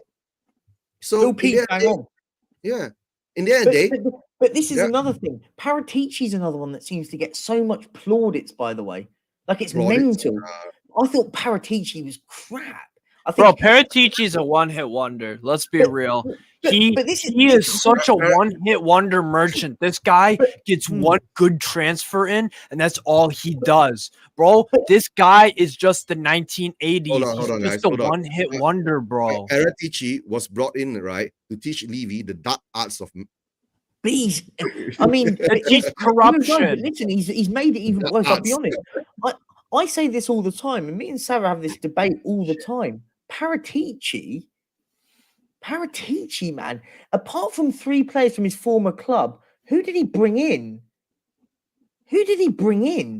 A bunch of nobodies. Emerson? That's what we brought in. But listen, Emerson, Bellini, Hill, Ben. Do you know what I mean? Bissouma maybe, but I was told Bissouma had nothing to do with him. And that was actually Daniel Levy. I mean, that says it all, doesn't it? I mean, I just think at the moment, what will we get is we just get so caught up in it all because we've got, and listen, I'll be honest, I got sucked into the Conte hype. Bro, it's like an electric eel. You get sucked in and it's you must understand. We got sucked into the Conte hype because, right, we weren't in the top maybe there'll be a difference. After Nuno, we were like where we were, right, and we fought our way up and we got 4th, right, and we pipped Arsenal to it. And to tell the truth, we pipped Arsenal to it not because we were better than Arsenal. It's because they were ass at the wrong time. I just want to say when I see in the chat saying Ange was last choice, from what reports I've read that actually we've been thinking about Postecoglou for months after do you know what? Nothing came out because they didn't want anything to come out because of they wanted the whole Celtic that let him go and win the league with Celtic and win the double with he won the treble with Celtic, sorry. So it got very quiet. And listen, it makes sense. Listen, that happened with Declan Rice, that it all came out after the final. A lot of all the stuff with him going to Arsenal. From what I read, he was always on the list, Perch. He was always on the list. He was always on the list, but how far down the list was he? Like, there wasn't. But there wasn't actually a list on how far. What it was, TJ, was like it was a lot of, it was just names. There wasn't like a 1, 2, 3. It was just names that they all had there to see which one would be more suitable. So I feel people get this thing where they have to have this 1, 2. I don't think it's like that. I really don't. I like a Google spreadsheet, bro. You just write a bunch of It doesn't matter how far or how high Ange is on the list. Now it's time for Ange to prove, right? Okay, if Ange proves that he is capable, right, then we'll all be happy. But my question now is that except this guy can't prove that he's capable, right? Number one, will the club support him? Number two, will the fans support it? That's the sad part. But Eugene, that's where this is exactly why I agree with you. This is where at the moment, as a football club, because listen, there's no excuses here for Daniel Levy here, and this is why I will agree with you here on this point. There's no excuses because there's no excuses about getting that top end player because Postecoglou's not going to go and want a Bastoni, use that Bastoni and Vardiao excuse because that's not. There won't be any of that anymore because that's why this is where like I feel like I am quite balanced in this debate. The fact that the irritation for me right now, you're right there, Steve. Jesus, I'm chilling. Debate, bro. This is the debate I will have. But the debate I'm always saying right now is this: is that Postecoglou's not going to go and want to get your 60, 70 million pound players, but what he will want is your 20 million pound players. And for me, I don't mind that. I have no problems with the likes of Van der Ven, Tapsoba. Heck, I don't even mind like a tossing and stuff like that. I don't mind it. If that's the player, the sort of caliber of player we're going for, I've got no problem. It's why everyone was sort of crying their eyes out about like signing of Manor Solomon. I think it's a good bit of business. Free transfer for a 23-year-old. It's good business. Yeah. He's not going to be people going, but he's not going to play, blah, blah, blah. He's a free player that was at Fulham. Yeah. Squad player. Replaces Lucas Moura. Now what we need to do, the anger I have is that the two centre-backs aren't on the plane, that weren't on the plane, because for me, that's a key part. It's that's what I'm saying. It doesn't, to me, right, Perch, it doesn't matter what kind of player he brings in. It's the kind of player that he needs to bring in, right? It doesn't matter if it's a 100 million pound player. It could be a 5 million pound player. He could go to Asia and pick up some Japanese player and bring them back. Right? I agree with you, but I'm seeing a lot of people go, "Oh, well, it's the cheap option and stuff." Well, I don't think so. I think Perchy, those are the same people that try to flash like the Gucci bags and Louis Vuitton, and they try to. People see football as like a status thing, like that wealth equals excellence, and all these riddles of psychology. I'll give you a great example, Steve. I'll give you a good example for this one. David Raya. I'll be honest, I was fuming when the David Raya thing came on. But Ben, if he's in the chat, big up Ben Kaufman, because he was there, and I said to him, me and him on stream at the same time when it happened. I said to him, I'm fuming about that we've pulled out of the David Raya deal. But I also said, I would understand it if we get news tomorrow that there's a new goalkeeper on the prowess. And I'll go, do you know what? I can't be annoyed because that's what we've done. And we got Vicario under the radar. Everyone will tell me that Vicario was the cheap option. Now, one second. It now has proven my point right. No one's gone for David Raya at 40 million quid. Everyone was telling me we had to get him at 40 million quid. No one's bought him. Inter Milan need a goalkeeper. They're not getting him. Chelsea need a goalkeeper. They don't want him. Paris Saint-Germain are shopping Donnarumma, apparently. I'm not saying he's Paris Saint-Germain quality. No one wants him at 40 million quid. That's the thing. Yeah. But maybe Tottenham for once, and listen, I don't give this club much credit. I think we've done the right thing there. A broken clock is right once out of every 55,000 times in a. Can I ask a question? I don't want to change the subject. So let me. Eugene, do you want to finish a point? You go first. Yeah, you haven't spoken in a long time. Okay. Will you highlight the comment from Irish Rebel, please? Because I think which one? Garbage. The one at 131. Or 831. If Celtic was in the British Premier League, Spurs wouldn't have Ange. What do you mean 11th? Because I said Ange Ball is going to get you guys countered into 11th place with the players that you have. You think we'll finish 11th with Postecoglou? Yes, I do. Yes, I do. Based on what? Outside of Liverpool and United, there's no team bigger than Celtic. Know your place. I disagree with that vehemently. I think. Let me break that down like a grammatical. Yeah, let's break it down slowly. Okay, so we'll break it down. Okay, so if Celtic was in the in BPL, the British Premier League, Spurs wouldn't have Ange. It will be, it will be the okay. Well, that's you can't really make that argument because that's not an argument that's based in reality. 1970s rock star nostalgia type bullshit. Like I'm a good singer, but it doesn't mean I'm going to be the lead singer of Journey. You know, I can hit the notes, but I'm not going to be in that league. You're more like Sid Vicious. So yeah, exactly. So that's a false equivalency in my opinion. What do you mean 11th? I think with the quality of players that you currently have and the fact that you guys might lose Kane, you guys will finish 11th. But if we're saying if right you guys now, are playing the attacking football that Ange is known for playing, you guys are dead in the defensive area and thin in the midfield. One thing that we do have though, and this is the counter on that. Okay. At the moment, as of the 15th of July, we still have Harry Kane. For that reason, we won't finish 11th. Right now, listen, that could change, by the way. Because he'll bail your ass out a lot of trouble. Of course he does. And I say, Steve, me and you've had this conversation on and off stream. Yeah. Harry Kane has been the plaster for this football club for far too long. He will get us out of there. That's the key thing. And listen, that's why with Kane, we're not finishing 11th because Harry Kane's good enough to not get us finishing 11th. And that's the difference. If without Kane, different conversation because we've got to change the way we play. Yeah. I just think. Go ahead. Sorry, Perch. Go ahead. No, I was just going to move on from it for this one for 2 seconds. Go ahead. That's fine. Because Eliza said Nagelsmann was willing to join us. I tell you what though. I tell you what with Nagelsmann. One, I don't think he was going to come to us. But two, that there's something about this guy why he's not got a job. I'm telling you now, there is something about Nagelsmann why he got sacked by Bayern Munich. No.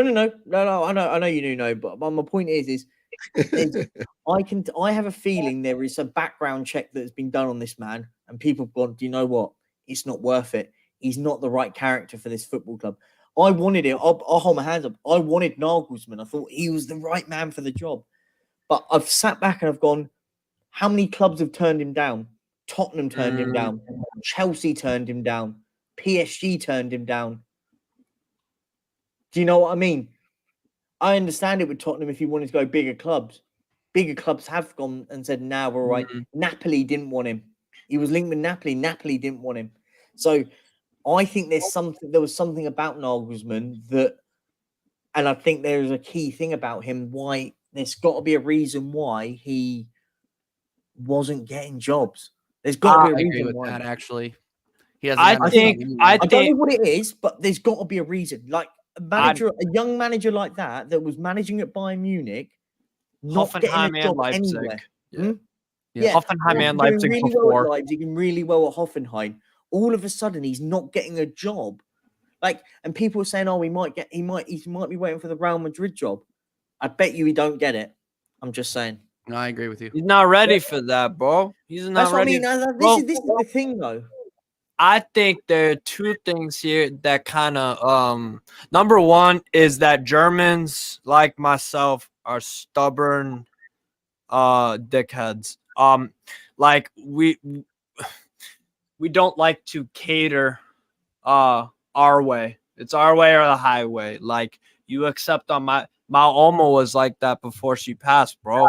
Like she did not like people fucking with her shit. As simple as that. Just leave me the fuck alone and just let me live my life and there won't be no problems, bro. But like if I don't know, it's a German thing, bro. And the second, his woman worked for Sky Sports, and that could throw the club a club that wants to hire him possibly because of some they don't want the PR merchants to get some new bait and stuff like that. So like, bro, don't date a woman that go on the Sky Sports if you're trying to be I don't know. Like can I just say something real quick? Big up BX Gunner. I see you. Yeah. Big up. That kind of my guy, the German Potter. That's true. No, It's like no, it's not true. No, it's not. It's funny. No, I just thought it's a funny equivalent. No, it is funny. Do you know what I feel like at the moment? And I'll say this: I just feel that like the positivity at the football club, is draining a bit, and I get it with certain aspects, but I just think at the moment, I just feel like at the moment now we need to maybe just sit back and go, do you know what? We need to just think a little bit more. I think and listen, and I know thinking is a beautiful emotion. Are you in a see what happens kind of vibe, Perchy? I would say I'm a realist. That's I think me and Steve have spoken about it. And I think Steve, you'll probably agree with me. I think I'm a realist. I don't sit there and say I don't expect the world, but I also for me at the moment I've learned under these ownerships what I'm going to get. And I think when this and the thing is when I see people in chats and they go, just put the money down for a player. It's not how management. It's not how buying a player works. Yeah, the likes of people going, just put the money down for the likes of Bastoni. That's not how it works. I'm not delusional. Exactly. We're not. But what I do say is at the moment, what I want to see at this moment, I want to see a culture change. Yeah. And do you know what? And you know, and Eugene, you said, and I think TJ, I think it was you said about what do you love about what was it that Postecoglou did it? He used a great word. He used a great word in he used a great word in his press conference, and he used one word, and for me, it sold me. Philosophy. Yeah. He used philosophy, and for me, like Albert Einstein logic. I feel you. This is the thing. He used philosophy in there, and for me, that's exactly it. Yeah. We need to change the philosophy at Tottenham. None of this. Let's just get Champions League football and do fuck all with it. Let's start again. Do you know what it is? Yeah, go on. Sorry. Do you know what it is, right? It's exactly what I said earlier. It's the fact that he said you can bring in winners, but it ain't about winners because everybody wants to win. It's about building something you believe in, something you believe in, that the players believe in. And he said it's down to the players whether they will believe that or not. He said it's up to the players to build that culture. He said it's down to the players. Pardon? Didn't Conte say the same thing? No, he never said that. No, man, he never said that. Whoa. Oh, sorry. Wait. No, but the thing is that when you say believe, right, is one thing. But whether they are able to perform to the standards that he sets there. But obviously that's down to Ange to decide what players he feels are suitable, and that's down to him as a manager, right? And that's where you've got to have that little bit of trust. Because ask TJ, right? How many people wanted Arteta gone? You finished eighth. People wanted him out. Literally, they did not want him. But then they saw what he was building. I'm saying they were seeing what he was building. No. Some people saw that, some people didn't. You know, I think I got a good analogy for you, Tejas. For me, you know what the difference between Postecoglou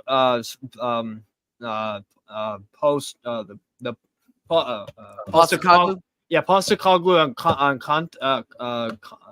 Conte. Yeah. So those two dudes, look, it's like, all right, I'm gonna give you example A and B of like a person's dating history, right? One person. I'm not going into the Alex Morgan equivalency with you again. No. I'm gonna hear my words, young Sabbath. Anyways, okay, go ahead. Look. All right. So you have example A and B. One person, person A has a history of going and staying in long-term relationships, like 4 of them over, I don't know, 700 years. All right. And then the second person is like, they're breaking up after a month, and then they're with someone for 2 years, and then they're with someone for a year, but like they have amazing this. You know what I'm saying? Conte is all over the place. Conte is a one-night stand. It's gonna be amazing, bro. That wasn't what I was asking. I understand. Go ahead and finish up, but then I'll correct you on what I was actually trying to say. Postecoglou is a real, authentic relationship. Doesn't TJ, matter if it's you're authentic, married, just bro. give the You're results. married. You're married. You understand this shit, bro, right? You're married. Like, you understand to get a real authentic relationship, you gotta work on that, bro. So like Postecoglou is the guy that wants to work and build something for the long term, not do the one night stands. You know what I'm saying? So That's the difference between if Postecoglou calls out the players to play better in front of the press, do you think they're going to actually react positively or negatively? It all depends how many of them bums he kicks out of the ejector seat, like game on, bro. That's a big thing though. Is that I think Spurs are full of players that can't take the criticism and they get all pissed off about it. Yes, Eric Dyer, for one. Yeah, you know what I mean. Like that's an example of one of at least 5 or 6 of people that couldn't take the criticism and rise up to it when Conte was saying that. Yeah, you could argue that Conte was like, "Oh yeah, I'm probably already out of the job, so I'm going to call these people out."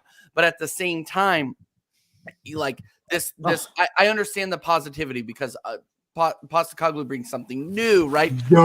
He brings something new. He brings something fresh, right? But as soon as there's some resistance, as soon as there are like rocks in the road, roadblocks, right? What is going to happen? How are the players going to react? If but do you know what, says, hey, you know what? I'm going to call you guys out because you guys aren't doing the job. He has to kick them in the nuts when they get. I don't know about that. Go ahead, Bert. Sorry, bud. But they won't be able to accept it, right? They've been kicked in the nuts so many times. Dyer's been kicked in the nuts by Mourinho. Cock shot. Yeah.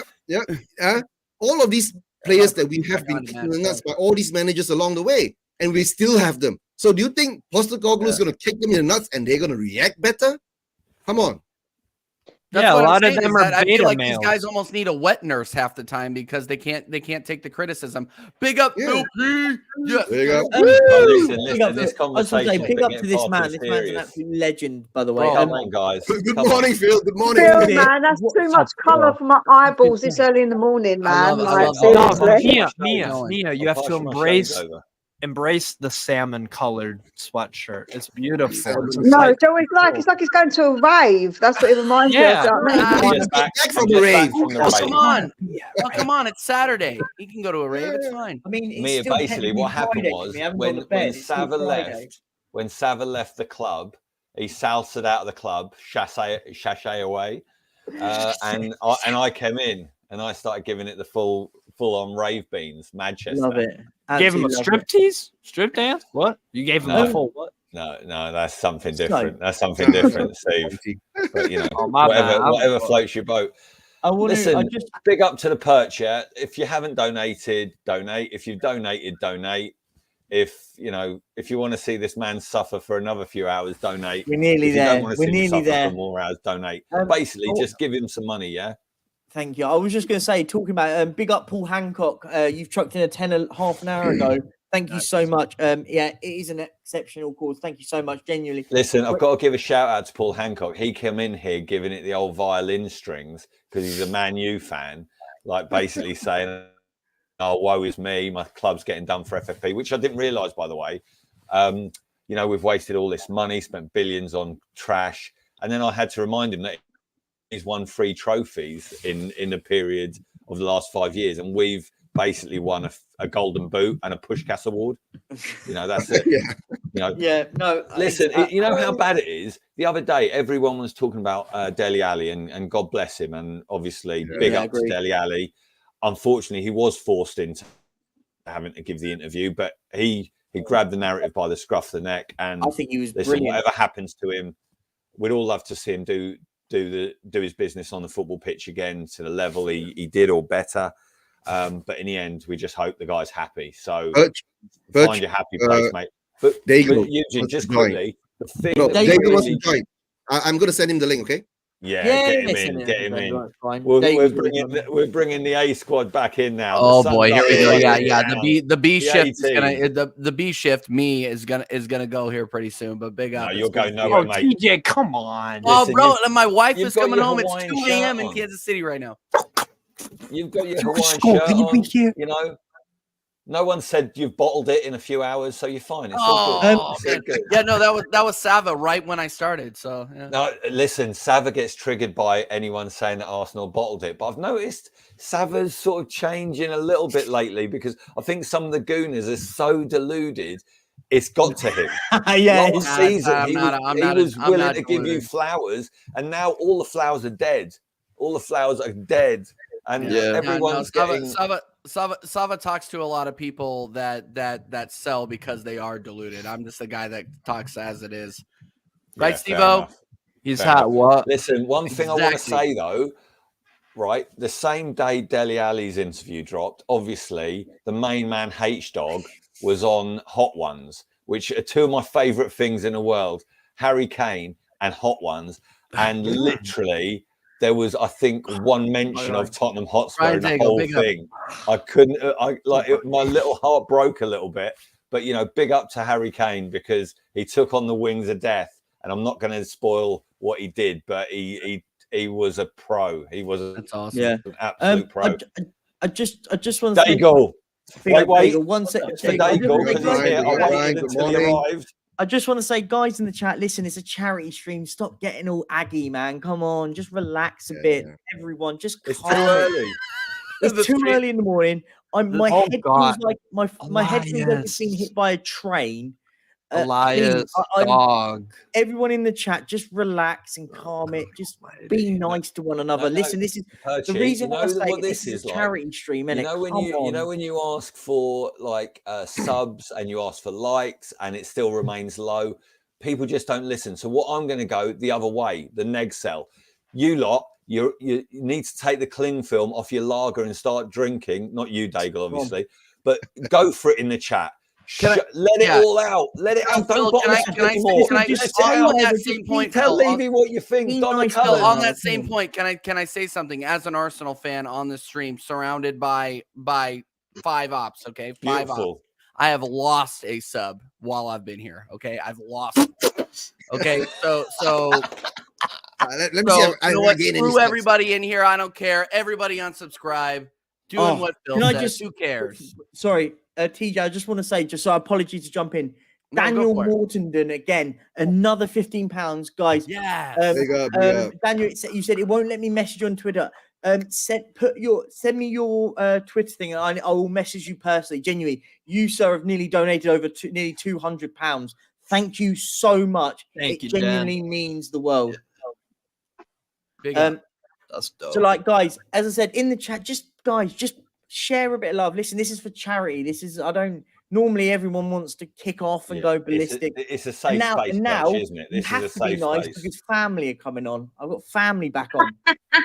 So you have to be nice now because we've got the family on. I thought you were talking about Daigle. Big up Brian, of course. Obviously, thank you, Brian. Listen, I've come on, as you know. I've got a day of celebrating my dad's 70th at Peppa Pig World coming up. We're leaving in literally 15 minutes, but I promised you I'd come on, and I fell asleep so early yesterday. I was like, I said I'll come on, so I wanted to quickly come on and say hello to everyone, and well done to the stream that you're doing, brother. Thank you very much. Very kind words, you sir. Brian, the only reason I'm wearing my pink anorak is for celebration of your dad's birthday and a trip to Peppa Pig World. Big up the pig. I think, mate, it goes hand in hand, doesn't it? 70th birthday, Peppa Pig World. Of course. Listen, can I just say something? I'm only here for a short time as well because when Daigle leaves, the fucking party's over, yeah? So I'm out as well. But no, seriously, as some of you don't know, but you're about to get to know, shout out the box office. I'm off to Park Run. I'm off to Wanstead Park Run, so shout out East London. If anyone's in Wanstead and wants to come down, do the Park Run. It's going to be my 100th Park Run. So if I make it, big up. I'm finally making up this man. Big up Phil P. We love you. Are you on it now?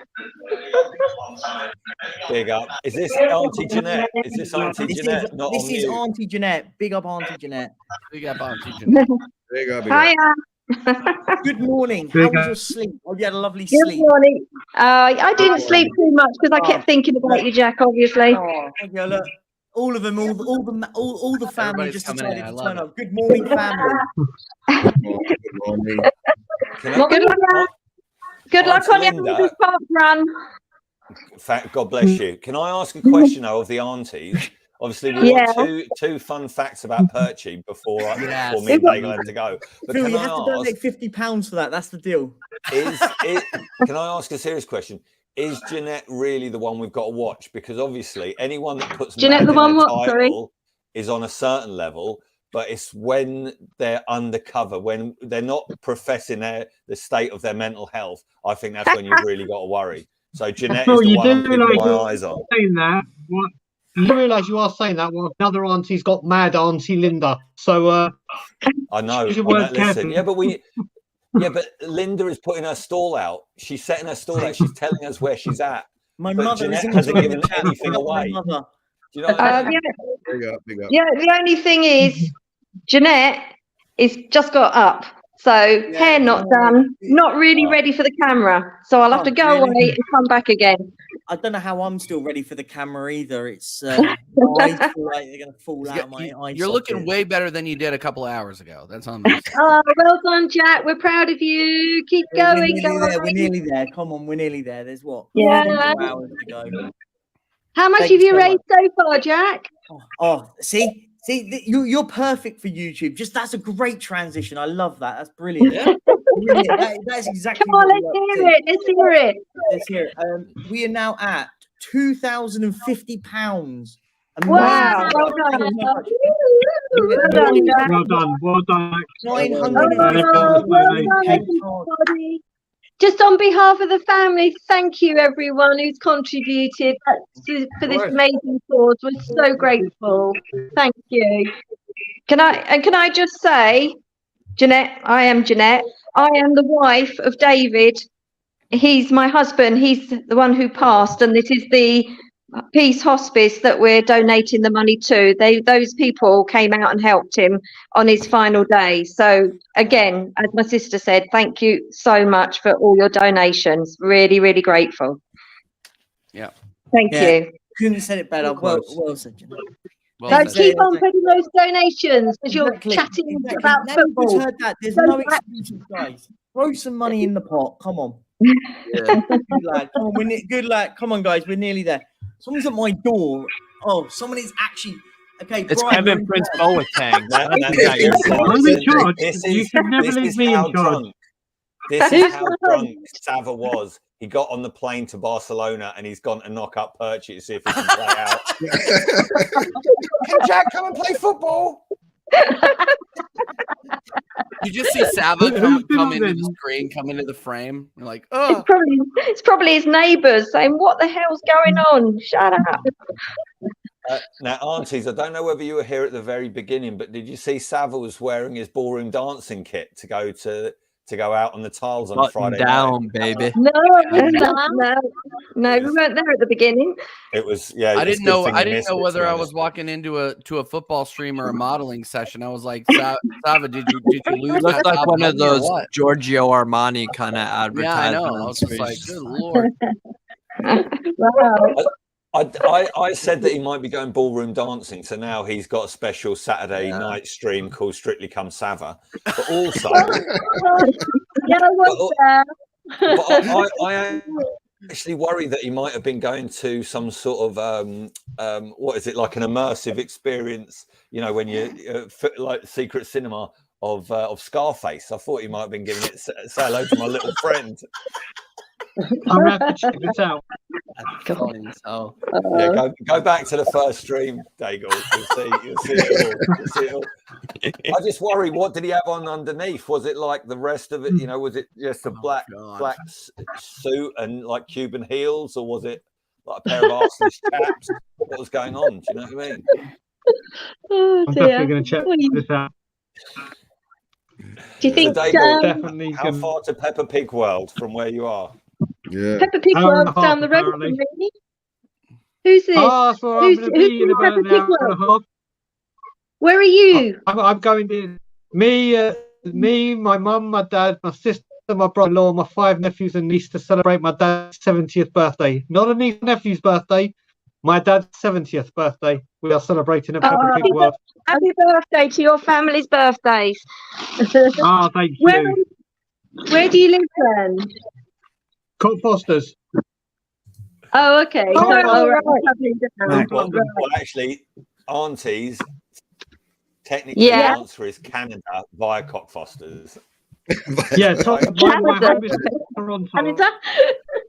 I've been here for a little while, and I go back 11 weeks Tuesday, and I cannot wait to get out of it. I cannot wait to get out of this country and not come back for a long, long time. Oh, Dagon, don't sugarcoat it, mate. Just tell us what you really feel. I'm getting the hell out of it. You know, I will always say is Toronto is better than London in every single department, apart from family. That's it. That's it. All my family are here. That's the only thing. Brilliant. Jack, welcome back. In the world. Oh, thank you. How is everyone? Jack, what happened? What happened? Oh no, breakfast arrived. Oh, again, you have breakfast bought for me, which is very kind. That's awesome. Actually, I thought it was Sav. I got so drunk that he got on the first plane over to Barcelona. It's actually Sav's kebab, I think it is what I've arrived. What's arrived? Mate, listen, cut out the xenophobia, yeah. Just because he's half Greek, it doesn't mean that he eats kebabs at this time. Stop that right now. Me will come back on here and own you. Watch it. See, we need more of the aunties on the stream. Listen, let the aunties take over the channel at one point. More than welcome. What? While you're eating your breakfast? Yeah, I'll have it in a second. But thank you very much. Linda, what sort of stories can we tell the guys about Jack? Oh, don't. I'm already. Stories. I've just seen. Oh, Barry's here. Of course, Baz is here. How you doing, mate? Now, Hi, Barry. we want some stories. Before the stories hit, Perch, I just want to say thank you so much for having me on. I gotta get off. You took the graveyard shift with me. Thank you very much. Have a lovely trip to Peppa Pig World. Yeah, it was an absolute pleasure, and you know, anytime. you're always welcome on the Thank you channel, so much, man. Thank you so much for what you're doing, and have a great time, everybody. Thank you. The only one of the only gooners. He's one of not many gooners that are allowed on the channel, but he is allowed on just about. Big up TJ. Yeah, listen, TJ did the graveyard shift. Much love to him. He's been on for he did a good solid session. Steve, are you okay over there, mate? Steve. Huh? He's Bertie, Steve, you okay? I'm chilling, man. What? Leave Steve. Bertie, have you been there all night? Bertie, Steve has done the whole. We want some stories, Perchy. Where does Steve live? Steve, where do you live? I live in the U.S., United States, in a town called Exeter. We stole all your names from England, so sorry about that, but yeah. No, thank you. Thank you for helping Jack out. Steve, to be fair to Steve, he has solidly done the whole lot. And are you going to continue on to it? Continue on to what? Are you going to get to the end? Because you bottled the ending of Savage one, so are you going to complete this one with me? Oh, yeah, definitely. Yeah. Oh, my guy. Well done, Steve. Absolute legend you are. Yeah. Steve, you know what you were? You were the Arsenal voodoo doll. The fact that you were there, you know, drinking, celebrating all through the 24 hours, and then crashed and burned in the last sort of 30 minutes. Hey, is what it is, bro. It's a long way to the top if you want to rock and roll. That's how you gotta live life. Now, Auntie Linda, can we have the stories, please? Story one, Auntie Linda. Go on. Okay. No, Bertie, you're not allowed to speak. Auntie Linda is speaking, and she will tell whatever stories she likes. Why we let Barry on the stream? I just realised. Why is Rain? Just one when he was young. Is that all right? I just go back. Jack knows what I'm going to say. So we were all on holiday in Fuerteventura, and Jack, my sister, Jack, and his brother Sam were all in one apartment. We were in another apartment. My sister got up in the middle of the night. The door was wide open, the front door. Bearing in mind, Jack was, what was you, about 8 years old, Jack? I think it's about 8, something like that. Couldn't find him. 2 years ago. Couldn't find him, didn't know where he was. We had everybody out looking for him. And what he'd done, he'd slept walk, come down, and he was walking right on the edge of the pool. So we nearly lost Jack at that stage, didn't we, Jack? But that's one of the ones that we always remember. But Jack has always been the loud one of the family, I would say. So, No, really? He's got a heart of gold, absolute heart of gold. But yeah, when we're playing cards and everything, wow, you don't want to be sitting next to Jack. Your ears will go. Now, Auntie Linda, can I ask a follow-up question on this? Bit of detail. Was Perchie completely naked when he was doing his pool strut? What he was doing? What? No, I don't. Do you know what? I don't know. No, he wasn't. No, not naked when he was walking around the pool. But I could change the So story. he's naked when he's playing cards. Let's not make stories up now. Come on. Hang on. Auntie Linda. No disrespect to the story, but I expected better. Sorry, I'm really trying to dig the dirt. But I thought it was a great story. Yeah, weird, embarrassing. Oh, man. This is what we need. This is what we need. Yeah, but Barry, what you don't realise is he was pretending to sleepwalk because he'd been walking in and out of different women's bedrooms for 2 hours. Mental. Just, slow stalk. Anyway, Perchie, you know the shirt giveaway? People have been asking for my shirt from last night. It's like no, they have not. They have. We're not giving away my shirt from last night. That's not a problem. That's not a problem if that's what people want. But we are 450 quid away from the target, so it's going to wait till the third stream, and we're going to go with the target. We want to go to 3K as the target. You've upped it, have you, Perchie? We're moving it to 3K. Well, we've got Baz's shirt as well as the third shirt for the third stream, so we got double shirtage. So double shirtage. Oh, wow. The people in the chat want my shirt from last night. That's fine. I'll donate it. Not a problem. Barry, can I put in a bid for it because I think it'll go well with my cagoule. Phil, that on you will look like tent, mate. It's not gonna. Well, I need a gazebo for the back garden, so I feel good.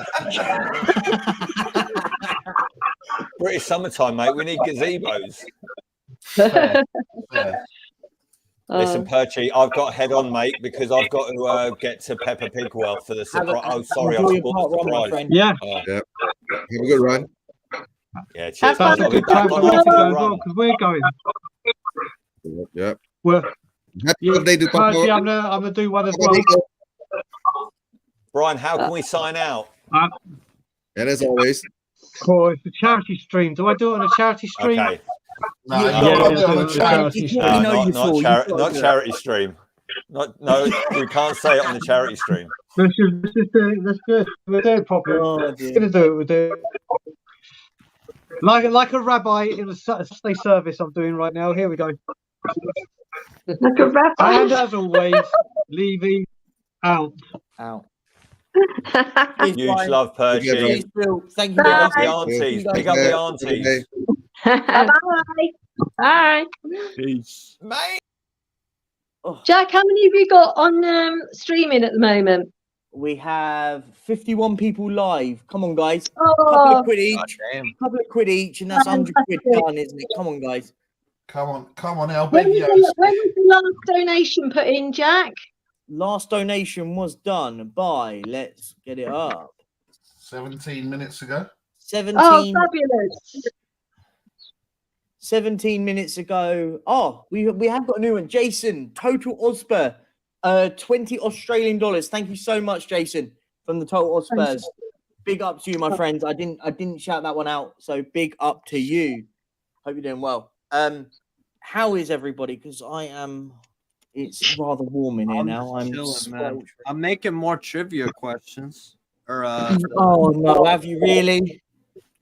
Hell yeah. What else am I gonna do when I'm Perchie, where's box office? Where's he? I messaged box office and he said nothing. I don't know what he's doing. Poor show. I'm calling him out. Poor show that is for a charity. Honestly, Alex box office, where are you? And where's your dad? Where's your dad, mate? Should I message Sava and ask him to come on? Has he been on yet? Sava been on? Sava's been on. He was dressed in his he was dressed up in his I'm going dancing outfit. And then he messaged in the chat saying I'm very drunk at about 1 a.m. So there's no way he's waking up, mate, is he? He's awake, by the way. I'm gonna message.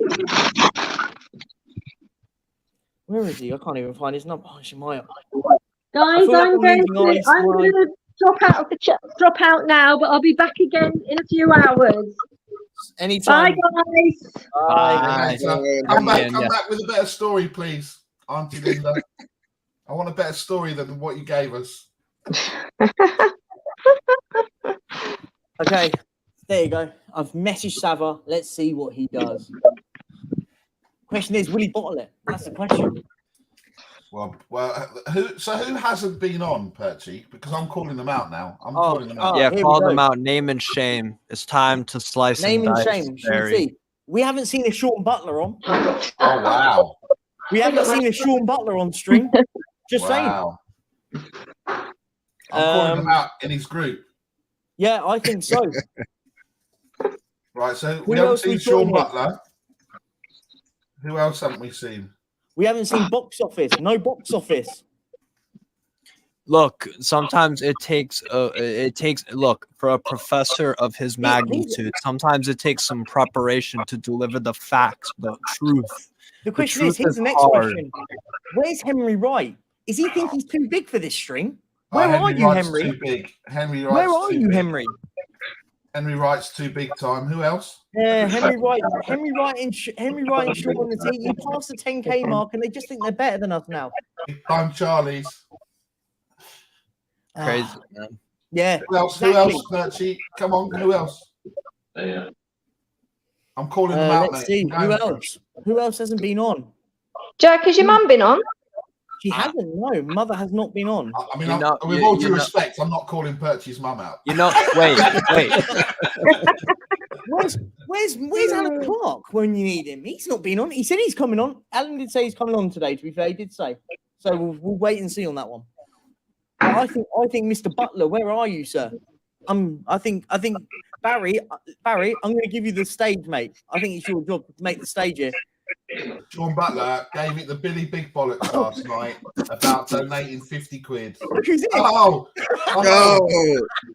dear. Welcome, Here he Mr. is. Box Office. It has been amazing. Thank you for coming on. You're going to get to know. How are you doing, Alex? How are you, sir? Yo, I was doing some weights to get off some dead weight, and that was it. That was the whole point. Mr. Box Office is back. The main event, the Professor of Truth and Entertainment. Because I know some people don't understand that, but unfortunately, that's how it is. Unfortunately, you know what I mean?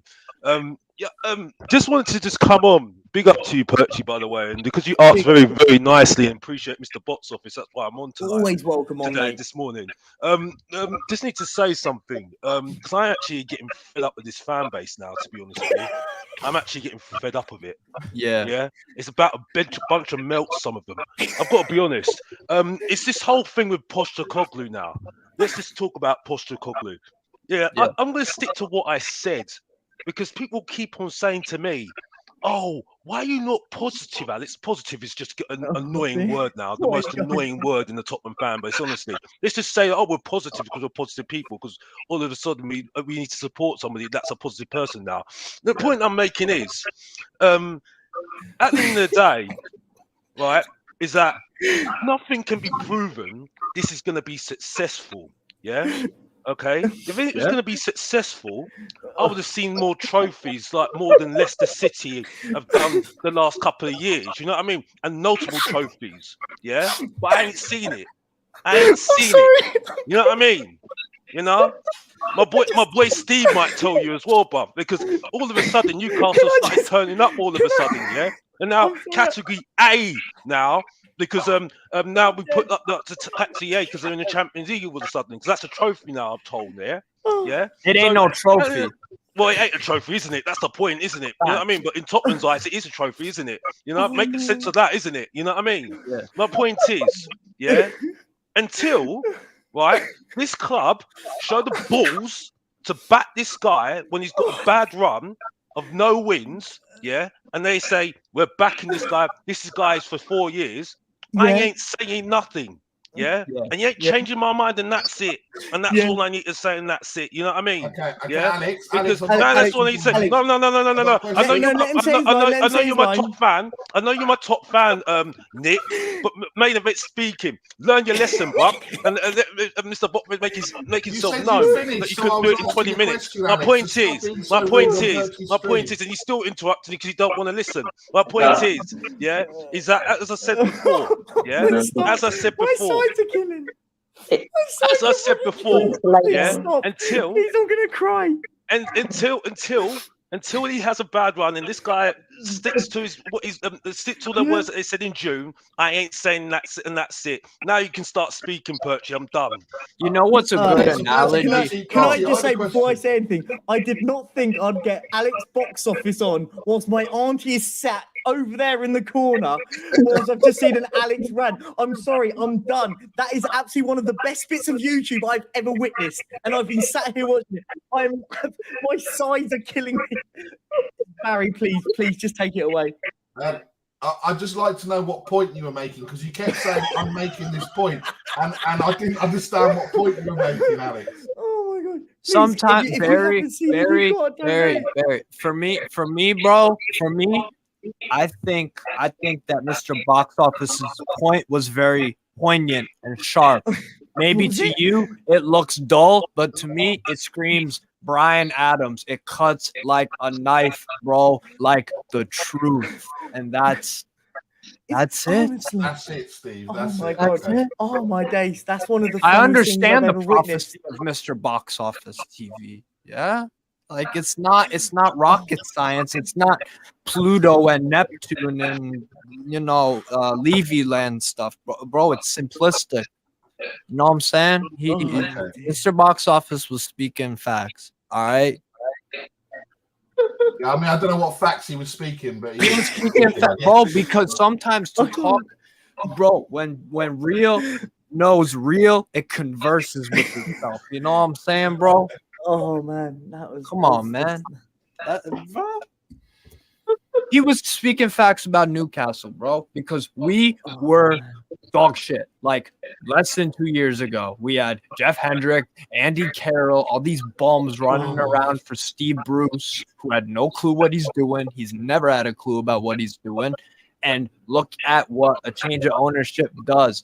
If Eddie Howe goes through a tough time, I think maybe the owners might reconsider it, but guess what? I have trust in my owners. Mr. Box Office don't trust Levy, and none of y'all should, and most of y'all don't.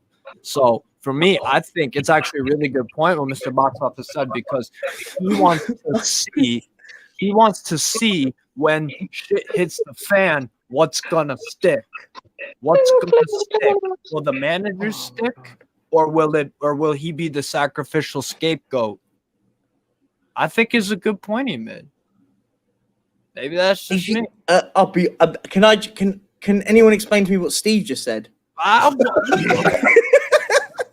Steve, this is the point. No disrespect to Perchy, because I actually like him. You know what I mean? Thank you very much. I like you too, mate. Unfortunately, some people get rattled. The point is, Steve's actually speaking so much sense as well, like I said. Because like I said before, people can say whatever they want about Nagelsmann, yeah? You know our football club, yeah? He has a bad run. Oh, Nagelsmann's available at the moment. Oh, let's go to him. We know it. As soon as shit hits the fan, I'm sorry. It's just like I know Barry. Club. Barry. Yeah. Give me a countdown of 3, 2, 1, please. 3, 2. Oh God, yeah, I know what you're gonna do. You're gonna have the picture up. Yeah. It's blasphemy. It's not house. It's the truth. The truth hurts. I understand. Can I ask what the truth was? Yeah, the truth. What Alex is trying to say, right? The club ain't gonna support Ange, and it's all gonna crash and burn. That's all. But Perch, I got to make a move. I'll run some errands. I'll be back. Thank you later. very much for coming on, mate. Thank you so much. We'll be having the next session, right? In about 45 minutes, we move on to the final part, and then it's 8 more hours, and I can go and sleep. I'll come back then because I need to go out and do some work, run some errands with my wife. She needs to do some shopping and all that. So, guys, thanks for having me on. Alex, Barry, and Auntie Jeanette, right? Steve, you still drinking? A little bit. Okay, all right. Hey, so, you know you've learned your lesson, right? Don't drink all the way, and you won't make it all the way there, right? So take care, Steve. I played this like I played this like a fiddle, bro. I'm doing my thing, man. All right, guys, take care. Have a good show. Take care, Eugene. Bye. Have a good one, mate. Stay safe, mate. Bye. No, but seriously, what I genuinely want to know, what did Mr. Box Office say that is going lost in translation? I thought when humans consume alcohol, it's supposed to be a deterrent to logic and reasoning and functional brain facilities and stuff, bro. But I am understanding this on a deeper level, and you guys are sober. Is there a problem? What's the deeper level? The deeper level is what Mr. Box Office said about Postecoglou going through a rough patch, right? Look, life is about facing adversity, and it's also about I'll be honest. She did the right thing after the box office rant, to be fair. Bro, it's about seeing what people are made of. It's about the grinta, yeah? Do you want to go to war with this guy? Will Levy go to war with this guy and be like, you know what? We may have fucked up a few times. Maybe the run ain't so great. How can anyone trust Levy that if there isn't a bad patch, he's going to be the scapegoat? Yeah, but that's where that way you have to stand by him. At your club, bro. Again, Perch, you keep on saying the fan base. You keep on saying the fan base. Again, it's got nothing to do with the fan base. If you are so sure about your decision, you ignore the fan base. Yeah, and you ignored the fan base when you brought in Mourinho. You ignored the fan base when you brought in Nuno. Yeah, when Paratici, who's still at our club, which I don't understand, by the way, and I'm not happy about it, by the way. Yeah, right, okay. Was Nuno brought in Nuno? Yeah, you ignored the fan base when he sat Pochettino. Yeah, he ignored the fan base, and this is the worst one, when he sacked Martinho at half time. Yeah? Damn. So this guy knows what to do. He's been at this club for how long? Now, I'm not here to make it about Daniel Levy because that's not my point here. Yeah? Oh, okay. I'm here a football guy, yeah? I'm not here. But the point I'm making is he should know, yeah, about what he wants now, yeah? And what he should back. Yeah? Right? So, like I said, right, he's put the prices up, yeah? I want to see some good players at my football club now because there's no excuses. Yeah, yes. He's put the prices up. Yeah, so now my money. Yeah, because I'm the mug that's going to pay that money. Yeah, for tickets. Yeah, is that mug, when I pay the money for those tickets, I want to see. Yeah, when we're shouting Postecoglou out, I want to sit there and say, well, I'm not doing it like Arsenal did. Yeah, like Arsenal did for Arteta. And that's it. And that's showing a bit of balls. Yeah? Because at the moment, I ain't giving you credit when you're doing your job signing players, bruv. And you're using the guy that should be far away from our club. Paratici at our club doing transfers. And that's it. That's shameful. Yeah? And that's it. Yeah? And people might not like my voice. Yeah, but it's my voice, and that's it. So get over it and get and if you don't want to watch me, don't watch me then. That's my point, and that's it. Back to you, Hertz, I'm done. Okay, I'm still not sure on the point, Alex. If I'm honest. Wait, whoa. Because no, Steve. He said, okay, sorry. He said the prices have gone up, so I want to see good players in my club. What player are you buying for £2 million, Alex? Because that's called scouting. Scouting.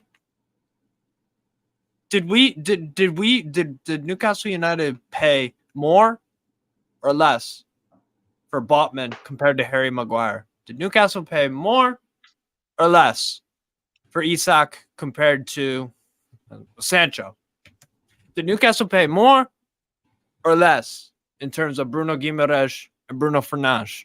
Yeah, I get that, Steve. I also think You know what I'm saying? Newcastle are going to struggle this season, mate. Honestly, like in terms of what? I'm with fed the up. amount of games that they're going to be playing and the pressure of last season. But I'm sorry, this subjectiveness. I'm sorry. This is again. It's again starting to say, oh, subjective this, subjective that, subjective this. Well, let's try subjective like this. When are we going to win trophies then? When we're winning trophies, What are you talking, Alex? What are you talking about? You talk about people not interrupting you. You just come and interrupting me. Why don't you take some of your own medicine, Alex? Take some of your own medicine. I'm just saying. Stop interrupting people when they're talking and come with relevant points. I was talking to Steve then. You just interrupted and tried to throw everything off like you normally do. Oh yeah. I understand that. And how does it let feel? Mr. Box Office. He'll wrap it up in a bow. How does it feel? How does it feel, Nick? How does it feel? How does it feel? How does it feel, Nick, to be interrupted? How does it feel, Bob? You know what I mean? Now, because you got your one-on-one time, Mr. Box Office now, Bob. What do you want to say to Mr. Box Office? Your number one fan, Bob. Your number one fan, Bob. Yeah? Because I know you're in the fan club of Mr. Box Office, Bob. You're not. I know you're in the fan of it. I know you admire Mr. Box Office, Bob. Yeah? You know what I mean? I know you want his autograph every single time, yeah? You know what I mean? You jump up and down and you get excited when Mr. Box Office is on the stream, Bob. You know what I mean? You know what I mean? What are you talking absolute waffle, I'm not Alex? talking waffle, Bob. You know it's not waffle, Bob. You know it's the truth, Bob, and that's it, Bob. You know what I mean? And that's it. What? Is that what? What's it? What's it what? What's it what? You know what I mean? Oh, sorry. I meant I've booted Barry out. Sorry, Barry. I didn't mean to there. Right, can I just say something? Yeah, because my name has been spoken about, and so I'm coming back on. So I'm going to be live in a bit, right?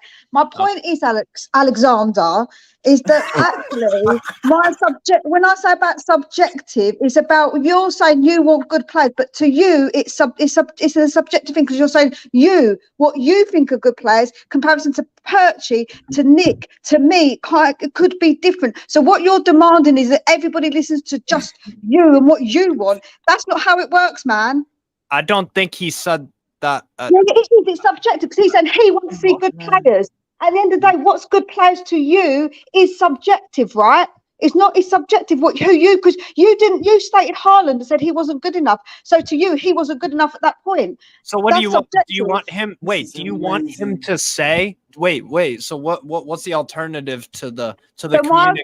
What I'm trying to say is that Steve, you can't demand something that's subjective from a club. That's what I'm trying to say. Of course. Wait. Look. He's saying he wants to see good players. That's subjective. You can't demand that. You can't expect that. That expectation isn't going to be met, is it? Let's be honest, because it's subjective. Well, it's not subjective. But I didn't say that anyway. Subjective because it's down to you. I didn't say that at all. The point I'm making is I don't want to see excuses, right? When we were paying the most out of every single club, and that's it. Sorry. No, but what I'm trying to say there's no subjective about it. I'm sorry, I don't even understand where this is coming from. Because you're saying that what I said about money, you're complaining about money, but you're charging the fans a lot more money. I'm sorry. Yeah. Do you know, Alex, there is no excuse. Now it's time to charge you lot in the chat to donate to charity. The working people, yeah. And you're making excuses that it's about. I'm not making excuses. I'm not having a go at you, Mia. I'm not. No, Mia. This is not you. This is not you. This is not you. This is not you now. Yeah. This is towards you know who. Yeah. Because at the end of the day, right, this is for the working people. Okay. And when people are missing out because we're making excuses that the fact that we didn't get Europe, which is their fault, by the way, not our fault, because I didn't realize we were on the pitch. You know what I mean? I didn't realize we were on the pitch. I didn't realize we were getting paid to go on the pitch. You know what I mean? We're actually paying them to do the work. So I don't understand where that goes from. You know what I mean? To Alex, charge can I ask you a quick question? When were we talking about the prices of the club? I don't know where that's come from. No. That's something Mr. Box Office. No, because we're talking about subjective. Mia's come on to defend herself about subjective, and that's it. Which is I respect her for coming on, and that's it. My point is, right? Okay, and I'm stand by what I've said. Yeah, I'm saying that I'm having a go at the board for what they've done, and they need to up their game if they're going to start charging us the best prices, the biggest prices in the Premier League. I'm sorry, yeah, and their expectation has gone up, yeah, it's gone up on Postecoglou, unfortunately. Okay, it hasn't, Alex, pressure. because what happens is, Alex, is that stadium is sold out 99.2% of the time. So whether we're there or not, that stadium will be full. Yeah, so fair enough. It will be. It will be. But at the same time, right? We should expect the best. If you're gonna start paying big prices and pricing out the working people, right? The people that have been at this fans for this club for a long time and can't go anymore, right? We should expect the best. Okay? I'm sorry. And then you make an excuse you can't make Europe. Okay, Alex, here's a question for you. This is one for you. This is one for you because Alex, you say you expect it, but the club aren't going to give you the expectation you want, but you're going to buy the tickets anyway. Yep. Yeah, fair enough. Who's equally at fault then? Fair enough. But the point I'm making is though, box office is fault. Fair enough, Perchy. But the point I'm making is, it's not whether I buy the ticket or not, right? It's not right. It's not right. No one said that. And whether we, because the thing is though, some people just do it because they love their football club, bruv. You know what I mean? They might do it because they do it because it's personal. They might do it because they want to see their friends, and that might be the only time they can see their friends. This is what I've said on Mr. Box Office TV, if you really want to know, because I've said it already. I need to get up to 800 subscribers, by the way. My point is, the point I'm making is that whatever reason you're doing it for, right, we are getting exploited, and it's not good. The second generation, the young generation, are getting missing out because the families are getting priced out. I'm not sure they're missing out, if I'm honest. But you know what? You're obviously, I completely agree with you, Alex, about the pricing, right? I completely agree, but I think you're conflating two things, because you're saying that because we obviously pay those prices, your expectation on Ange Postecoglou has gone up. But a lot of people are going to be realistic about their expectations for Ange Postecoglou, aren't they? Because a lot of us have said, listen, we understand this is his first season. It isn't going to be all sunshine and roses, right? So some people have probably got their expectation, and that's where I said subjectiveness, right? Because you're saying that the expectation's high, but other people are saying, well, actually, we kind of understand because we just want to support our team. Let's be honest. The reason you go to the games is because you love the club and you want to support your team. And if we haven't got hope, what else have we got? I don't know what people want, really. At the end of the day, I'm just hoping that we do improve, and I'm hoping that we do things better, because what else have we got, man? What else have we got? And that moves into a little segment quickly into that. Before you answer that, Jessica's asked, how much have we raised so far? Because that is the point of this. It's not about ticket prices. Yeah. How about this? Instead of going to one game of football, you donate that however much to charity. One game of football you could sacrifice and could help so many people. I'm being genuine. Yeah. I'm not. £200,065. And I just want to say another big shout out to Daniel Montadon. Again, another £15 from him. Man. He's donated way over £200. I think nearly £300. So I want to say a massive shout out. You've messaged me on Instagram. I will message you back, and I want to chat to you personally to say a massive thank you personally to you, because genuinely, thank you so much. And guys, if you're in the chat here now and you like that rant, chuck a couple of quid to charity. That's if you don't like the rant, chuck a couple of quid into charity. Thank you, exactly. Look, I need to just say something. What Mia said, I absolutely agree with. I'm not disagreeing with you. I've said the same thing you said as well. My point is the expectation of this football club now, with the prices that we are paying at the moment, has put more pressure, and you can see why people want the best now when they're paying loads of money. You see what I'm saying? It's all right. It's all right to be realistic, because I am realistic. I don't think we're that great, to be honest with you. I think we're going to have a difficult season this season. But the point is, as soon as he put those prices up, expectation is sitting there saying, wait a minute here. We haven't been given all this great football for us to be paying those prices. So what's going on? And you're struggling to get signings through the door that we need. And you're making excuses. So wait a minute here. I want why are you making? Why are you funding on? Why are you not getting those signings in? Why are you making? Why you making? That's it. What's going on? You see what I'm saying? I'm not disagreeing with you though, because you know me, Mia. You've seen me on my channel. You said I've seen everything. I'm the most hated. I'm the heel of the Tottenham fan base. Everyone hates me, which I don't really care, to be honest with you, because I love that. You know what I mean? I actually revel in that sort of hate. It's the fuel. The fuel I get, yeah, definitely. Yeah. You know what I mean? So that's the point I'm making. Mia. It's not against what you're saying, because I absolutely think you're talking sense. Because I've said the same thing like you're saying, but the fact is, if you're gonna start, if you're gonna do put the prices, you should put the prices to where we are at the moment, not try and put it up there and then think, oh well. So then, Alex, then everyone will be asking them to be 20 quid because that's about how much we're worth to be watched, and that's not going to happen, is it, mate? Come on, no, but realistic prices, something Nick. reasonable, reasonable prices, Nick. But they're not going to get when the prices are there. They're not going to go down, are they? Prices are never going for to go category down. A game, not £103. Yeah, I get it. You know, and that is a lot of money down, is it? for a family. You know, a family who is maybe have to travel far, maybe have to get something to eat as well. So you're asking over £200 or something like that for the day that Tottenham Hotspur might mess up, might get thrashed. You know what I mean? Imagine if I was a Spurs fan, I had to fly out. And you don't even know if Harry Kane's staying, by the way, as well. Which is ridiculous. But that's the thing, Alex. People aren't coming to watch the football. Some people aren't coming to watch the football. They're coming for the experience. They're coming for the day. They're coming to spend the money. That's the point, Alex. And that's why the prices have gone up. They're not coming.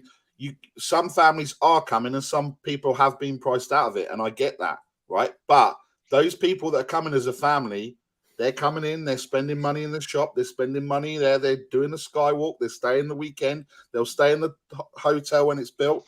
Those type of people is what people, that's why it's gone to that. Well, what I would say is I think I have a good analogy for this this kind of thing. Imagine you're buying a car, you're a car guy, you like Minis, you like Datsuns, you like Austin Healey's, right? And you're looking for a project car.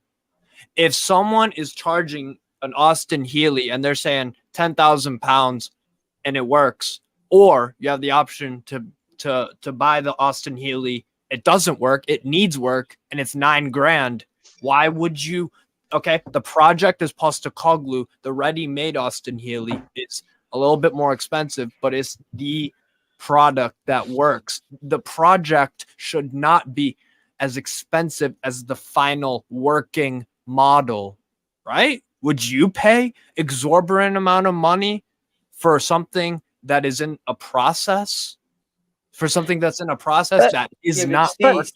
Steve, I've given up on this football club years ago. Well, I know. I don't play anything in the system. But my Paul point is, Paul Hancock's comment at 8:35 sums it up. That's bang on. No, this is spot on, mate. Football clubs want middle-class families who spend a ton of money and use all the facilities. It's a theme park now. And this is why I said in the space of 2 decades, season tickets will be eradicated. They won't want football clubs don't want season ticket holders. Season ticket holders are exactly what they don't want. Because they it's want bulk. people. Because exactly what it is. Bulk. It's bulk. But what they want is they want Barry to turn up with his family one game. They want Alex to turn up with his family the next day. They want me to turn up with my family the next day. Because Barry's going to go in the shop and buy a load of kits for the kids.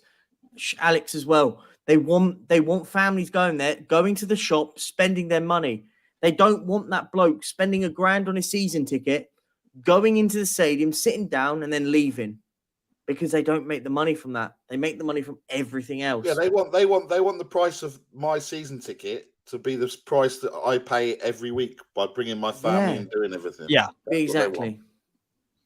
For me, again, it just seems like there's a lot of human suffering going on at Tottenham, and like, bro, I felt that when Mike Ashley was at Newcastle, bro. But do you know what it is, Steve? The problem is, and this is where I've said it before. Yeah. the way it's going to go, the way the football's going at the moment, that's just it. This isn't just a Tottenham issue. This is an issue across the board. Tottenham is the one we're talking about because it's our football club. Look at Fulham.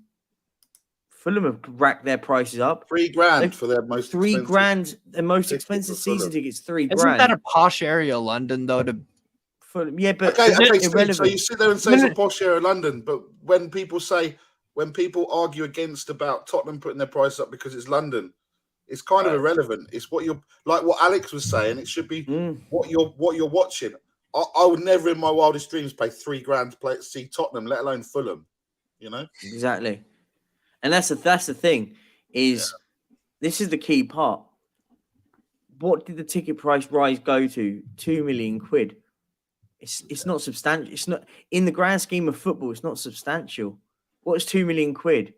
It's nothing. Don't buy you a player. Maybe should take away some of his salary then, and then fund it towards the club. That's it. That's what I'm saying. What the $2 million does, and what it's going to do, and I'm going to say it now, is it's going to give a pay rise to all the board members. Of course.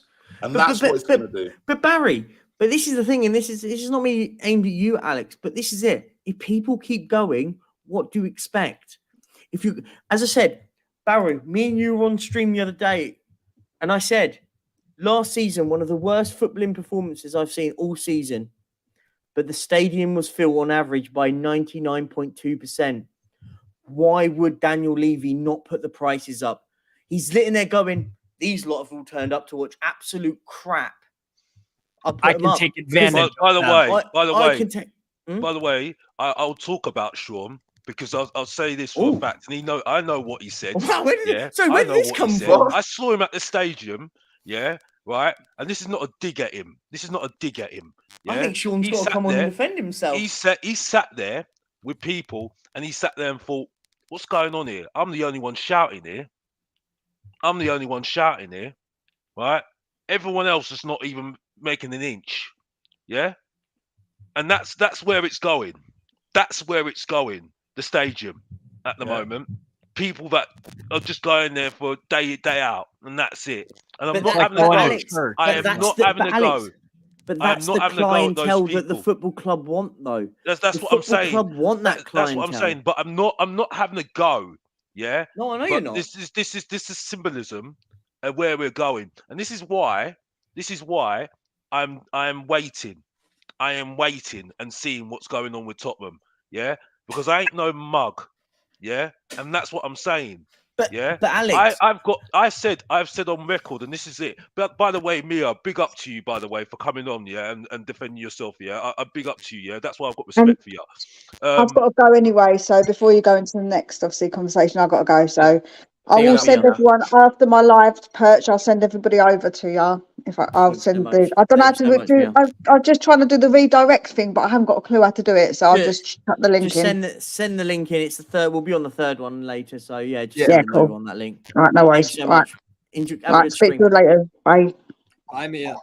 Bye, Mia. Okay, so but the thing is, Alex, this is the point I'm trying to make, though. The clientele that the football club want isn't what you're saying. The football club, what they want is they want the families over there. They want the people that aren't really, because it's not about that anymore. Football's not about that in this country, in the UK anymore. It is elsewhere.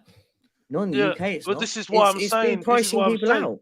This is why I'm saying I need to see it to believe it, Perchy. You see what I'm saying? But Alex, you're still going to go, though. So you say that you're still going to go. Perchy, regardless whether I want to go or not, that's a personal yeah. decision. But when you say you've got to see it to believe it, you're still going to go, though. Yeah. But Perchy, regardless of that, yeah, and this is a dangerous game. Keep on saying that because I didn't like what Terry Flores did to me that time. That's why I left, and I told him where to stick it. You know what I mean? Because that's why I told him where to stick it, because I didn't like the way he was going at me about that. Because at the end of the day, you cannot have a go at somebody for doing something that they're doing personally. They might have something going on. You don't know. Yeah. And that's the reason why they go. So that's the point I'm making. Yeah. Right. Is that you know, and you cannot, right, have a go at the fan for making that decision. The thing is, I just need to see a little bit more to show that they're changing, and that's it. You know what I mean? Because for me, the money that we are paying, they need to show that, and that's why I feel sorry for Postecoglou, because I think he's coming to the fire. Yeah, he might be able to deal with that fire. He might be able to deal with the flames of our club. You see what I'm saying? But I'm sorry, I just can I can see that we've got so many hurdles for him to go through before we can start convincing ourselves this is long term and that's it. And that's what I'm saying. But Alex, look. I've just gone on to look, right, the Shakhtar Donetsk game, right? Okay, the tickets are obviously cheaper, but it's not exactly a big crowd puller, is it? Let's be honest. With all respect to Shakhtar Donetsk, it's not a massive crowd puller. They're obviously not opening up the top tier, level 5. But there are 2,500 tickets left, so that just goes to show you people are going to pay. You know. But my point, Barry, this is the point I'm trying to make, and this is the point I think, Alex, you missed what I'm trying to misrepresenting what I'm saying here. When you say they need to prove to you, but they don't, because you're going to be there, because you're going to buy your tickets anyway. You're going to go there. Like, for example, if you went, do you know what? I'm not going to go. Hear me out. I'm not going to go until they've proven to me, as a football club, we've changed our ways. I'll go, do you know what? Fair enough. But they don't need to prove to you, Alex, because you're going to go week in, week out anyway. It makes no difference, because they've got your money. You're going to go. I'm not here sitting there saying you should go or not. That's not my decision. That's your decision. But when you say that the club need to prove to you, they don't, because you're not paying any money. You're paying your money into the system.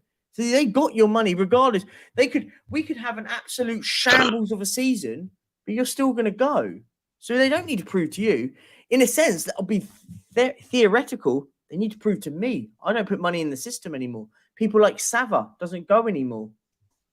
Do you know what I mean? I hear it from your point of view there. I do hear people like me who haven't been since White Hart Lane got knocked down. I haven't been. Exactly. I was at that last game. I refuse to put money into the system in Levy's pocket for the last 15 years. We haven't won nothing. It's shambolic. The way they've priced now. The way they've now priced people like myself out from going to football is a way of escape. I'm a single dad with hardly any money in my pocket now, and football to me is an escape to get away from the hardship. So when my son's old enough to understand football, he's like, "Daddy, why can't we go?" I'm going to be blaming Levy. Fuck this idiot. Him and his two parasitic mates need to sell up, sod off, and get the hell out of N17. I haven't been to a game in years now because of that. The only time I've seen Tottenham play is when they come down to the Amex, because I know I can pick up a ticket for cheap down here and sit in the Brighton end. But my and listen, this is what you're saying is right, and that's exactly what I'm trying to get at though. Like, listen, I'm not here to advocate for people to do. People can do whatever they want with their own money. It's not for me to say, "Oh, Alex, you shouldn't be going." But my theory is here. They don't need to prove to you, Alex, because you're going. If you went, "Oh, do you know what? I'm stop going," they don't need to prove to you what they need. I get what you're trying to get at with the context of what you're saying.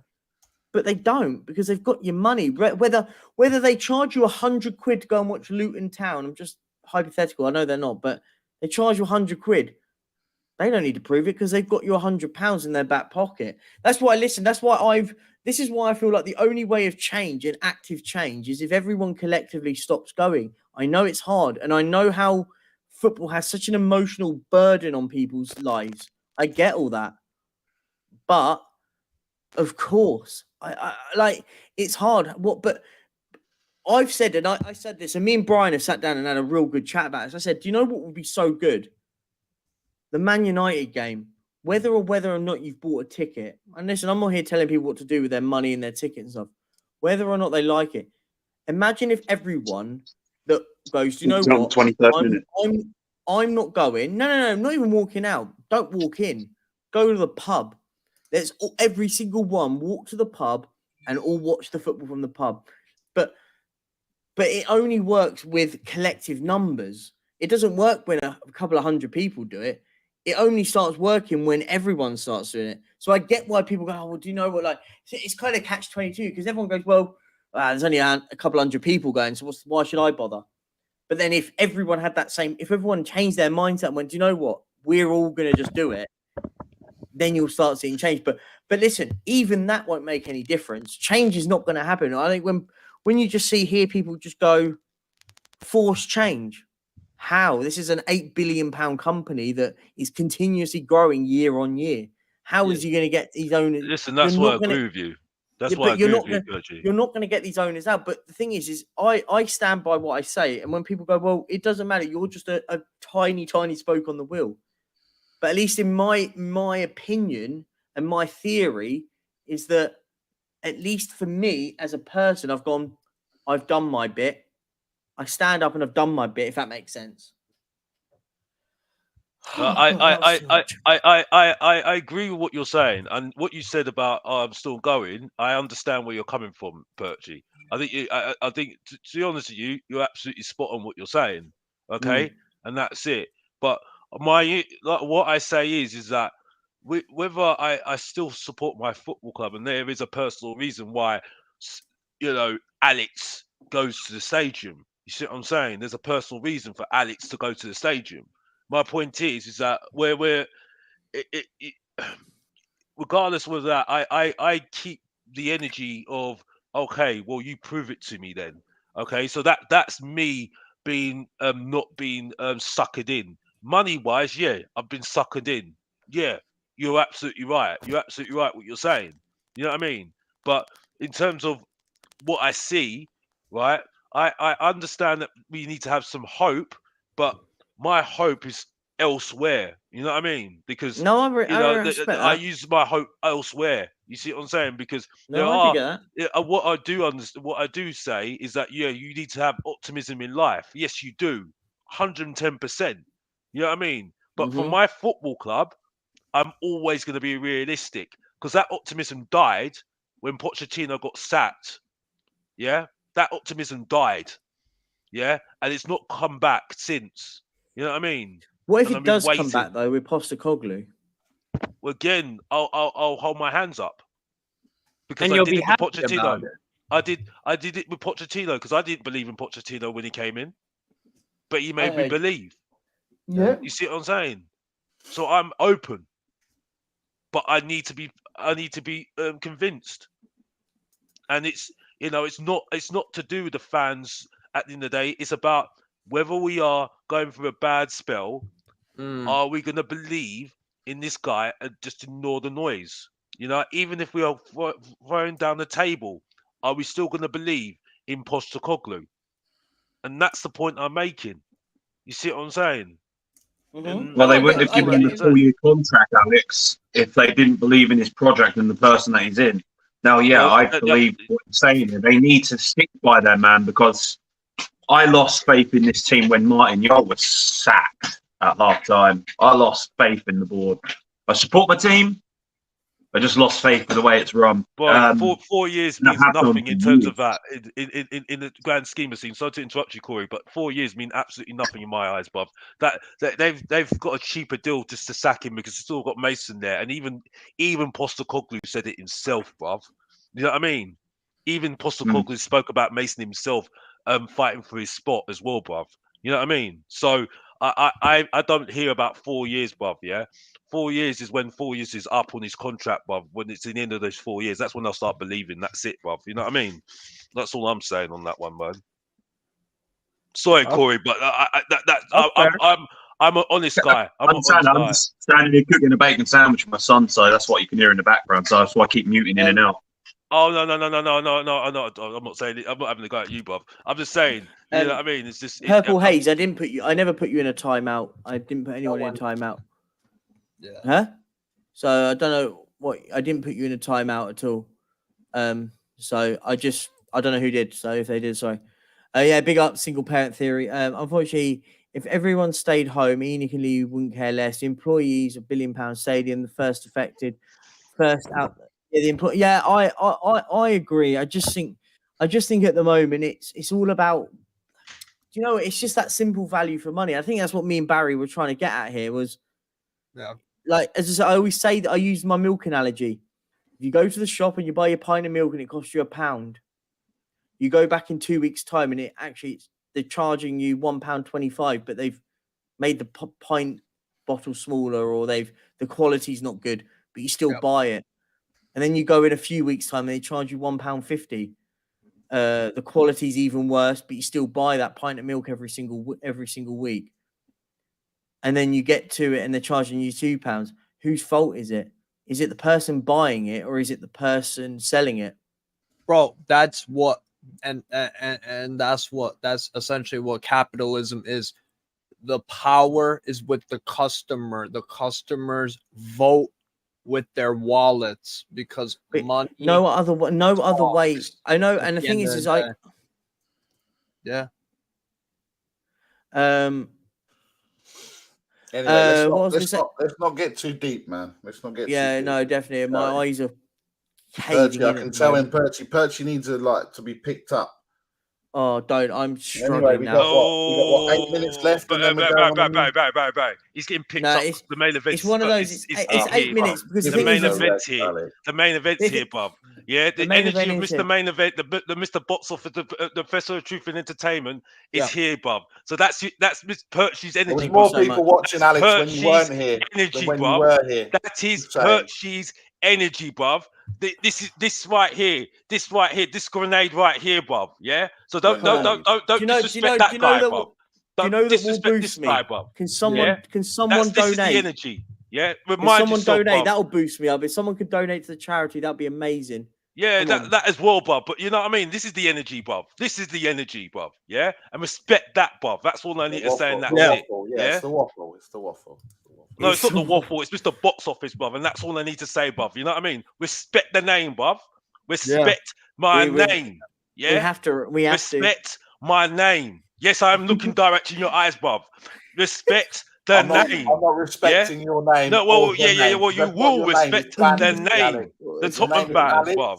Yeah, that talks truth, Bob, and that's all I need to say. And that's it. Back to you, Perch. I'll rip this guy to pieces like I always do. My number one fan, by the way. And that's it. I'm done. I'm certainly not a fan, Alex. I'm certainly not a fan. I'm not getting. No, listen, we're not giving up. No, we've got 8 hours and about 7 minutes to go. We got this, bro. We got this. We're gonna do this. Energy, bro. The energy, bro. You have to generate it within yourself. Do you know what I need? I need a shower. I feel like I'm dying here. I'm gonna when we get to the next break and we've got I'm going for the 5-minute countdown shower, which is gonna be quite interesting. See if I can commit to that in time. Just don't fall over, Perchy, and just don't stack it. No, exactly. Just hear me. I've got the perfect thing you need to power up with. Jelly babies. Now I just. Yo, are those weed gummies? No more sugar. No more sugar. Are those weed gummies? No. I fucking love weed gummies. And by the way, jelly babies. Just to the people in the chat. Sorry, Soren. What are you talking about? Respect needs to be earned. What respect do you need? I mean, Bob? to be fair, I do agree with him. You earn respect. What do you mean respect needs to be earned? Yeah. What respect? Respect what respect your do elders, you want to Alex. get? You should respect me because I'm older than you. Respect. Oh, whatever, Bob. You know what I mean? I don't know. You know what they also say though? You have to respect your giving. The gift that keeps on giving. The Tottenham fans that chat absolute waffle. You know what I mean? Again. You know what I mean? Alex, you're like the Pied Piper I do of deserve waffle respect, down Bob. the You know high what I mean? road. Because I'm a Tottenham fan, and that's all I need to say, and that's it. You know Yeah. what I mean? Because I didn't see you paying my paycheck, Bob. I didn't see your name on my paycheck, Bob. You know what I mean? What? That's all I need What to does say. that do with anything? What are you talking about? Back to you, Turchy, Bob. So respect back needs to to me. be earned. What the Of course it does, does. Alex. You don't It get does, given actually. respect. Alex, it does. But here's a question then, Alex. If that's the case, I'm going to play you at your own game, Alex. That means then you have to respect Postecoglou straight away because, as you say, respect doesn't have to be earned. You keep saying they have to earn my respect, this club. So, Alex, from that, you completely shot yourself in the foot, microphone. I may be tired, but I have completely ruined I don't your think. argument. Wait, whoa! But this whole premise is wrong because not one. No. Alex has not once disrespected. What's the opposite of respect? Disrespect. Has Alex disrespected Postecoglou once? No one said that. No one said that. No. But wasn't the question, Steve. Don't do what Alex does, Steve. Don't do what Alex does. What do you mean? Don't deflect. I'm responding directly to it. That's not deflecting. Deflecting is completely changing the subject to something else.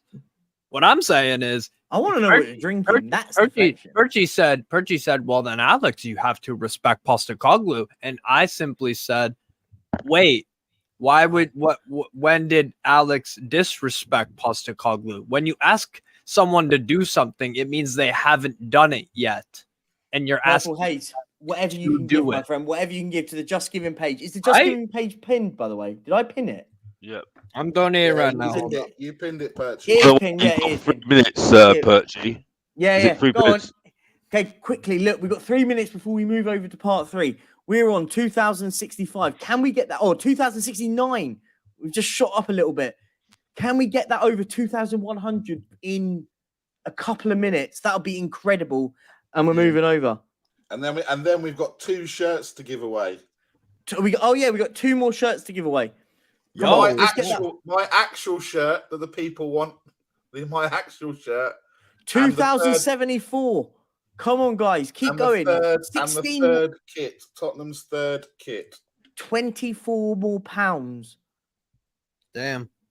Purple Haze has been clubbing all night in London and he's plastered. Listen, instead of one of your drinks that cost about 20 quid, put that in the Just Giving. That's how much they are these days. Or you could be me, where I get faded as hell and I donate to charity.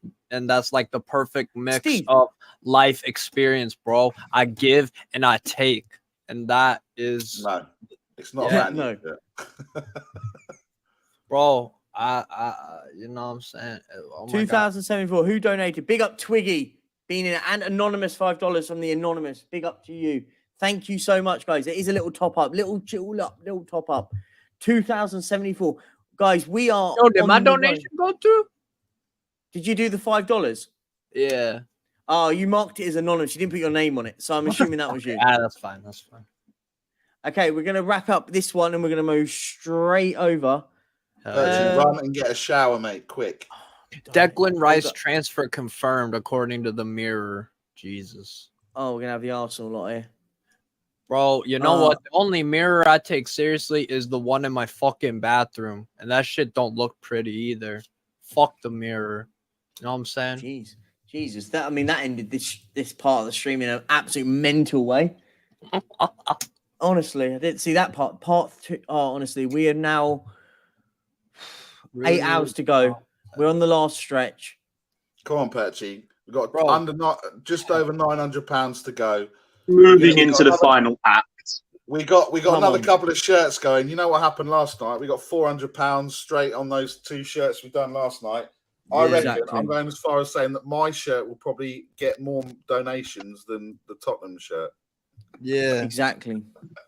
Let me. Okay, so we're gonna wait. We are gonna hit the 8. We're gonna hit the mark now, and we are gonna. I will see you lot on the other side. You lot have all got the link for the other one, so jump over there. Yeah, don't forget to send it, and I'll be on in a bit. Yeah, no worries. Cool. See you guys. Thank you. Over to part 3. Peace out.